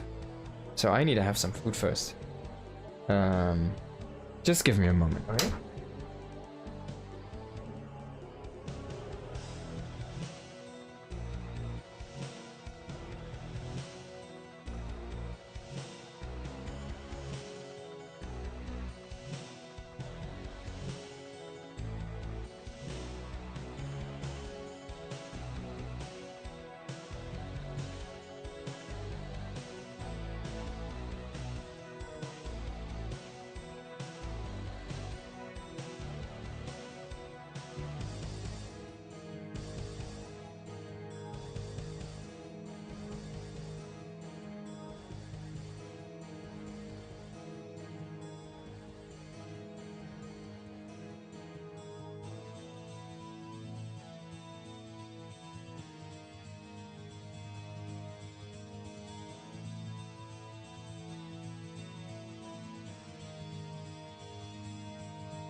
Yeah, I know. It is almost 3 p.m. man. If you haven't had food yet, it is almost 3 p.m. That's what it feels like.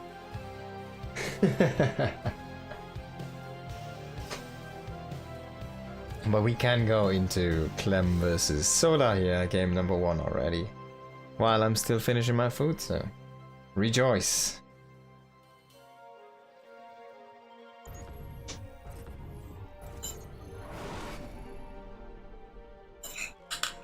Okay, 1 second.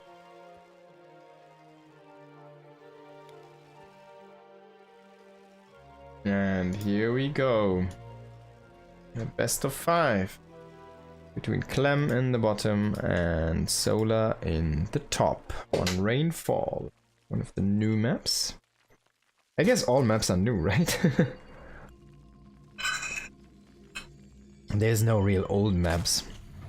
At least not in this pool.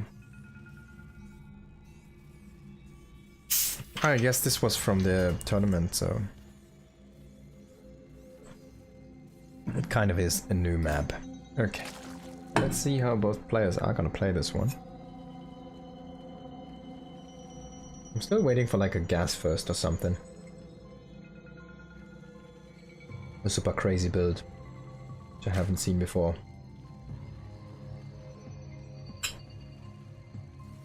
Something that's only possible because of the worker start. It would be so cool. But so far, no one's digging it.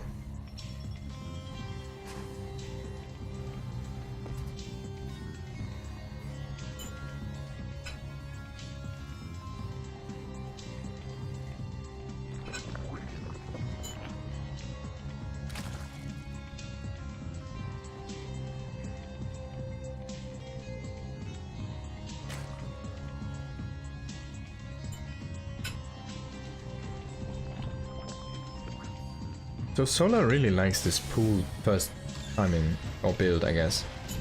Very interesting to see. A very safe opening, I guess.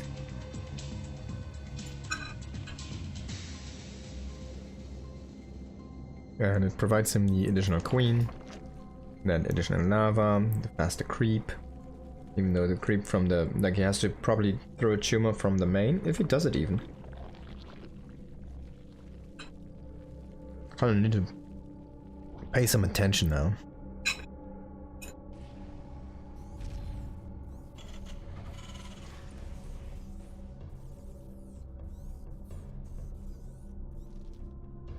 I think he's gonna inject first, of course. Alright, I'm just gonna put up the game. I'm gonna be a little bit silent so I can actually finish some food and then we can go cast.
Alright guys, finished the food, so there we go.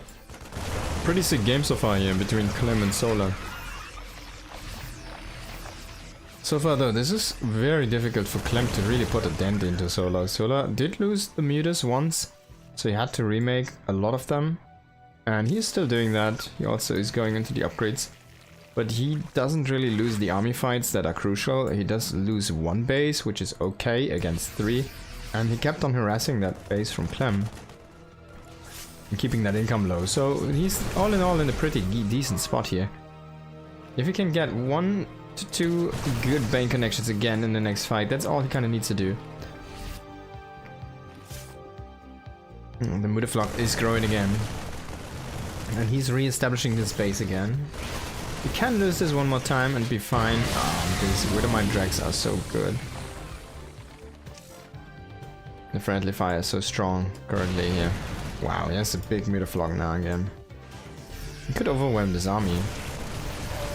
Clem does get a very unexpected pick-off here on a base for Solar, so that throws Solar back quite a bit. If he loses the space as well, he will be in a difficult spot here. But if you can get the army, sometimes all you need to do... He has so many Banelings, man. He still has so many, 27 Banelings still. And only one Medivac does survive here. From the top army. That's kind of the power of the Muta. It really does prevent the Terran from recycling much of their army at all. But they're always really committed, and one turret is not going to be enough here. Banes as well as Lynx coming in, friendly fire again there, and on the other side, can Clem break him? Maybe, but maybe there's a little bit too much still here for Solar. It's pretty good split up between those units, like the Banes, nicely mixed with some Zerglings so that don't clumped up like crazy. Oh, can you get a shot now?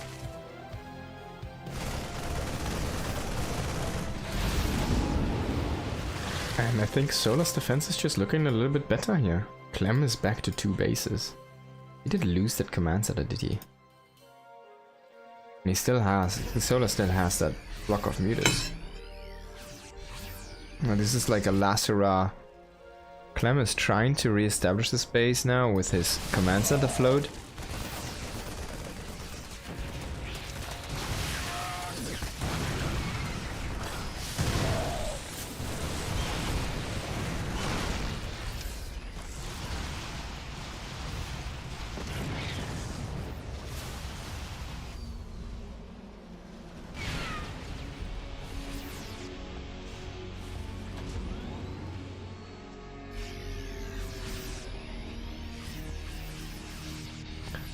But the mutas are not really allowing this. There's a Thor now chasing these mutas, but he can kill the Medivac and then he can kill the Thor magic boxing on top.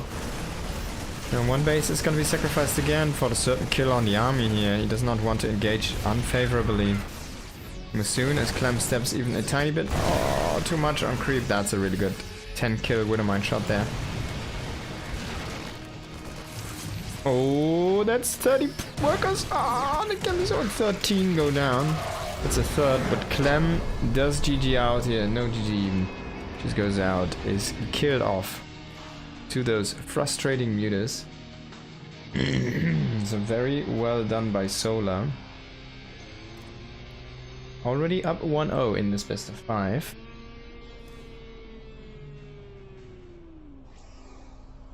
Ah.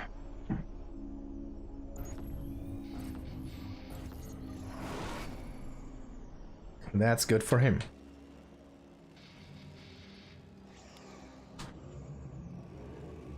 Alright, in the bottom left we do have Clem. In the top right, it is Solar.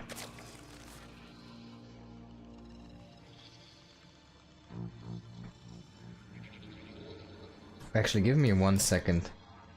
It's gonna set up the dishwasher. 1 moment.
Alright.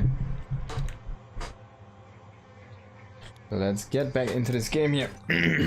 Solar, of course. Against the French Wonderkind.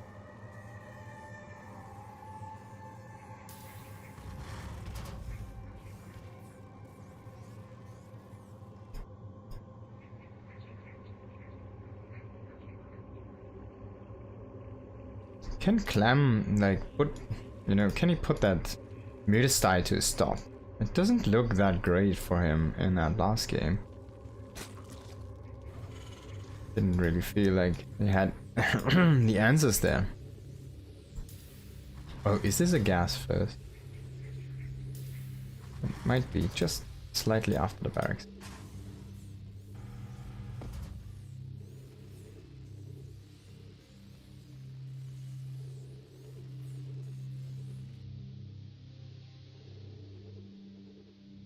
It also looks like the debris, just different, like a Protoss thing.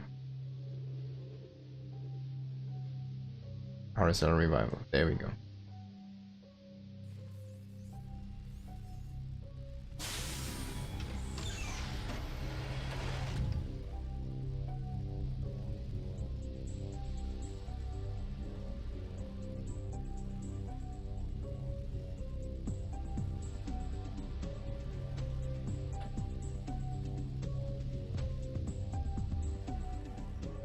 Alright. So Clem is gonna go for that low ground expand here. He's gonna go for a Reaper. Very standard, of course. Every timing is a little bit different now. The different patch. On the other side we do see the hatchery go down here for Solar, and he likes that pool opening first. Pool first into hatchery, into gas. A pretty late gas for Azurk here. I wonder if there are any kind of cheeses that did open up now with the economy change that Zerg can play in the super early game with taking a very straightforward super gas and then, I don't know, pool into gas into something, or gas into pool into something.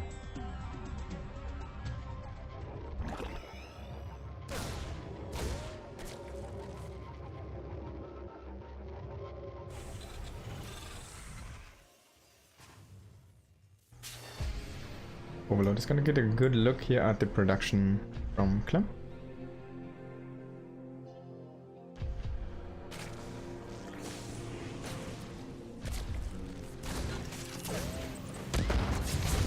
And Clem seems to prefer a 2 Reaper style these days.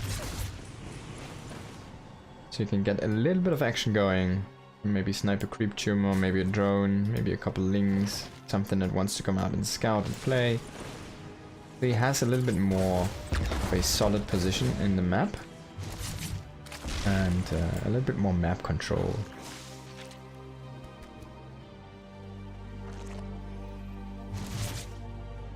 Ooh, shoots the rocks there for a moment. So Clem wants to kill a queen. Of course he won't be able to get that this one, or now, but if he comes back later and it's not going to be transfused, maybe there's an opening.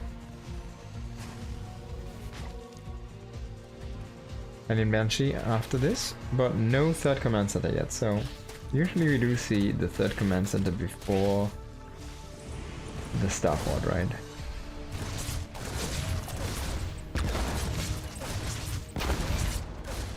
Oh, he's running in with a few Hellions. Same time. He's microing those Reapers. Can he get a few shots? Oh, that's a beautiful evolution chamber block here. From Solar, even trapping these Hellions kind of, they commit so hard. Oh, but that's a good shot. 3 only is not great, and he loses all of that force.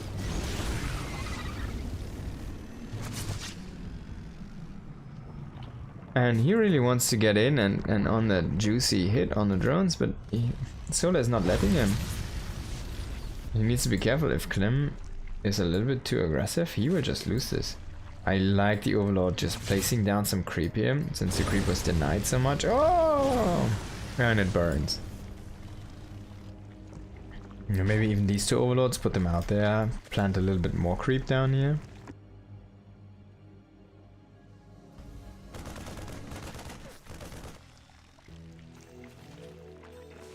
I must say, I have played this matchup on this map before, and it feels a little bit difficult. It feels very open in the middle, but it's not unwinnable from my perspective, so I wonder how Clem is gonna see this one, and how Solar wants to play this one.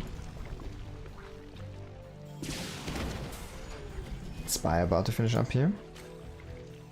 We're actually gonna put down a Spine Crawler now. Solar doesn't seem to be defended against this Hellbat push.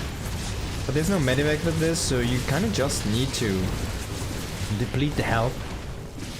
And eventually that's gonna all go down. I mean, he kills 3 right now. That's a lot of DPS down the drain. The Banshee is on the drones now. We do see a little bit of a counterattack. A few links did make their way in. And that's a bland mistake here from Clem. There's not much to say. Positive for him. That should have been a race depot. And that should have been no SCV skilled.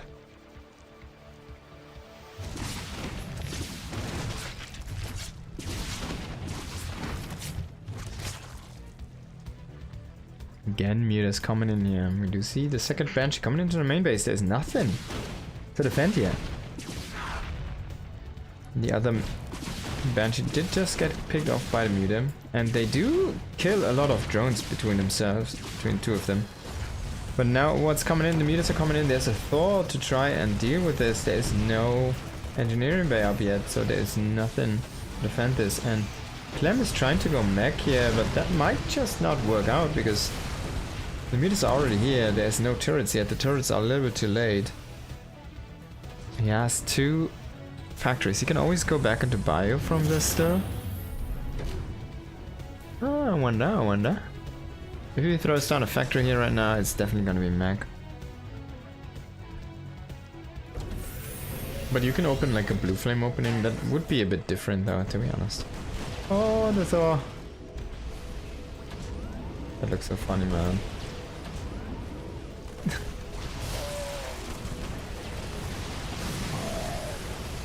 There's a second Thor now shooting from down under, and then we have the one up here. He's trying to chase down the Mutas. Oh, that's a nice pickup micro. He still doesn't get one, and until you don't kill them, they're basically invincible because they do regen so fast. He's still chasing them with the Thor. This is so funny. Oh my god, he's so good at this. But they already regen so much. He still gets one. He gets almost a second one. No more boost here. I think the Mutas are a little bit too far away. That's so cool. A Thor drop chasing the Mutas. High speed Thor chase.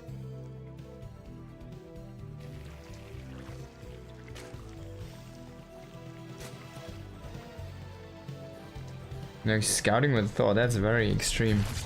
Very dangerous. We do see a roach transition here from Solar, but I mean, Clem is going mech, so this is the correct call. It's not really what Solar intended to do, I think, but he is a very good Roach player, Roach Ravager player, so I'm quite confident in his capabilities of trying to deal with this correctly. Oh, he doesn't have the AoE. Oh.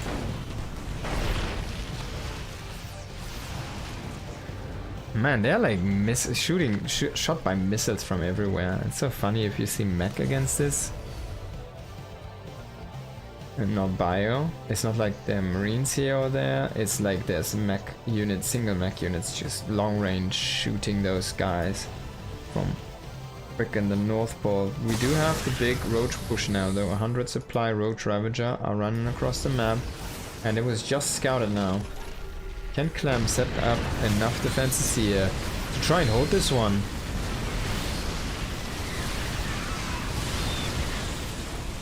Oh, SCVs are being pulled into the fight. There's not enough tanks really. He made maybe too many Thors. But maybe you can just stabilize. Ah, nah. He tried to mass repair the Thor, but that didn't turn out well. Roach is a little bit too powerful. in their focus fire. Thor's just so big, so a lot of roaches can just really focus those down.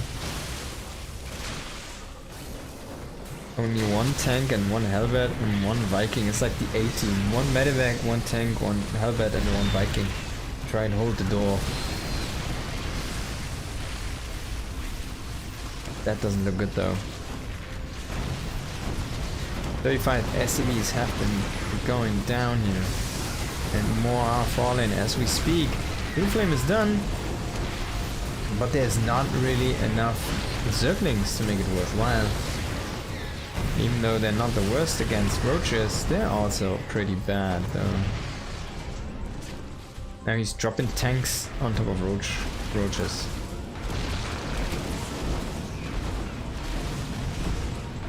Oh my god, he's like invincible. That's so funny. That was insane micro, by the way. Like, try to do that. I bet you everybody watching right now would have at least red tanks, or maybe them even both get killed off.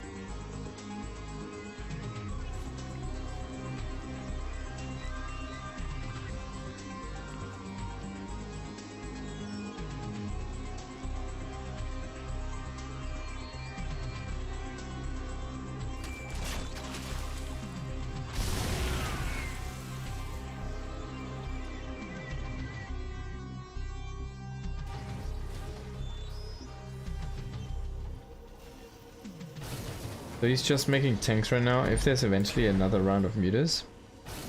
There's 3, there's nothing that shoots up. There's 6. No way. 6 mutas. To win the game, he's evacuating into one half-burned turret. Because he doesn't have any anti-air. No Viking, nothing. No Thor anymore. That's the moment where one Thor rules the world. This is lifted. Like there's that one turret, he doesn't even repair it.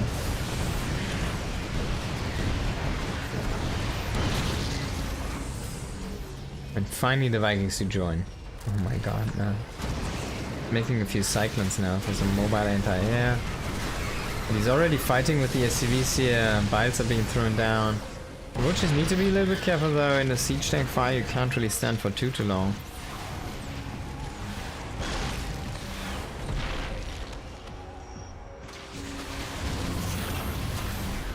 And again, the third base is denied.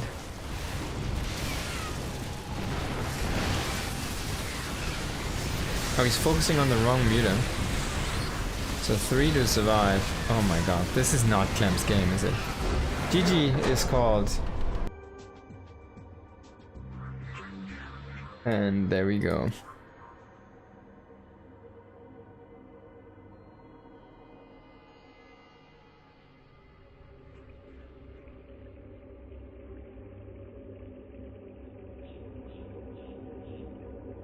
Wow. What a disaster of a game for Clem there. He tried to go mech and then he got muted again. Damn, son. Damn. Now can he bring it back in this next game? It's the last life he has. Best of 5. This is map number 3. Can Clem... Oops. Oops. Can Clem bring it back? Or can Solar? Just 5. Close this out. Clem is gonna proxy? Uh-oh.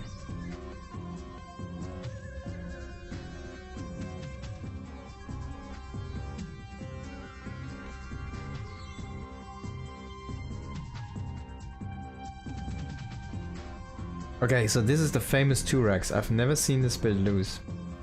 He's running only on 9 SCVs. He has 2 at work, 7 at work at home, and 2 across the map making barracks.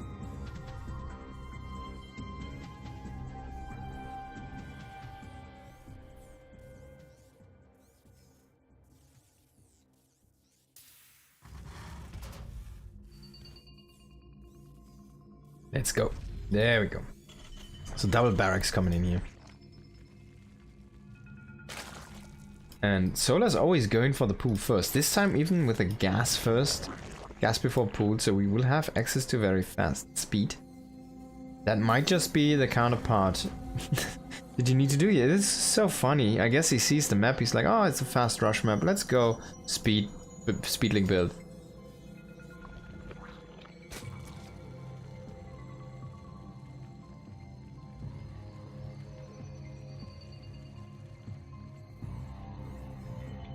And there's no hatchery to rush.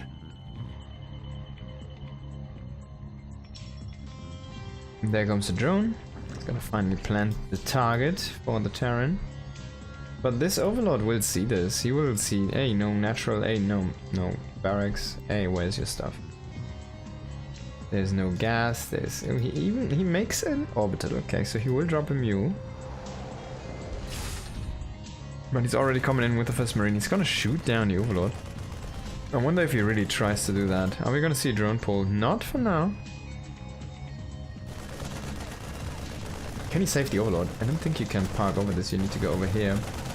So you will lose the Overlord. That's a lot of missing supply suddenly. Batteries don't provide that much anymore. Can Clem do it? Can Clem do it? Oh, there's the Queen. No.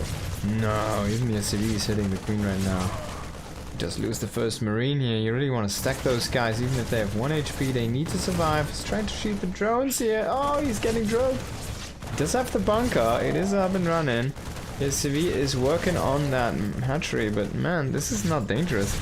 You need to put up a bunker up here or something, or down here or so. I don't know. So he will go now into the bunker, I guess.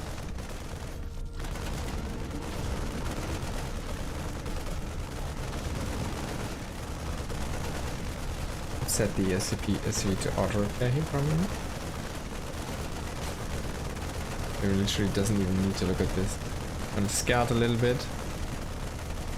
How many links do we have here? So he loses the SCV, no repair material. Or the bunker, nothing to help that bunker, nothing to assist it. Can he even cancel the base? I don't think so. There's too many links. This is complete failure. Can Clem salvage the situation, even if he cannot salvage the bunker? Oh my god, this is a terrible moment, no?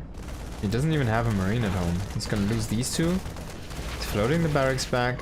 Now he needs to repair? Like, what? How is he gonna survive this? You can just cancel this building, can't you? You can't even repair the building, like... I guess the only saving grace is that Solar was so nice to not throw down a baling nest, so he can't actually bust him and kill him.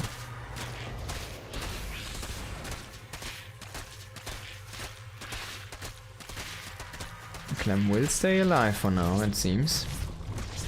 The SCV RNG being insanely friendly to him.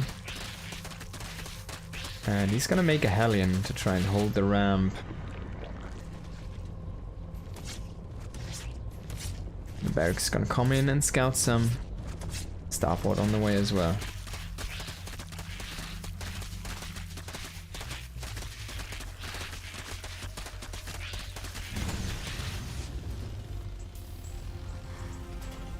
And that's that. And that's the barracks also come home. It could be. We don't know. He could land at the third base location. Or he could just bring it home. It seems like he's bringing it home.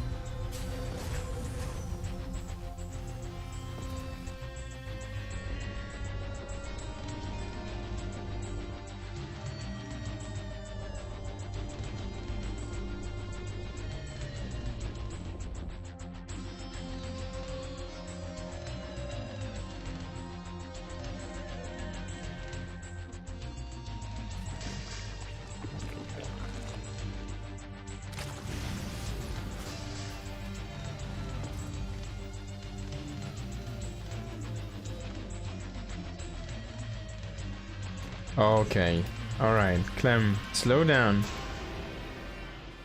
Slow down. It is 2 letters. And it can be easily mistaken for something else. It is B and it is C. It's not the ABC backwards, it is the battle in the cruiser. The cruiser in the battle. That's his idea. I think he's just having some fun right now. He's like, man, that failed. Let's make a battle cruiser.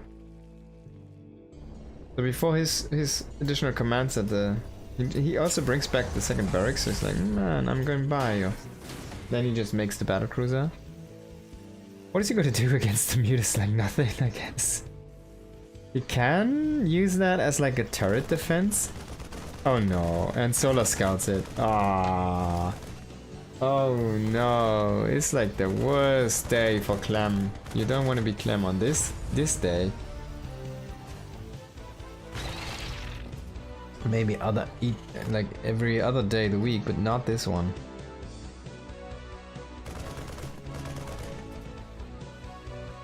You will get Yamato Cannon.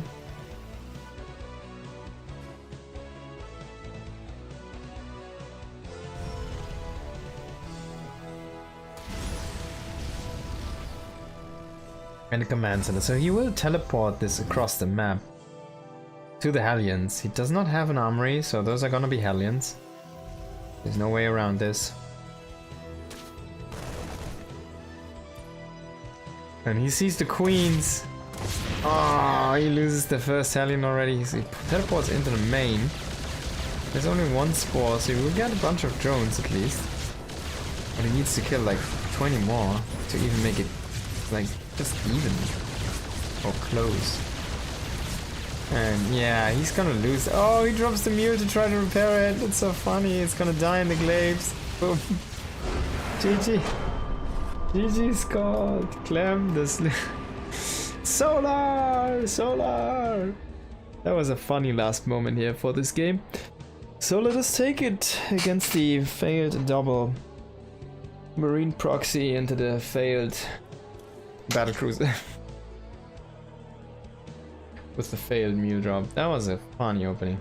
Sorry, ending, I guess. Well guys, thank you everybody for watching. Now we have 3 PM, right? It's almost 3 PM. Now it is actually 3 PM.